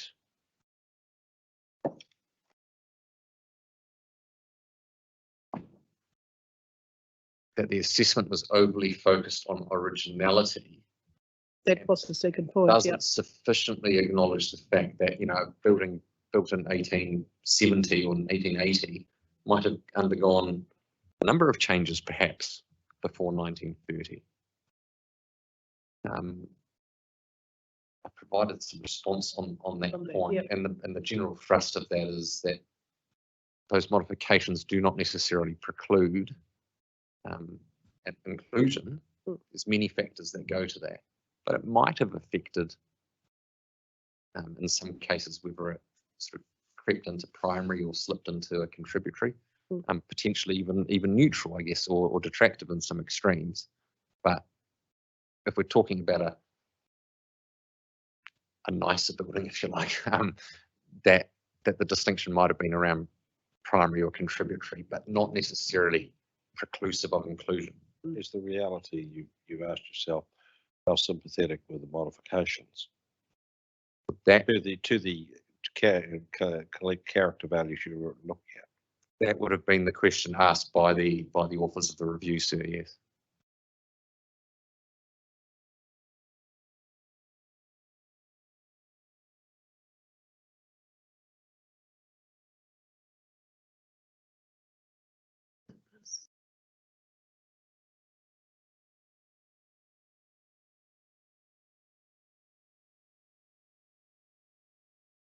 Yeah, I had the question at 343 with regards to the requirement of the X, but I think Mr. Whitting has actually given the answer on that. Does the Act require to minimize the extent to the max in terms of the qualifying matters? And I think that is the case. That, you know, it's only what is absolutely necessary. Well, that's my view. Not absolutely necessary, but necessary to accommodate the values, the thing you're trying to, the matter you're trying to protect. Or, which of course gives a lot of thought to where to draw the line, because there is quite a bit of a different opinion out there what that necessity is. That's right, to get there.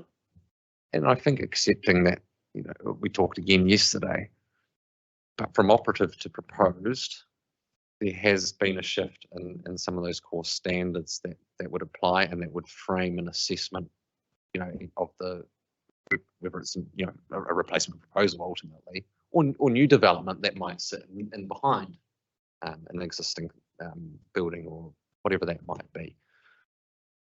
So there has been a movement from operative to proposed. I think inherently with that will just of itself probably, there's a design process there, but it shifts the sort of baseline, if you like, around what might be expected in that zone. So there's a nod there towards the MDRS and those intensification requirements. Yes, but I understand that is also something that will actually happen over time. You know, they change. That was not something that tomorrow everybody builds a 3-story building in any gap that's there. So there is a transition period, and I guess at least, for example, not necessarily only for character, but in general, I know that the NZIA was concerned about that this transition period over the next, they say, 50 years needs to be accounted for, because people still need to live in a livable environment in the meantime.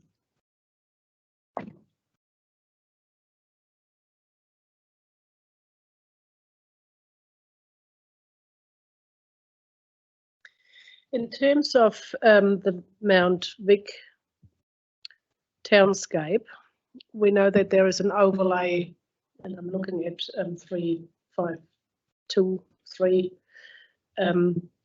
There is an overlay between the townscape character, if you want, and the townscape values and the character values, character precincts. Yes.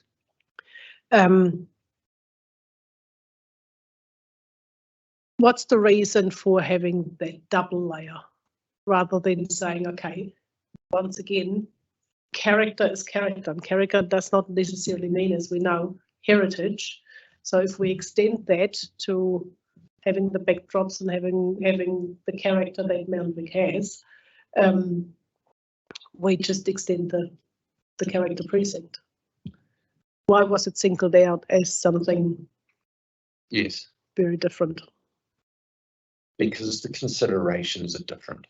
And what I mean by that, and it's framed, I guess, in the 2 objectives for each precinct, is that in terms of the Mount Vic North Townscape Precinct, what we're considering there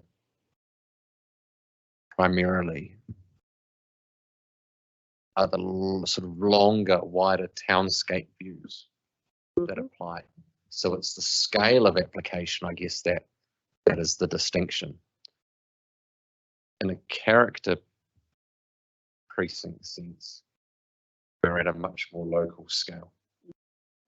It's a streetscape situation versus a townscape situation. Addressing your point, I guess, which is effectively of duplication. What we've got in the Mount Vic townscape precinct situation is a scenario where those 2 things overlap. You've got an area that, as the Mount Vic townscape precinct, is there with its sort of external boundaries. It just so happens that a good proportion of it also is pre-1930s housing, which is being assessed as having all those sort of concentrations of character. There's a sort of a, broadly described, a piece in the middle, that a bit of a donut situation where solely the Mount Vic townscape precinct applies, and there is no concentration of pre-1930s character there. So we've got a little donut situation. But that is, I think, the reason in terms of your question, that it's a happenstance that these things overlap in that particular area. So in practice, you have 7 sisters across the front. You have some nondescript apartment blocks built up above them, and you get some centuriads above that again. Yes, but we're talking in terms of Mount Vic North. Yeah. More in respect of the eastern side, so slightly eastern around the corner towards Hay Street. Exactly, sir. Exactly. Right. Yeah. But the description's the same. There are correct. Because interestingly, the Oriental Bay height provisions also slightly talk about the sort of impacts on the escarpment, but they do it in slightly different language that's more commensurate with the fact that there's a sort of greater scale of development anticipated there. The Mount Vic North is framed in a much more traditional residential scale, rather than sort of mid-rise apartment kind of discussion.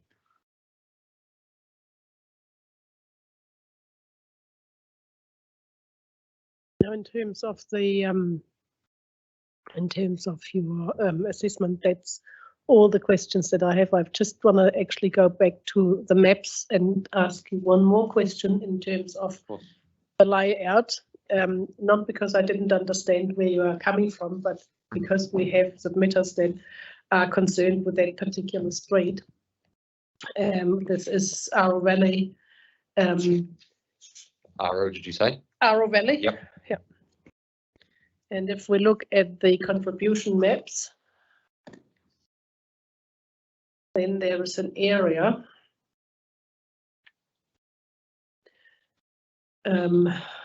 basically the red, for example, the red square, sort of square to the north, that's furthest north in the middle of the area. And then there is Adams Terrace. And if we look at those two areas in terms of how much is primary or how much is contributory, they look fairly similar to me. And we do have a number of submitters that say Adams Terrace should be included. There is no difference between that or further down the road, down the district.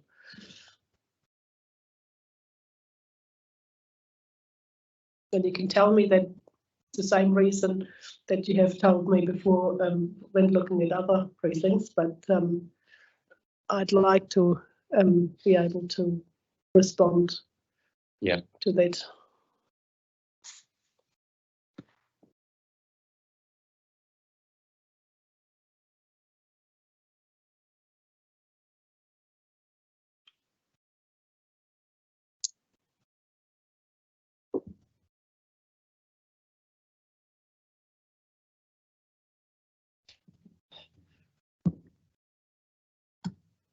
I'm head scratching, Commissioner, just because I'm trying to get myself back 18 months ago to when this was done. Because on the face of it,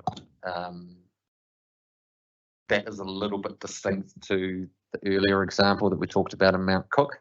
There's a greater balance of primary and contributory. I mean, more of a, it's more 50-50 there, and perhaps therein lied the answer that we considered it maybe just finely balanced, and in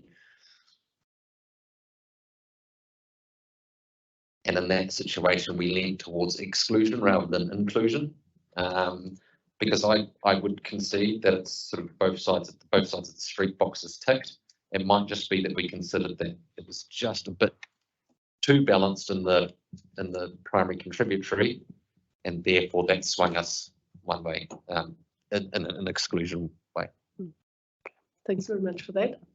That's it for me. It does come back to, different people could reach different conclusions. Thank you. I just checked my notes.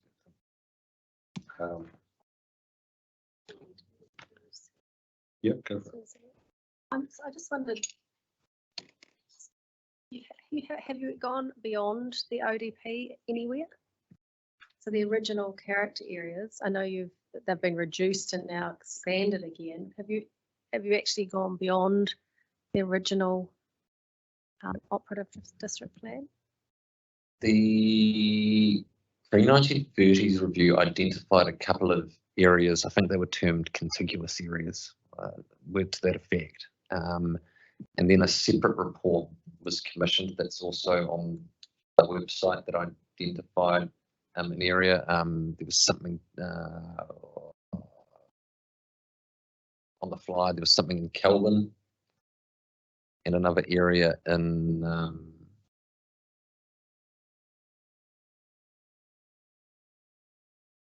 maybe Fawndon from memory. As I understand it, I wasn't directly involved at the time. The council knocked those back. They weren't included in the PDP. My approach in terms of the 42A and coming back to this, if you like, increased area, was to stick within the operative, and that was with a view to balancing those MPS, MDRS requirements. So not looking to add new and additional areas over and above what was existing. Even I think there's an area that is in a suburb sense is Kelvin, but in practice currently the district plan identifies it at Thorndon around Bolton Street. The PDP really knocked that area back. My recommendation is to revert it to what is current, but that's the extent of Kelvin. Yeah. But Two questions only from me. The first is the issue discussed in paragraph 279. 279, so was it? 279. Faux replacements. You don't consider the definition of character does promote faux replacements.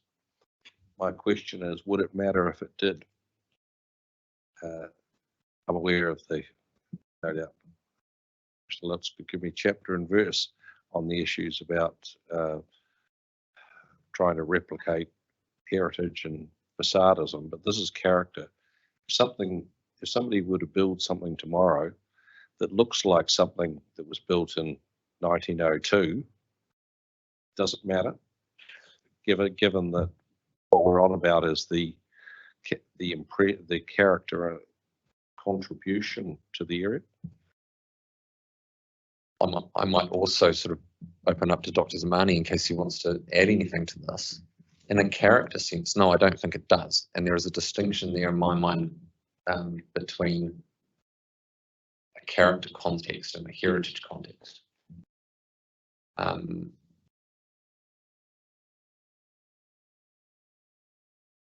But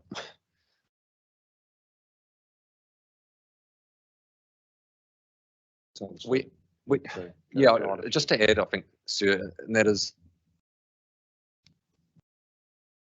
in a character sense, modern can still be entirely appropriate. I've given you the example, I think, in my supplementary maybe, of the Zamos Corner development in Mount Vic. There's no pretenses about that being a pre-1930s building, but it certainly, I think, I'm going to start using urban design language, but it certainly takes cues from the area and is reflective of this, of a sort of a pattern or a style of development. This is Dr. Zamani might save me from myself, but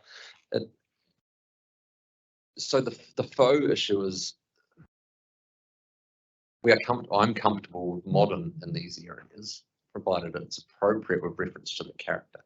It doesn't need to be replicating a particular pre-1930s style. Architectural statements are out.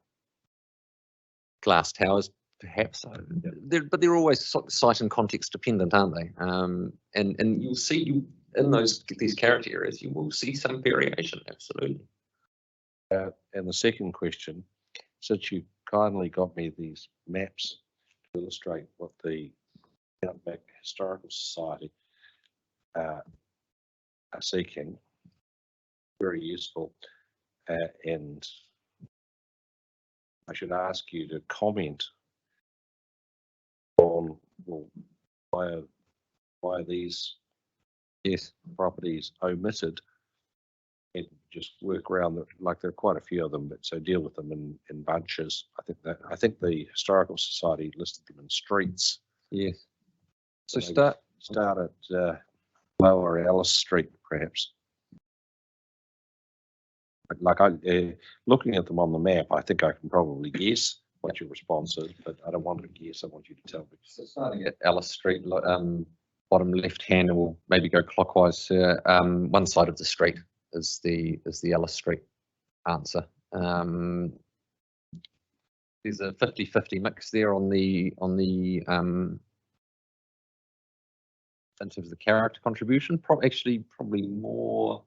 slightly more contributory, but that's finely balanced. But what would have tipped the scales on that one is that it was a one side of the street predominant. On the opposite side, you've got effectively a couple of primaries and predominantly neutral. Yes, because the church is on correct at the bottom. houses. So Patterson Street, Patterson Street, one side of the street, and you've got a pretty significant sort of piece of infrastructure on the southern edge in terms of State Highway 1. the other thing is I'm aware that a lot of those houses on Patterson Street are designated by Waka Kotahi. Hadn't thought about that, sir, but you're probably very correct there. Yeah. Because they're in the tunnel track. Which is a bit of a problem. Upper Alice Street.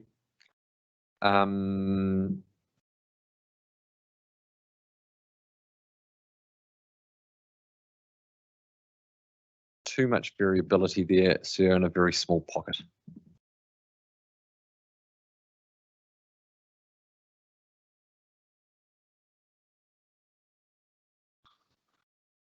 Brom, between Elizabeth, or north of Elizabeth.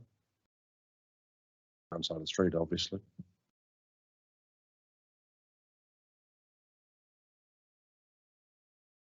Yes, one side of the street. So sorry, I was looking in the wrong spot. Correct. And that's a cluster of entirely contributory. There's no primary in amongst them. And then lastly Stafford and yeah, Stafford Port. There's a real cluster there, isn't there, around Earls Terrace as well, and Hawker Street. Yeah, and that is again just an absence of primary. Not to suggest that those dwellings aren't, aren't seen as valuable or valued by those that enjoy them, but there's just not enough primary in that cluster. and Hawker. Similar answer, sir, but also added to with the one side of the street situation there. Thank you for that. Any other questions? Mr. Lewandowski, 4 from me, two small clarifications and 2 more substantial ones.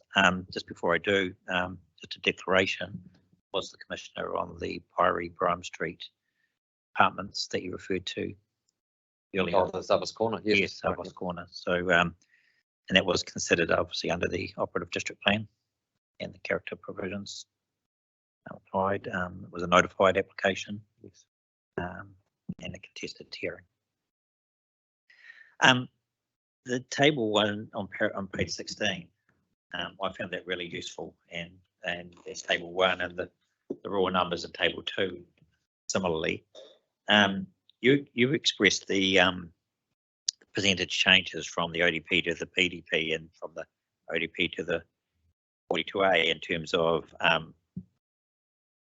change in reductions. So 72% reduction from the ODP on the notified plan down up to a reduction of 56%. Correct. Yeah. And this doesn't take a lot of maths. I've done the reverse. I've looked at them in terms of what percentage they were as notified as a proportion of the ODP. So the equivalent provisions are 28%. Yes. Up to 44%.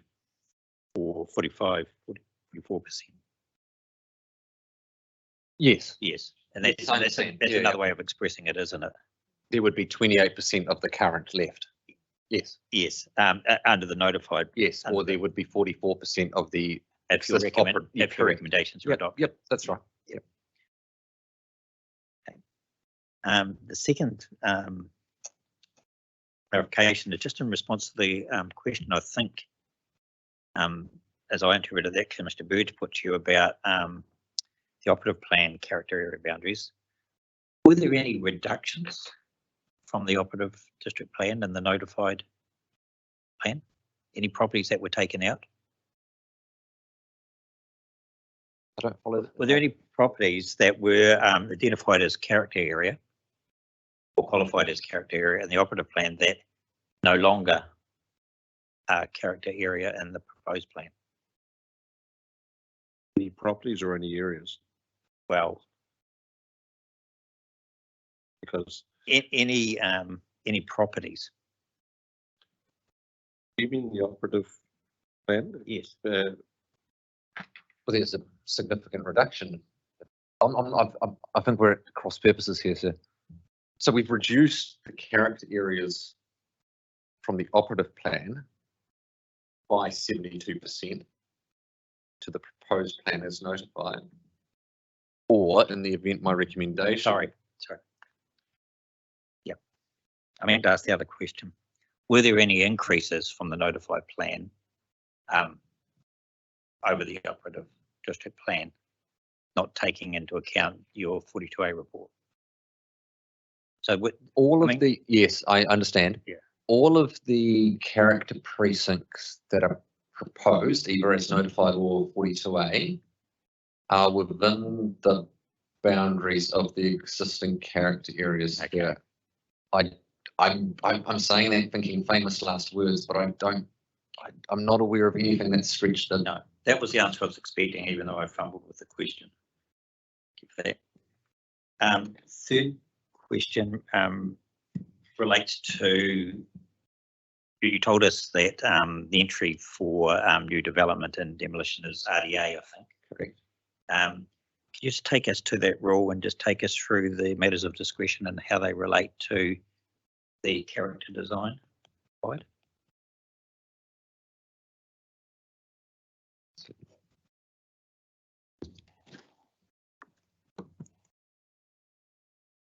Is that rule? So starting with demolition, sir, the rule is R4. Yes. That The sole matter of discretion is is policy. policy P2. And Can you just go slow there? Rule, what's the full reference? MRZ precinct 01 or prec 01. I'm going to take this down, sorry. This is demo, isn't it? This is demo, so it's MRZ prec 01 R4. Yes, and it's an RDA. RDA. The sole matter of discretion is MRZ prec 01 P2. And which we had a discussion about yesterday. Did. And And that's your question as to the relationship to the design guide, is that right? yes. There isn't one in respect of the demolition rule. Okay, so just from can we just go to policy 2 under pre-co 1? Yes. We just find that because it is that is it? Oh, it's at the beginning of MRZ, isn't it? Yes. Temper that previous comment. There's no explicit reference to the design guide. There is reference to the form, style, contribution of that dwelling, but there's no explicit reference to the design guide. And we focused on the term of that contribution yesterday, I think. Yes. In subclause 1. The design guide does, of course, sort of describe the characteristics of the various areas, so it might serve as a useful sort of touchstone. Yes. But there's no explicit assessment against it that's required. And that was intentional? Yes.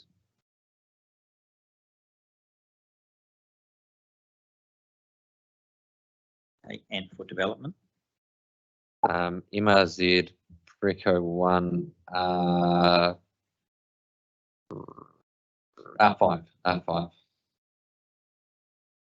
Right, again, entry level restricted discretionary. Straight off the bat, sir, yes. Yeah. And then there's some matters of discretion relating to the non-compliance. Then we get to items 2 and 3. And I presume 3 is the relevant one, is it? 3 is the relevant one. And I think, Commissioner, you highlighted that yesterday in the broader discussion of how, well, there's a discussion around an inconsistency and how different rules reflect that. Yes. And I think the question you put to me yesterday was, could that matter be amended by adding the word consistency with or similar? No, I didn't use the word consistency. I used, well, I might have used it, but it was about the intent with the principles and objectives if we were going to use the similar Yes, I think the question you put to me was, have I seen equivalent framing elsewhere that might have been framed in a, in a matter of discretion and said consistency with our residential design guide or otherwise? Yes. Now, this is the residential design guide character precincts appendix. Correct. That's different from the residential design guide per se, is it? Correct. Is it an appendix to the residential design guide? Correct. Okay. Right. And are any of the policy matters in item 2, what's their relevance? P1, P3 and P6. So P1 is a policy around the maintenance of character. Right. So it talks about requiring new development or adds and alts to have regard and respond positively to the character values. Yes. By some more detail. Policy P3 speaks to intensification. Yes. So in the context of that rule, providing for new development, that is to support the broader outcome of intensification, certainly not being precluded in these areas. Yeah. And yeah, provided that it does not detract from. Exactly. So it's still tying back to that. Yep. That character contribution. And then the third reference is 6, I believe. Yes, that's a policy relating to special features. And that's trying to talk to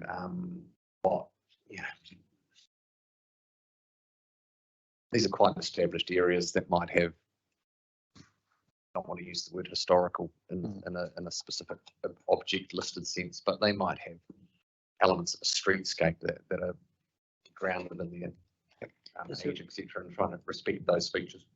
Is there any functional relationship between the 3 policies we just discussed and the residential design guide character precinct appendix?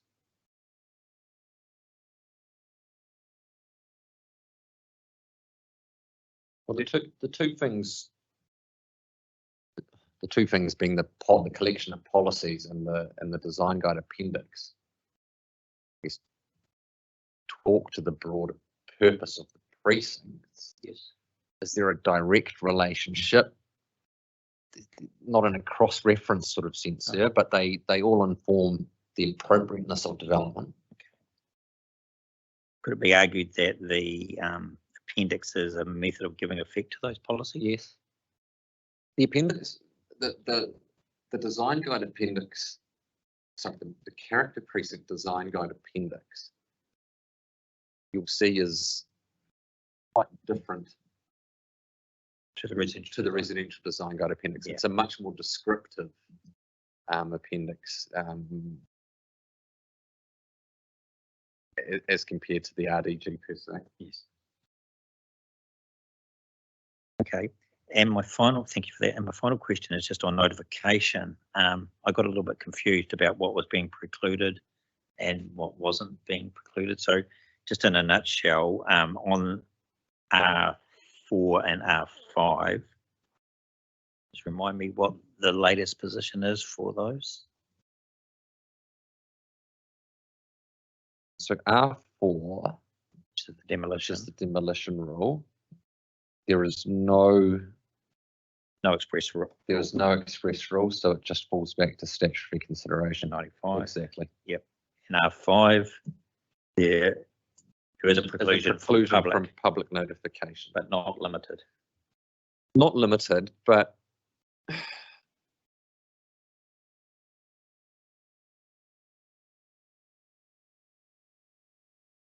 and the basis there, sir, was that if a standard is breached, then it would be appropriate to consider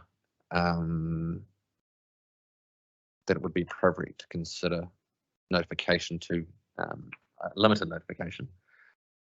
I'm just thinking that I didn't get a submission on this particular point, but I know Mr. Patterson did because he's made some changes.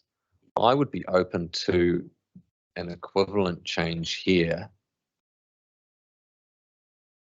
that effectively said where the standards where the standards are met, that limited notification is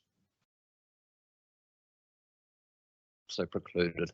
I'm doing that on the fly, Sarah, and it might be a point that I come back to you on if There was a submitter who raised an issue about notification, and he was I think that was more Suggesting going the other way, that carrying carrying over the provisions from the ODP. yes.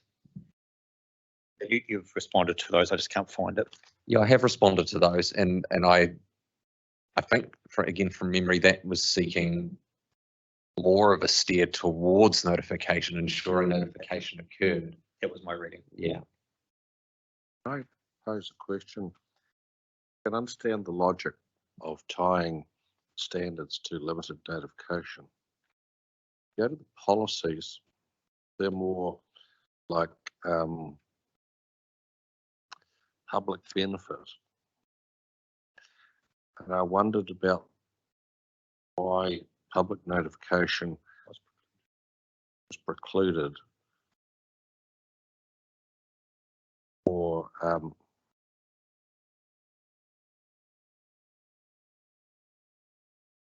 Demolition, For development. for for development. development. Because the effects in a streetscape sense are generally much more localized.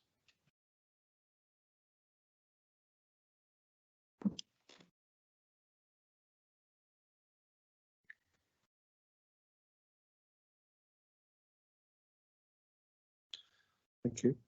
Sorry, Commissioner McMahon. No, that's a very good question. And conversely, the loss of heritage fabric under demolition, well, character fabric, is something that goes to the wider public interest. Is that what you're saying? Potentially goes to the. Could do. Yeah. It could do. Yeah, and hence public notification not being precluded. Thank you for that. Mr. Birch, anything? I think that's it. Thank you very much. My pleasure for your contribution. Large lot residential. As I say, I'm hopeful that this might be a short discussion.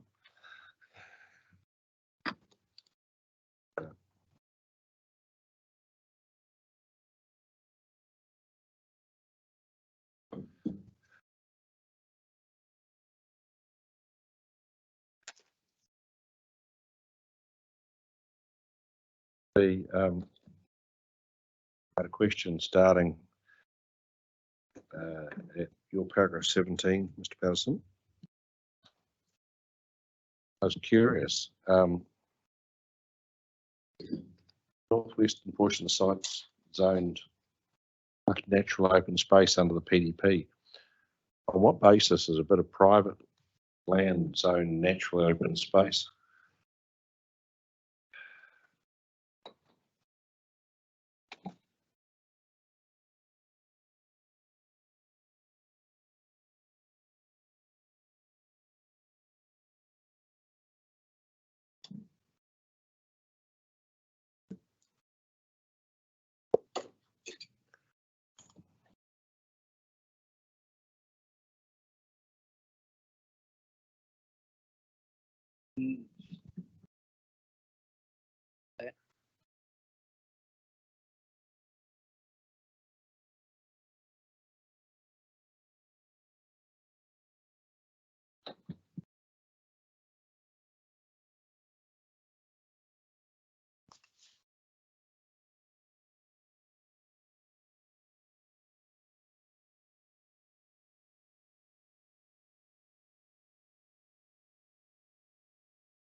Can only think that possibly through subdivision consent.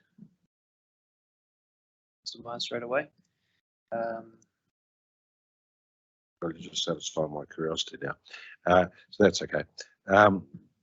Going to the maps on your paragraph 18. Yes. On the right-hand side, what is the blue line that you've drawn? Because it doesn't seem to coincide with the current zoning line. So I'm trying to figure out, well, what is it showing me? Just give me a second.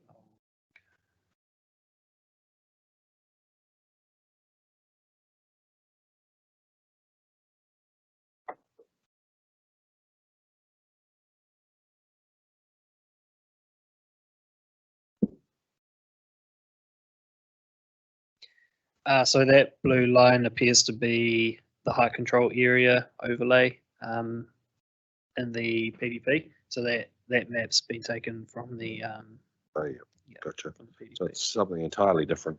Yes. Sorry, go for it.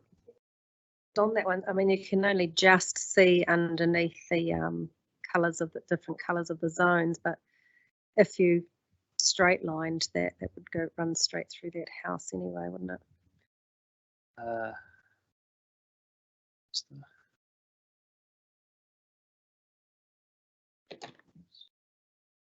Yes, yeah, it would look like that Might would be be a the small case. problem. Mm. And where's the legal access to that currently zoned residential block? Because it doesn't appear to be from Colonial Grove.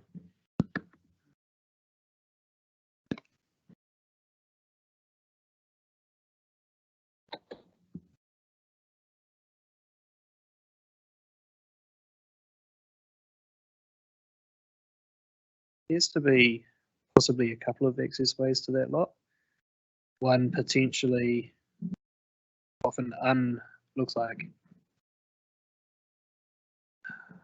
can't tell off the map, sorry. Possibly one off being Lucas Drive, but it looks like the main one being off Wilmshurst Place. Yeah, well, since it's 11B Wilmhurst, Yeah. but is that off to the side through the rural? Is the access through the rural area? No, it looks like it tracks down 11, possibly 11. What do they call that? Is it 11? So 11 Wilmshurst Place. Oh, yeah, Looks so like it that's tracks up to down the the side north. of that. Yes, and then comes towards the west or the southwest of that property.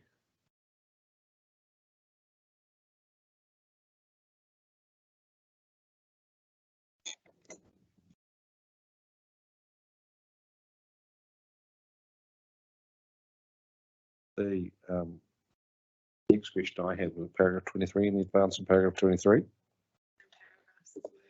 The same question.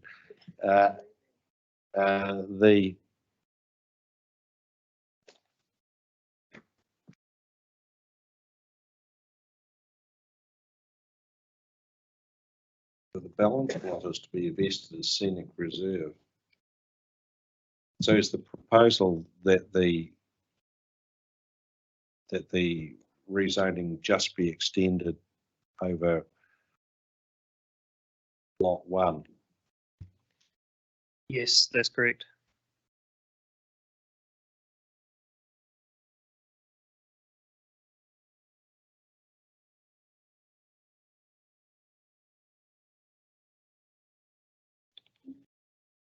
When was that subdivision granted?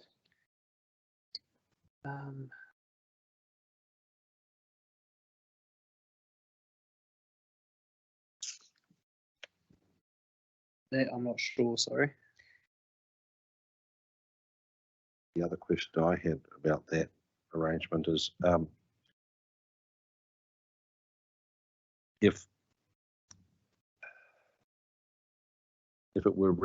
lot 1 were rezoned the MRZ, would the logic be that the balance lot would be open space since it's reserve, scenic reserve?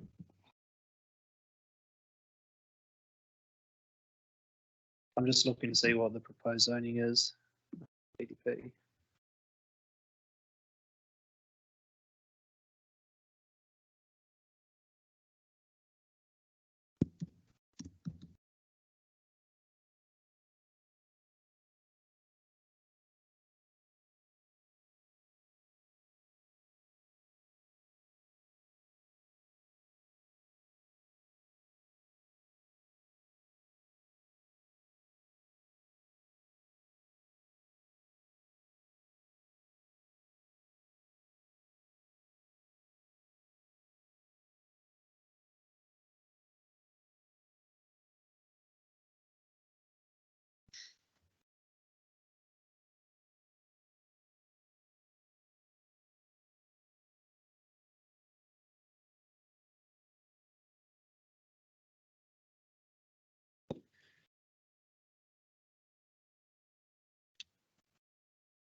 So the entire property at this point in time is zoned large lot residential on the PDP.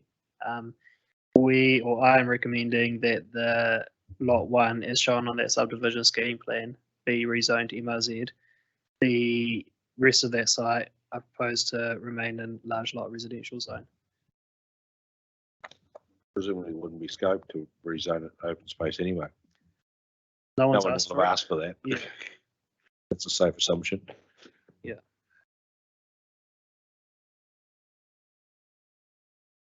So what does it mean that with the application says to vest it as scenic reserve? So wouldn't that happen as part of the subdivision? Yes, but it's a subdivision condition that will need to be given effect to. Yeah. So that's why my original question was, I wondered when the subdivision was approved. Yeah, I'm not sure. I can find out though. Mm. And respond. And it Or just, put another way, why it hasn't already vested. yeah, yeah. And whether the subdivision doesn't proceed, you don't see any issues with lot 1 being converted to MDRZ, sorry.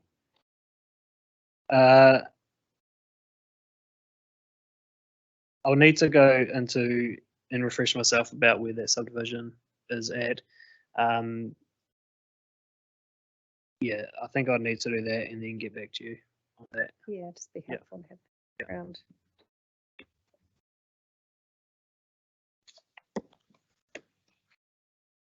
My next question is about paragraph 26.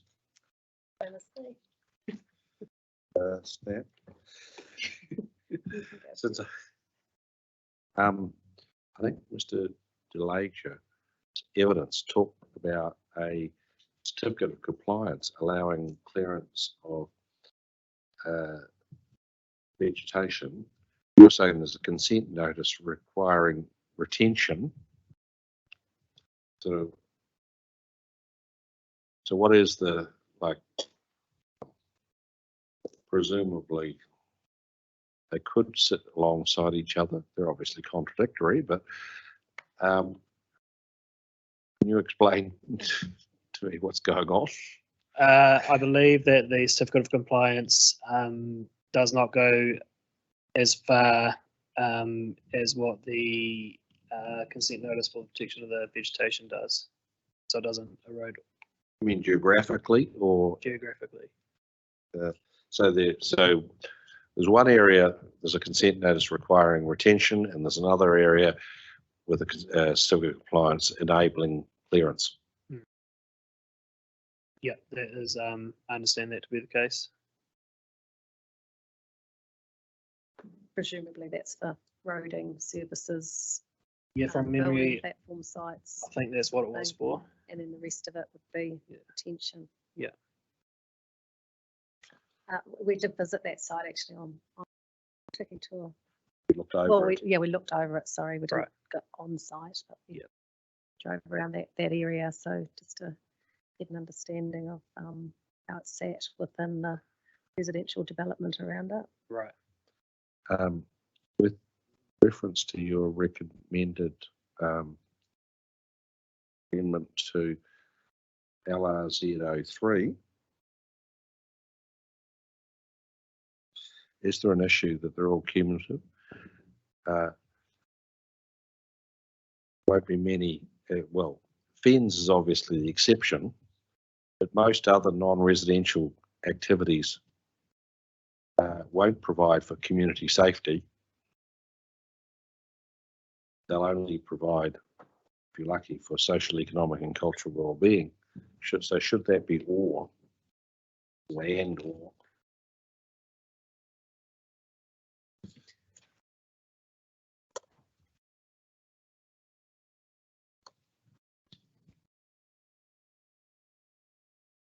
Yeah, I consider that that could be an appropriate addition to that objective and slash or.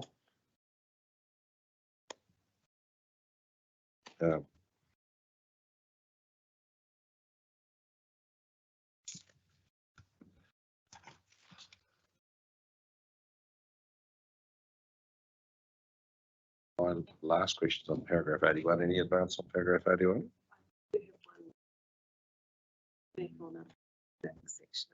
So we'll come back. We'll circle back. So go to paragraph 81.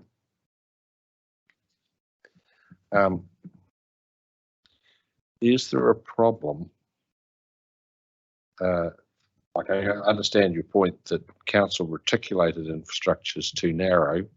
Is public infrastructure still too narrow because it won't include telecommunications, it won't include electricity, both of which would seem to be pretty important because neither of them are supplied by public bodies.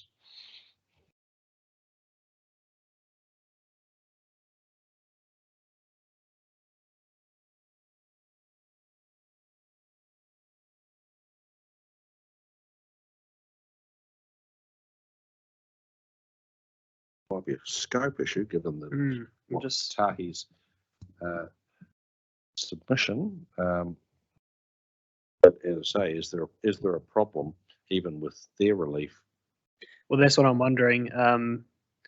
Because yeah, as it stands in the PDP, council reticulated won't necessarily cover what you've just mentioned either. I know, like it's getting better, but it doesn't get where it needs to be. I can see what you mean. Possibly around scope, there might be an issue there.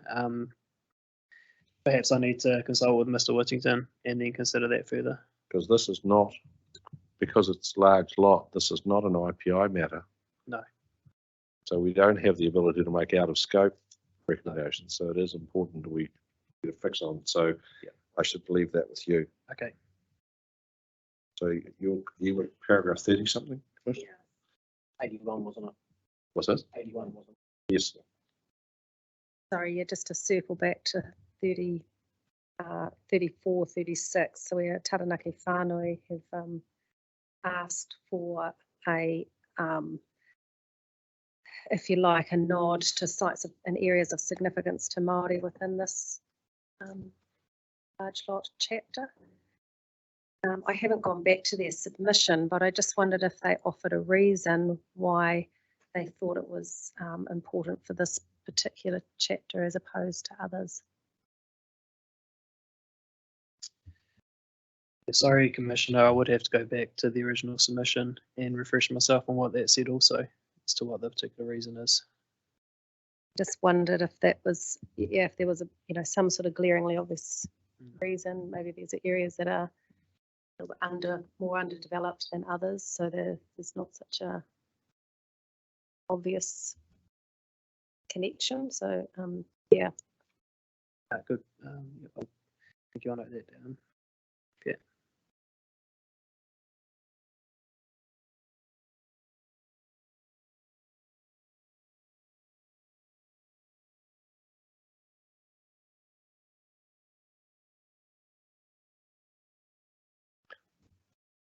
Done? Yeah. I think that's us. Yeah, that's Checked it. Thank you. Yeah. Is that short and sweet? I think we might take a coffee break and come back and talk to Dr. Zamani. Thank you very much. Thank you very much, Mr. Patterson. A yeoman effort. We won't talk to you any further about design guides. I think we've done them to death. Thank you. Thank you, Commissioners. And thank you. Break and come back at 25 past.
restart the hearing.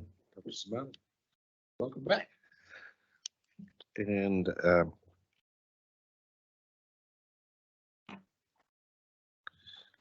as I said to you, the purpose of this discussion is to get your reaction to the Mr. Ray's attachment C. And there are a series of maps, 24 in total, and really your opinion from an urban design perspective as to what's being proposed. So the first one is number 1 of 24 is Linden, an area of high density residential centred on the railway station. That's the ration. That is the justification in terms of. I think that there's no dispute that the railway station is rapid transit. Therefore, policy 3C requires definition of a walkable catchment. Obviously, that's an issue we dealt with in stream 1. From my point of view, I'm interested. Do you have any comments on the basis that some area is going to be defined as high density residential around this railway station? Do you have any comments on the extent of what's defined? Thank you, Commissioners. Before I delve into the maps, I would like to make a few points in terms of the way that I conducted my assessment into all the maps, if you don't mind that. Yes, but the first point is that my assessment is purely on urban design evidence, and because of the time issue, I couldn't do a thorough assessment of the maps, so it's not conclusive or thorough. The other one, this is my opinion, and under code of conduct, I can't advise or comment on other matters that they're planning or wind or traffic. I will address some of those that I'm concerned with, but I'm not sure whether to what extent those matters affect, and I will leave that to Mr. Patterson to discuss in his right of reply. The last one is probably just a preemptive measure that I expect. In some of the maps, I would say that I'm not finding the extent of intensification appropriate, and I was kind of expecting that you would ask me, so what is the appropriate extent? So I provide a response to that, and I feel there is a need for further evidence, and that sits squarely with the submitter that proposing the change. I'm not sure what would be the appropriate extent of intensification in those areas because I haven't done the assessment. And I will count those other issues that needs to be assessed before an appropriate extent of intensification can be defined. I don't have the time. Could I just clarify something there, Dr. Zamani? When you talk about the appropriate extent of intensification, are you talking both spatially and height limits, or yes, both? I will identify which ones I'm not sure about the geographical extent of intensification, and some of them are about the height, the extent of the height. But can I just observe your qualifications are perfectly appropriate, understood. I think we're at the stage of any assistance you can give us is appreciated, complete with qualifications, and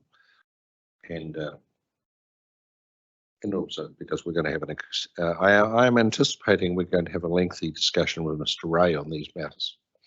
And the other kind of points, I was wondering what would be the perfect way of explaining my judgment and assessment. Well, and like, I don't think you need, remember that you still have the opportunity to contribute to the council's right of reply.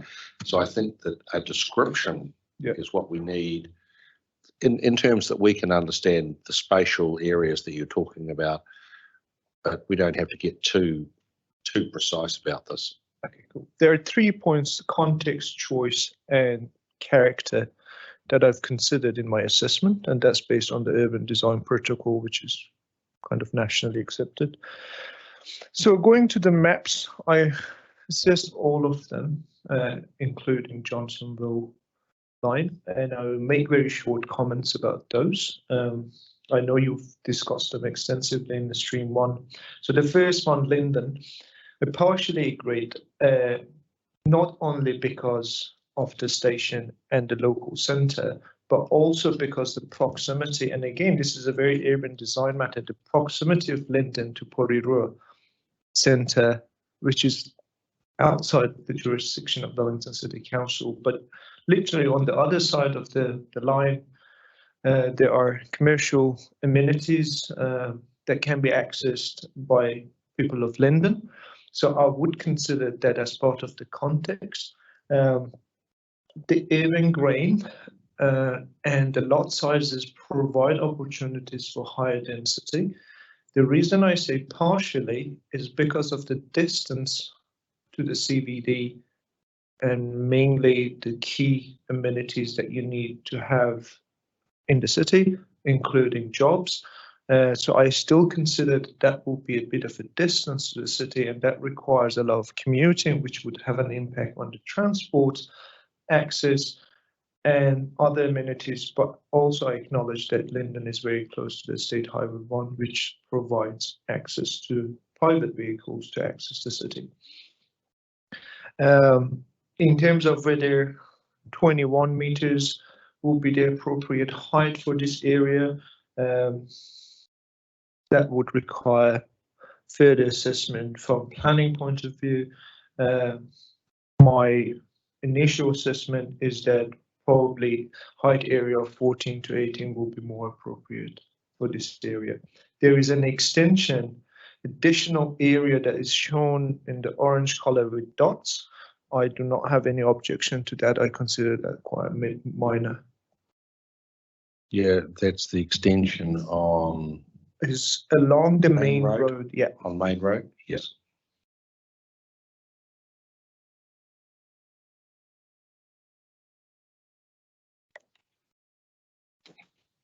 Dr. Zamani, so we can put a tick beside the legend that has the dots on it, that you're in agreement. Yep. Yeah.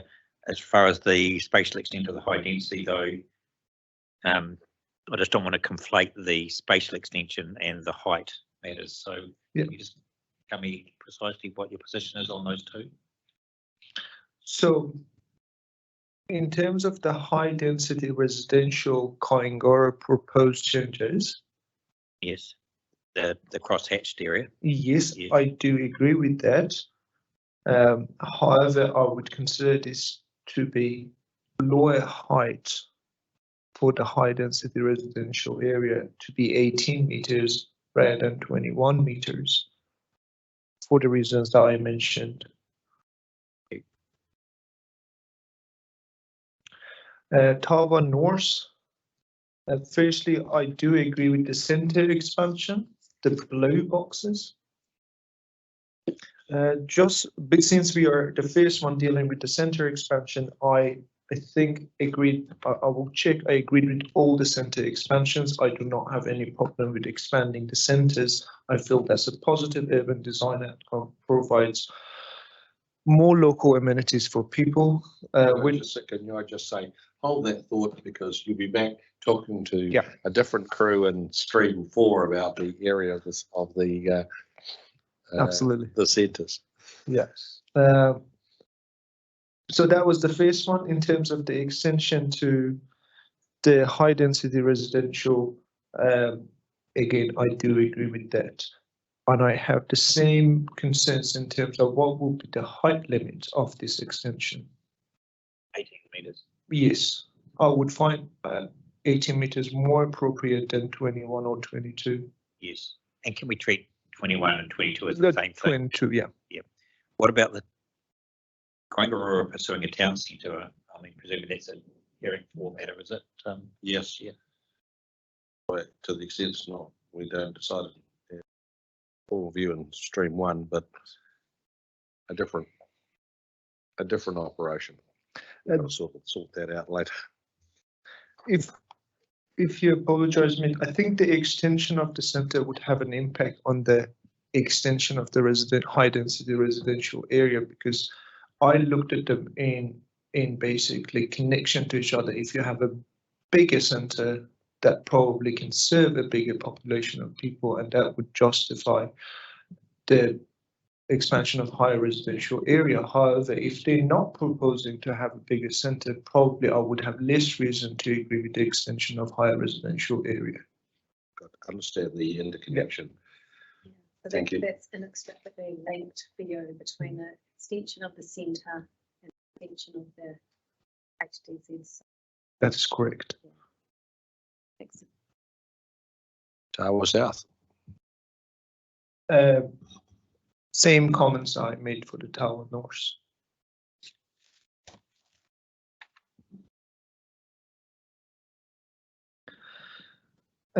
Chiltern Park.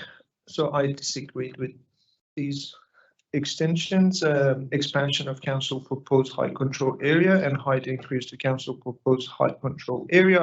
I disagreed with both.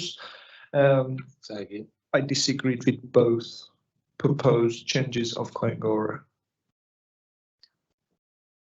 Chiltern Park.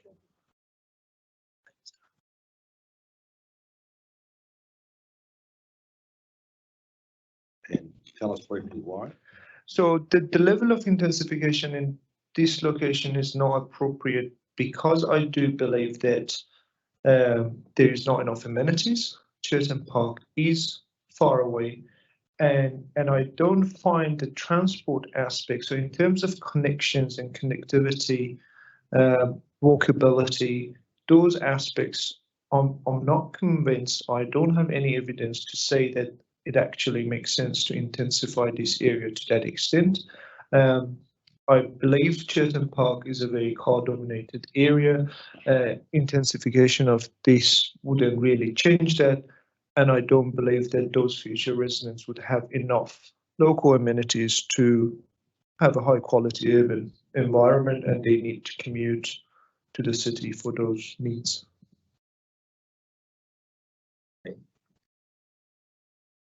Right.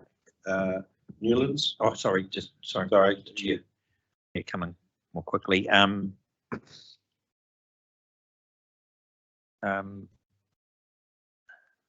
Zamani,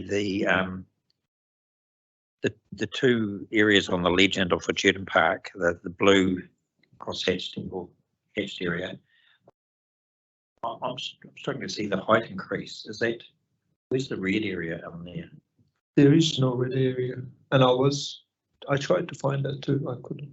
Yes. Okay. Do you think that's in? Well, we'll ask Mr. Ray.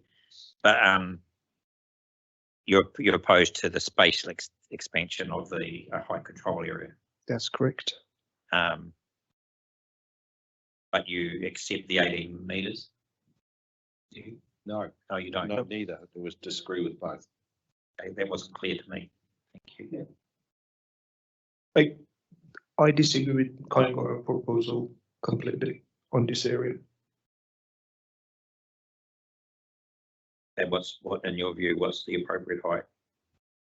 I think what is proposed in the district plan as a medium density residential zone. What's your understanding of that? I think I am not 100% sure, but I think that's 14, 11. Yeah, 11. It's 11. And I would believe that 11 is appropriate. Yes. So this isn't a height. This isn't a height control area. Area that's subject to 14. No, I don't think it is. No, that it is not. Okay.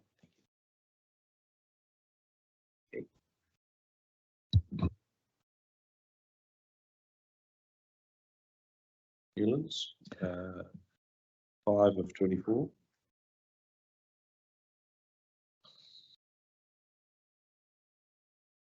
So I think in terms of Kaingora proposed changes, the first two relates to Newlands, and the last one relates to Johnsonville. I think where Johnsonville's on the next page. So Yeah, so we will just discuss- focus on the Newlands Yeah. one. So I will not discuss the high density residential here. I will discuss it in Newland, in Johnsonville, but the first two, the blue box and the red box. I do agree with the red box. I don't necessarily agree with the blue box. The reason that I do agree with the red box is that Newlands have seen recent investment in terms of provision of new commercial spaces. And I do believe that there is, how I'm going to put it, there is an urban future imagined for Newlands that I can see that's coming through. And I do believe that there's two other elements, the proximity to Johnsonville Centre and also the proximity to the State Highway 1 makes Newlands extremely accessible in terms of how you can reach Newlands, and combination of all of that, access to local amenities, access to the city, and the centre itself, they can be enough good reasons to justify the red box, basically height increase to council proposed high control area to 18 meters. The reason that I don't believe that blue expansion to the geographical area is needed is still because of the proximity to the metropolitan centre or the CBD. If it was closer to Johnsonville Centre, I would have agreed to actually make the two high density to meet each other and merge into one space, but it's not close enough for me to agree with the expansion of those high density areas.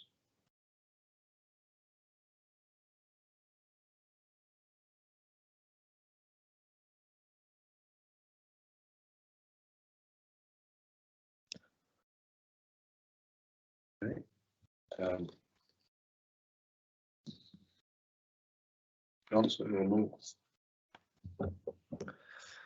So 6 out of 24. with the Johnsonville North, and there are a number of proposals, and I will go through them one by one. The first one is centre expansion.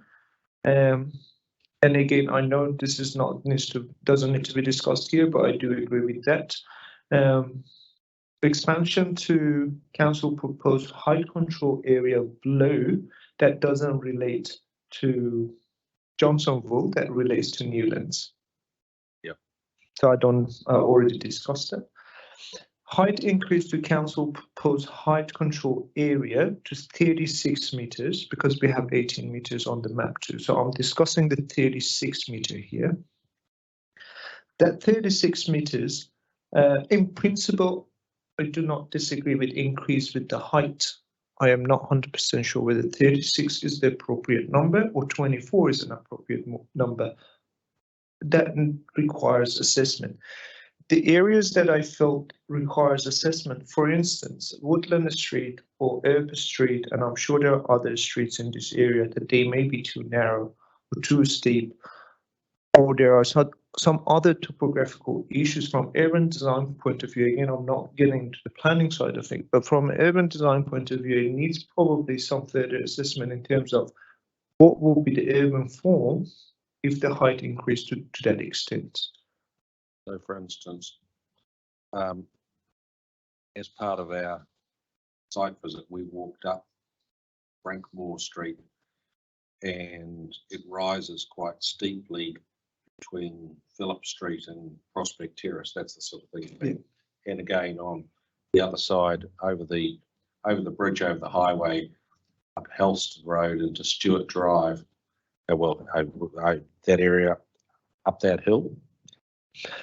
And again, with considering the topography of Wellington, that issue can apply to many areas. That, you have a steep street, and so you should intensify it or intensify that. I don't feel that's not necessarily a problem. The problem is what will be the impact of that increase in the height on the street itself, but also on the neighboring sites. In certain location, it can be appropriate. In certain other location, by increasing the height of one or two sides, you can actually shade the entire street. Because if that side is on top of the street facing north, the rest of the sides, the rest of the sides are actually shaded for most of the year. That will be the problem, and that's why I'm not 100% sure whether 36 meters is appropriate on all those locations, considering there's a significant number of blocks being impacted. Just clarify that you're comfortable with the extent of that, you're just not comfortable with the height. I am not sure about the Not height. sure about Yeah. the height, but the extent of the red area Yes. you're comfortable with. Yeah. I think that was in principle. Yeah, I'm just trying to get my notes right, that's all. Thank you. Yeah, condition to further assessment.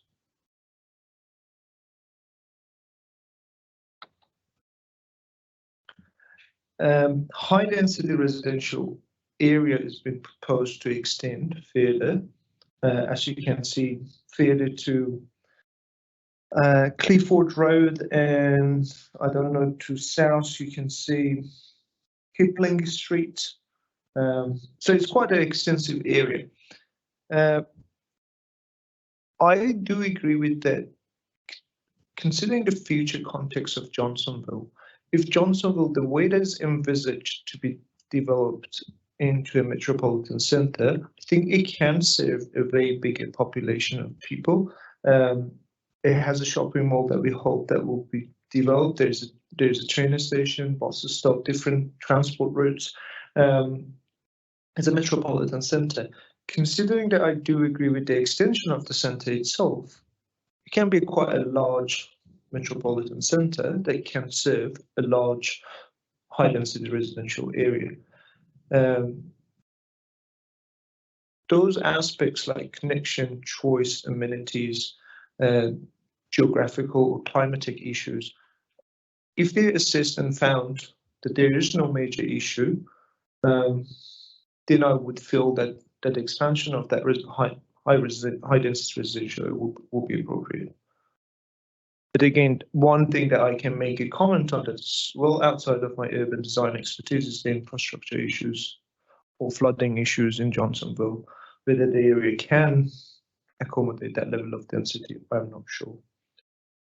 And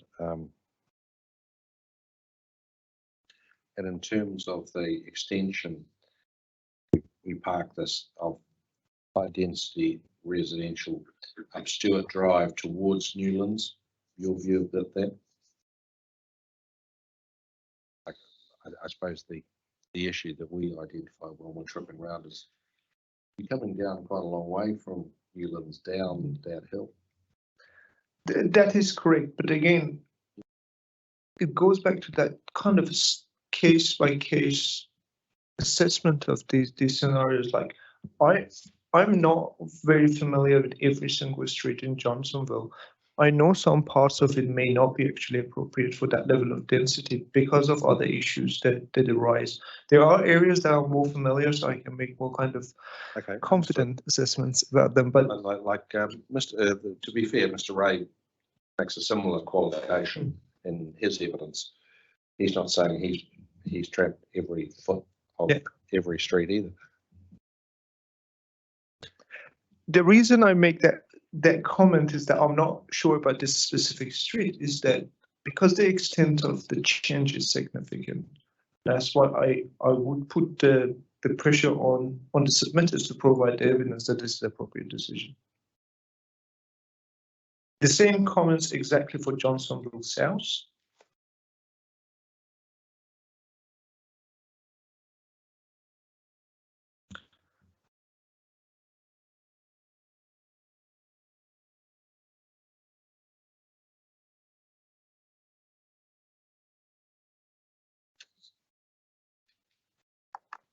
Right, fine.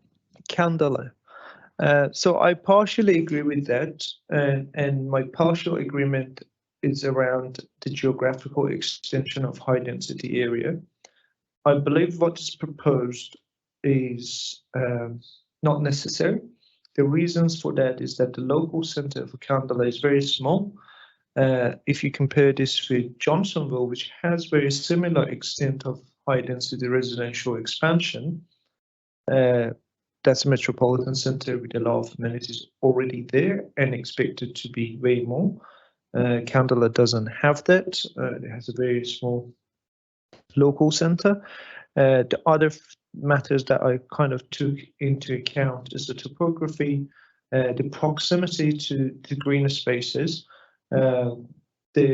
basically the urban form and the blocks. You can see a lot of cul-de-sacs and narrow streets, and again makes intensification not only difficult or raise questions around constructability, but also in terms of the impact on the views, shading, sunlight, that can be significant. But my main concern is the local amenities and connection for Kandala.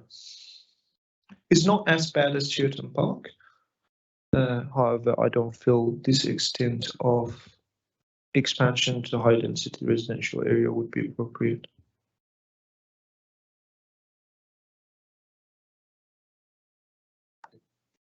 Dr. Zamani, is that in both in terms of the orange crosshatch and the dots, or?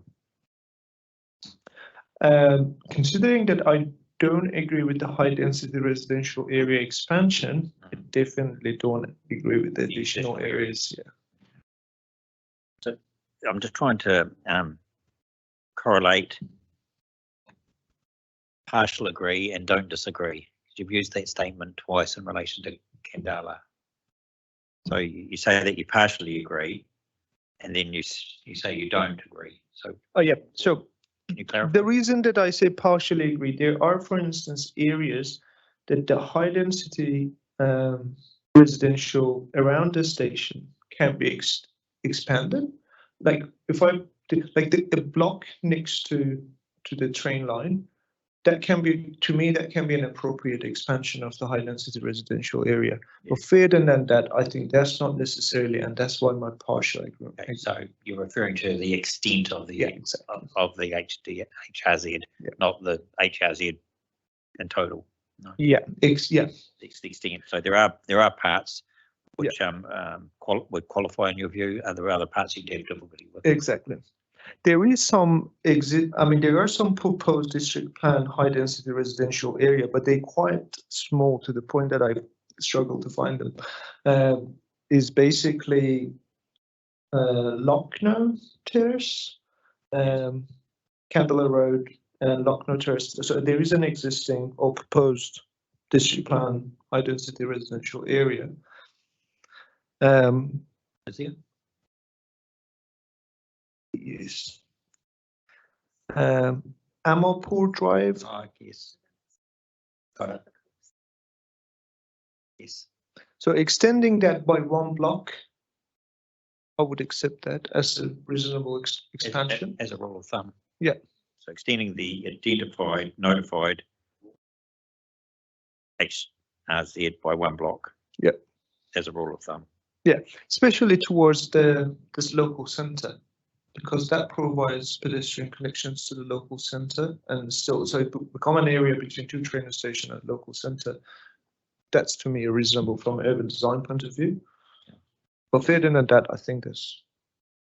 Sorry to interrupt, but just to correct a point of discussion there is no high density zoning in Kandala at all as notified. So there's an error somewhere in that map. Okay. Okay. Yes. Okay. Well, that's good to know. We'll ask Mr. Ray to clarify. I don't think there was because it doesn't qualify. Can I ask my colleagues whether there is the same case for Niall?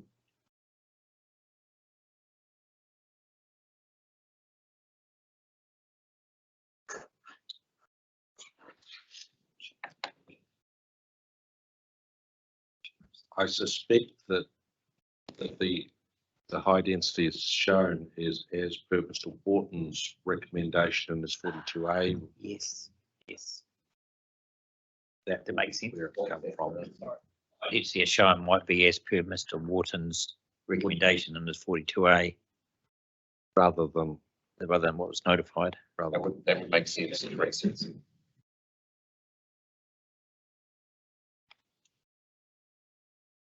So for Nayo, I have the exact same comments as I had for Candela.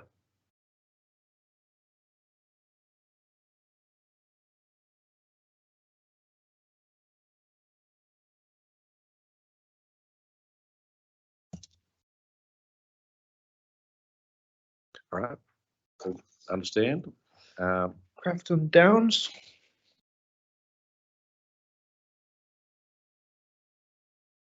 I do not agree with this proposal at all. For a few simple reasons. I mean, the topography is very difficult, and also the level of extension. I don't believe that is. There is no access to local amenities, so that's kind of required basically to move to another center or a metropolitan center or the central city. And when I deal with the cases that like that, I do not believe that anything justifies the intensification.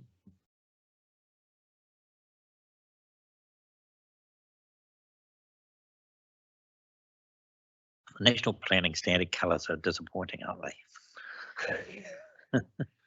I presume that's local centre, is it?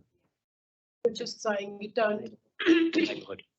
don't where is such little amenities available for the people, you don't agree that there is an intensification. Now, we have heard KO saying too that for that reason they want to intensify because they see it the other way around. You intensify and then the rest will come. You don't agree with that? I don't think that's an error in design matter, so I'm not going to comment on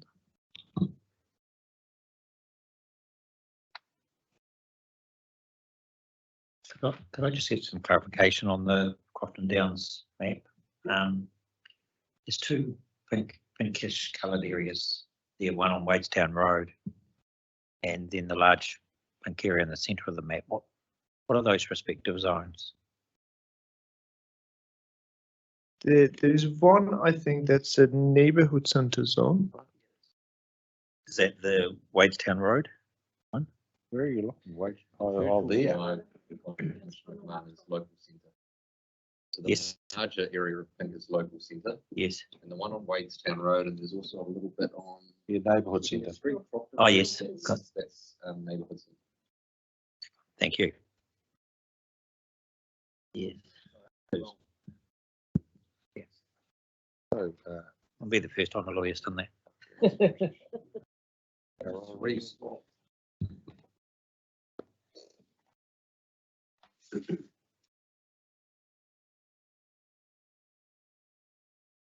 Correct. Okay, I think that's probably another interesting one that I do not agree with the expansion to council proposed height control area. I do agree with the centre's expansion, which again is for stream 4, but with the expansion to council proposed height control area, I do not agree with that. Then there are a number of reasons that I considered for coming to that conclusion. Probably the first and most important one is around the connectivity and connection to the city. Karori is connected to the city through one road and there's no other way. That limits the connection to the city quite significantly. It's a really large suburb, and with even the extension of the centre, I think with the extension of the centre, we would be able to serve enough local amenities for the existing population. And I do not think that the suburb has capacity to provide a high quality urban environment for people to live in Karori, similar to other centres that we have. I believe it can be isolated a little bit from the city, considering that used to be a city by itself before, a borough. The other matter is the topography of Karori.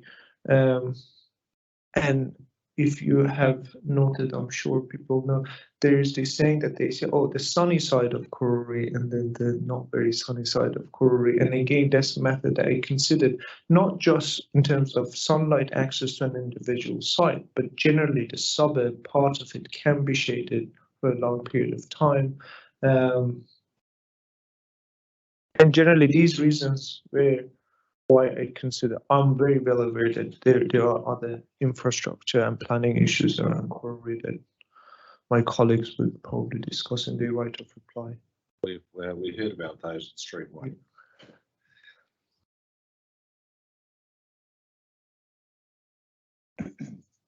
Kelburn. Kelburn, city centre north, city centre central, city centre south, they all have the same commentary. And as you have noted, So that's maps 12, 13, 14 and 15. yes, that's correct.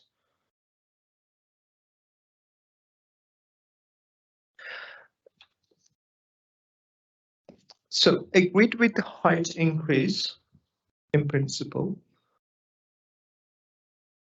However, considering the complexity of all these areas, and there are different reasons for those complexities in different specific aspects, a lot of them overlap, that requires a lot of assessment. The first one that applies specifically to city centre north and the one that overlap with Malvik. So central and south. So these two basically framed by the town belt, and there is the backdrop of town belt in both of these cases. You had a lot of discussions around Man Victoria North character precinct. For the same reason, I do believe that some assessment needs to be done to understand what is the appropriate height. So 43 meters, I'm not sure whether that's an appropriate height. Again, in principle, I do agree with the height increase, considering that it's next to the central city. But to what extent, I'm not sure. The other aspect is a lot of streets around the central city and into Ara, they're quite narrow. And considering the topography of the city, increasing the height in these areas can immediately result in canyon effect and wind tunnels, which from an urban design point of view is not a great urban amenity to experience. But that requires probably a proper wind assessment, and I'm not a wind expert. One wind expert may say actually it doesn't have an adverse effect on the wind situation. I would consider that, but I'm not sure. The other matters that I considered around these few maps is the character, and by character I do not mean character precinct, I mean the general urban character of these areas and how they formed and the morphology of them.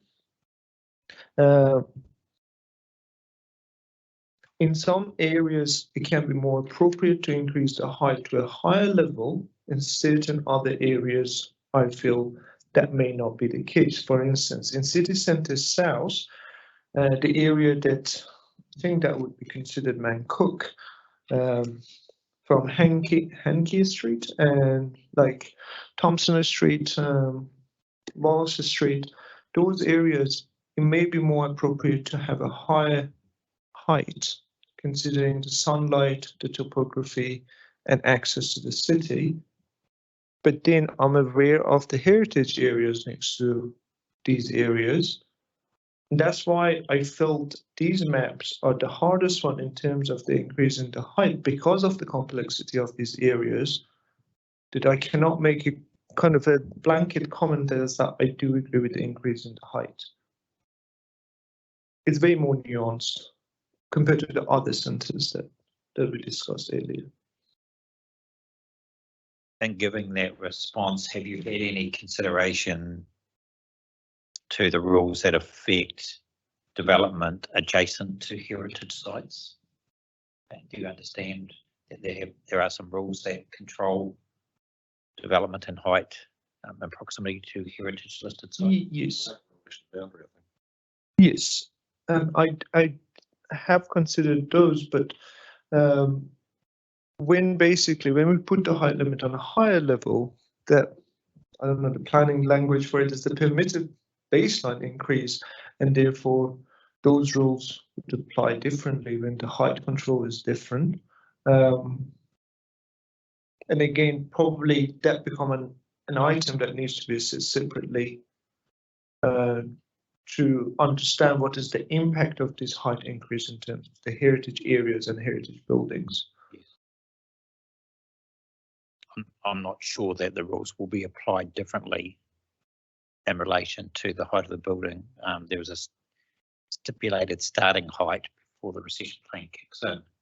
I think that is regardless of that's locked in, I believe, the rule. Yeah, that's correct. Yes. Give that some further thought, Ms. Marnie.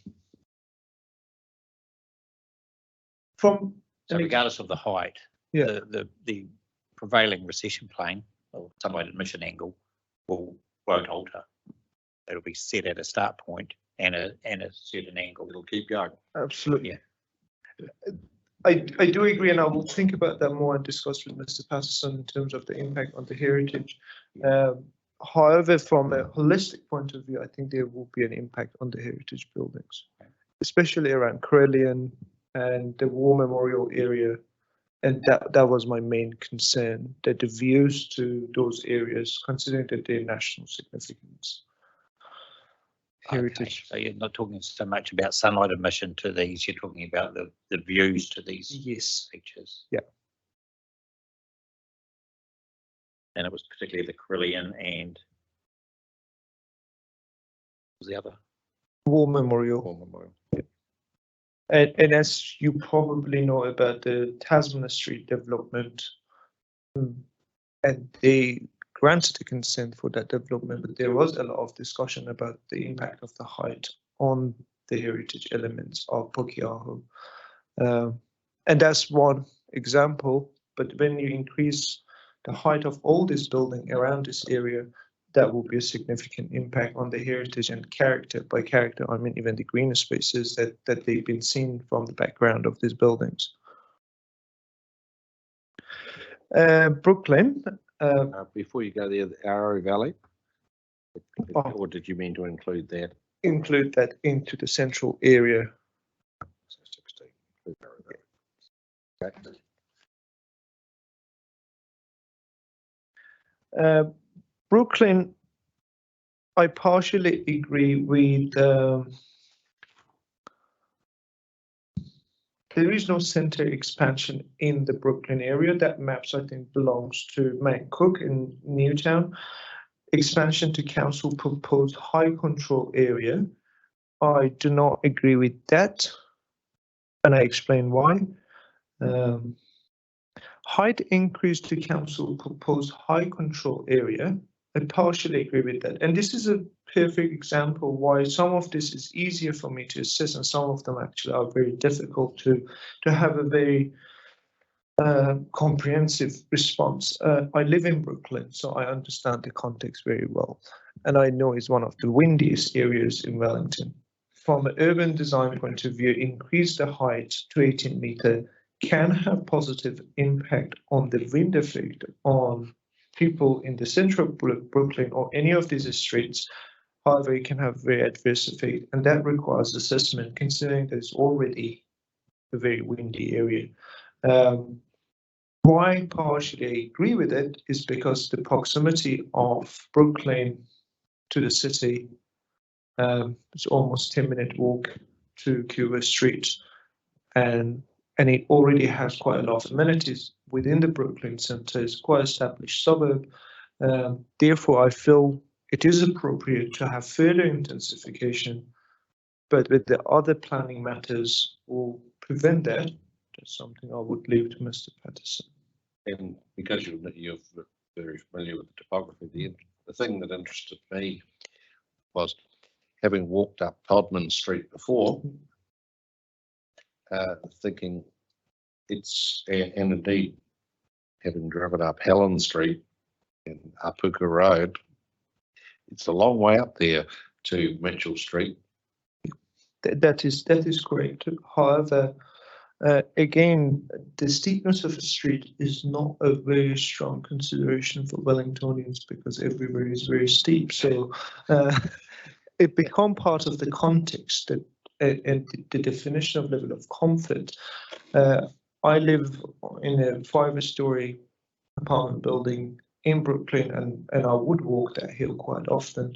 And again, from an urban design point of view, I know the walkability has science behind it, but from an urban design point of view, accessibility of the center of Brooklyn to this high densification area is not significant. So the top of Tubman Street to the bus stop or to the center of Brooklyn is quite a short area.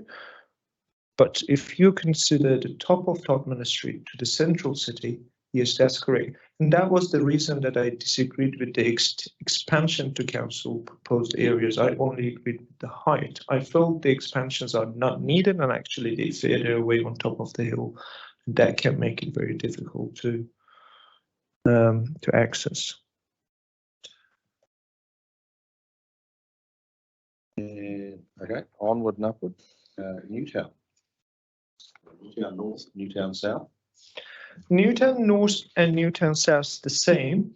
They not to the extent that the CBD has, but it has similar complexities in terms of, as you can see, the suburb is framed or squeezed between the town belts. You have the town belt on both sides, so Alexandra Road on top of the hospital and the green belt, and to the south you have the green belt again. So increasing height, again, in principle, I can agree with that. Considering that you have very easy access to the hospital, to a very active and lively town centre of Newtown, number of schools within the area, Massey University. So I understand it's a perfect location for high density area. It's a perfect location for having more higher height limits. Whether 36 is appropriate or 24 or 18, I am not sure about that. And that would require further assessment in relation to the character areas, the character of the Newtown suburb outside of the character precincts, the impact on the town belt, traffic, infrastructure, and other matters. Dr. Zamani, you said 36, 24, or 18. The map that I've got in front of me also has 43 on it. I would make the same comments on 43 that I have on 36. I do believe that in certain areas of the 343 meter wouldn't be problematic if you do the assessment and understand that the impact of that 43 meters.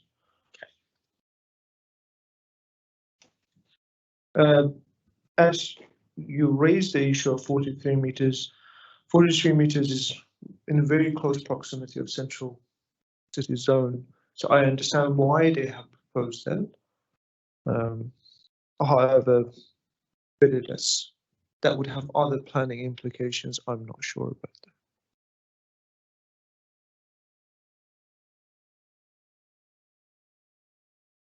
that.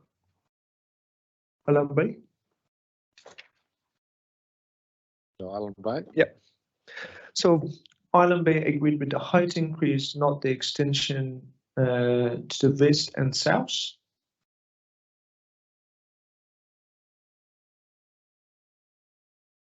So this is a bit probably difficult, so I need to clarify for you. I'm agreed with the height increase to 18 meters. I do not agree with the expansion to the west and to the south. But I do agree with the expansion to the east and north.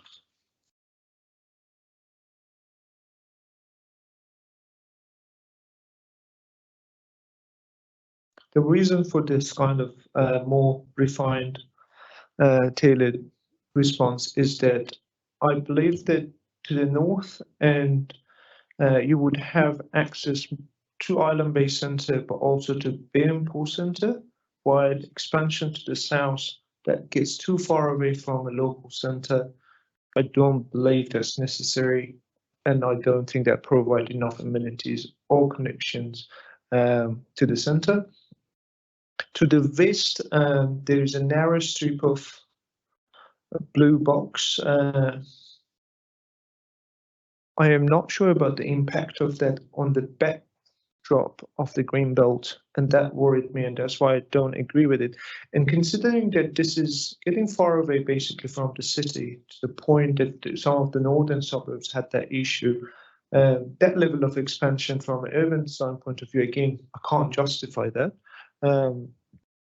But in terms of the height increase, considering that Island Bay Centre is an active centre and also is growing, and there are a number of amenities within the locality, that's one aspect. The other thing is the proximity of Island Bay Centre to Newtown Centre, which provides a lot of amenities to Island Bay people.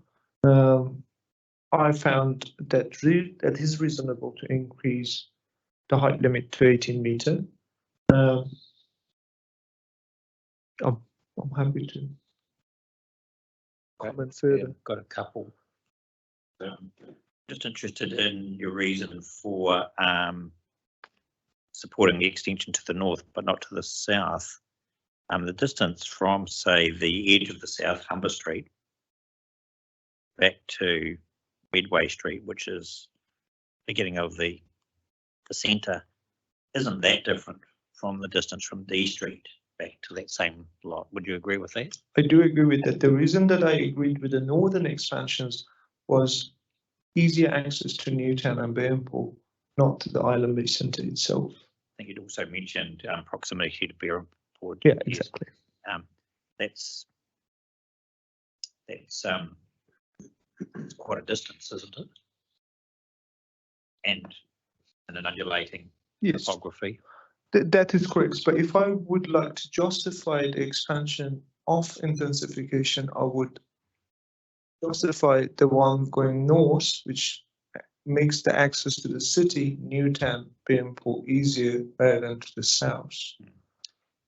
Have you given any consideration to proximity and access to public transport? That Parade, Adelaide Road, Beamport through to Newtown is on the #1 bus route. Yes. So, and that goes right down to Humber Street and in fact right down to Shoreline Park. Yes. Is that a factor? It is a factor, and I know it's probably one of the most well serviced. I know the public transport is not great in Wellington, but this one specifically, this route is one of the most well serviced routes with the number of buses that they go down that way. However, further down that you go from Island Bay, the distance increase, and again, that's my reason that I agree with the northern extension, which is closer to amenities, rather than further south, which is further away from the amenities.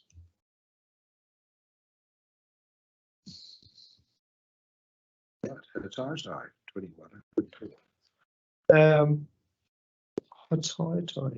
Sorry, I lost me. I disagreed with Hataitai, both the expansion and the height increase, and the proposed high density residential area. So I disagreed with all Kaingara proposed changes. The reason for that is, despite the fact that Hataitai looks close to the CBD on the map, there is a big mountain between the two, and accessibility to Hataitai is not great. From public transport or private vehicle, or from walking or cycling.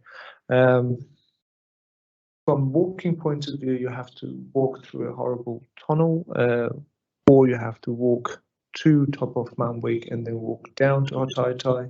From a cycling, I do not know that there is, unless you consider Evans Bay cycleway, walkway, that's an element, but again, not very easy considering the topography of Hataitai. But probably the major reason that I disagree with all proposed changes is the issue of access to sunlight. Most of the suburb is shaded due to town build and Manvik and the location and topography quite for a long period of time. And I do not believe that we should have that level of intensification in an area that has this number of issues, and also access to local amenities, considering the issues that I raised around accessibility and connectivity of Hataitai. Right. Kilburnie. With Kilburnie and Johnsonville, I think I had the same consideration, both metropolitan centres. I do agree with the expansion of the centre, which justifies the expansion of high density residential area. In terms of the height, some of the streets in Kilburnie are way wider than the streets around Johnsonville. The topography is way flatter. So I'm not as concerned in terms of topography and the width of the streets. But still, those concerns apply to some of the streets that need to be assessed. The other factor was the proximity. If again comparing Johnsonville with Kilburnie, Kilburnie is relatively closer to the central city compared to Johnsonville. And also Kilburnie is very close to other amenities like the hospital and also the airport. So all of that to me justify that level of intensification. What probably is a concern, that's not an urban design issue. I think there's planning around natural hazards and flooding and other matters. In terms of sunlight access and access to local amenities, I'm not concerned, considering it's a relatively flat area. What's the essential difference then between Kilburnie and Hataitai? They're both on the number 2 bus route going into town. They are adjoining suburbs in a sense. I think the major difference is the topography and Hataitai being shaded by the Manvik. And again, the access, the bus route is one, but also from your bus stop to the suburb itself. Like when you get off the bus in Kilburnie, everything's flat. You can easily access everything. In Hataitai, that's not the case. Even from the gate of your house to the house itself, you'll find a number of houses with 300 steps. Although, as you said, that's not foreign to Wellington residents. Yeah, exactly.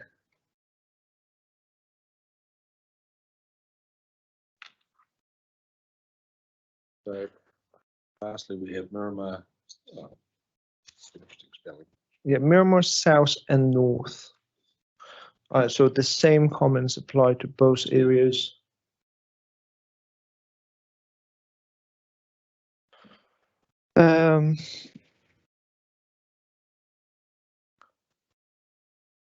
If I compare Miramar to Kilburnie and Hataitai, it feels a combination of those. The topography is not as bad as Hataitai. Miramar is very close to the airport, so it provides some level of amenities in terms of jobs or access to other local centres. But relatively is an isolated suburb kind of to the end of the city, limited accessibility in terms of public transport. There is walking and cycling routes to Miramar, but not to the extent that I would consider it well connected. It has a number of local natural amenities, which is great. And that's why I said basically partially agree with the densification of this area. To what extent, I think that requires, again, fairer assessment in terms of the impact on the transport, on the traffic. I'm not sure about the climatic aspects of Miramar, considering that it's a peninsula. It may have climatic issues in terms of wind or parts of it in terms of sunlight. I'm not very familiar with Miramar in terms of having local knowledge that what would be the case. 20 meters, 29 meters, again, I'm not really sure whether that's an appropriate number, whether 24 or whether 36, I can't make any comment on that. Having played on Miramar Golf Course, I can assure you it's very windy. That was my expectation, but again, the impact of this increase in the height control on the wind is a concern for me. And by that, I mean the impact of the wind on the street level and pedestrian amenities around and within the center of Miramar. The same would apply to Miramar North.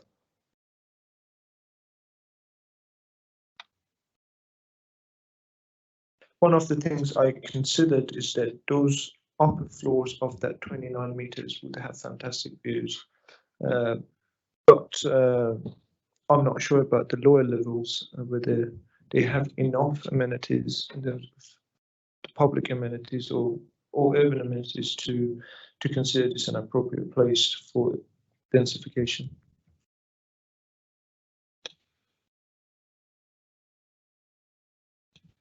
That is fantastic. We really appreciate you taking the time to work through in that level of detail, Dr. Zamani. It's very helpful. Do we have any final questions?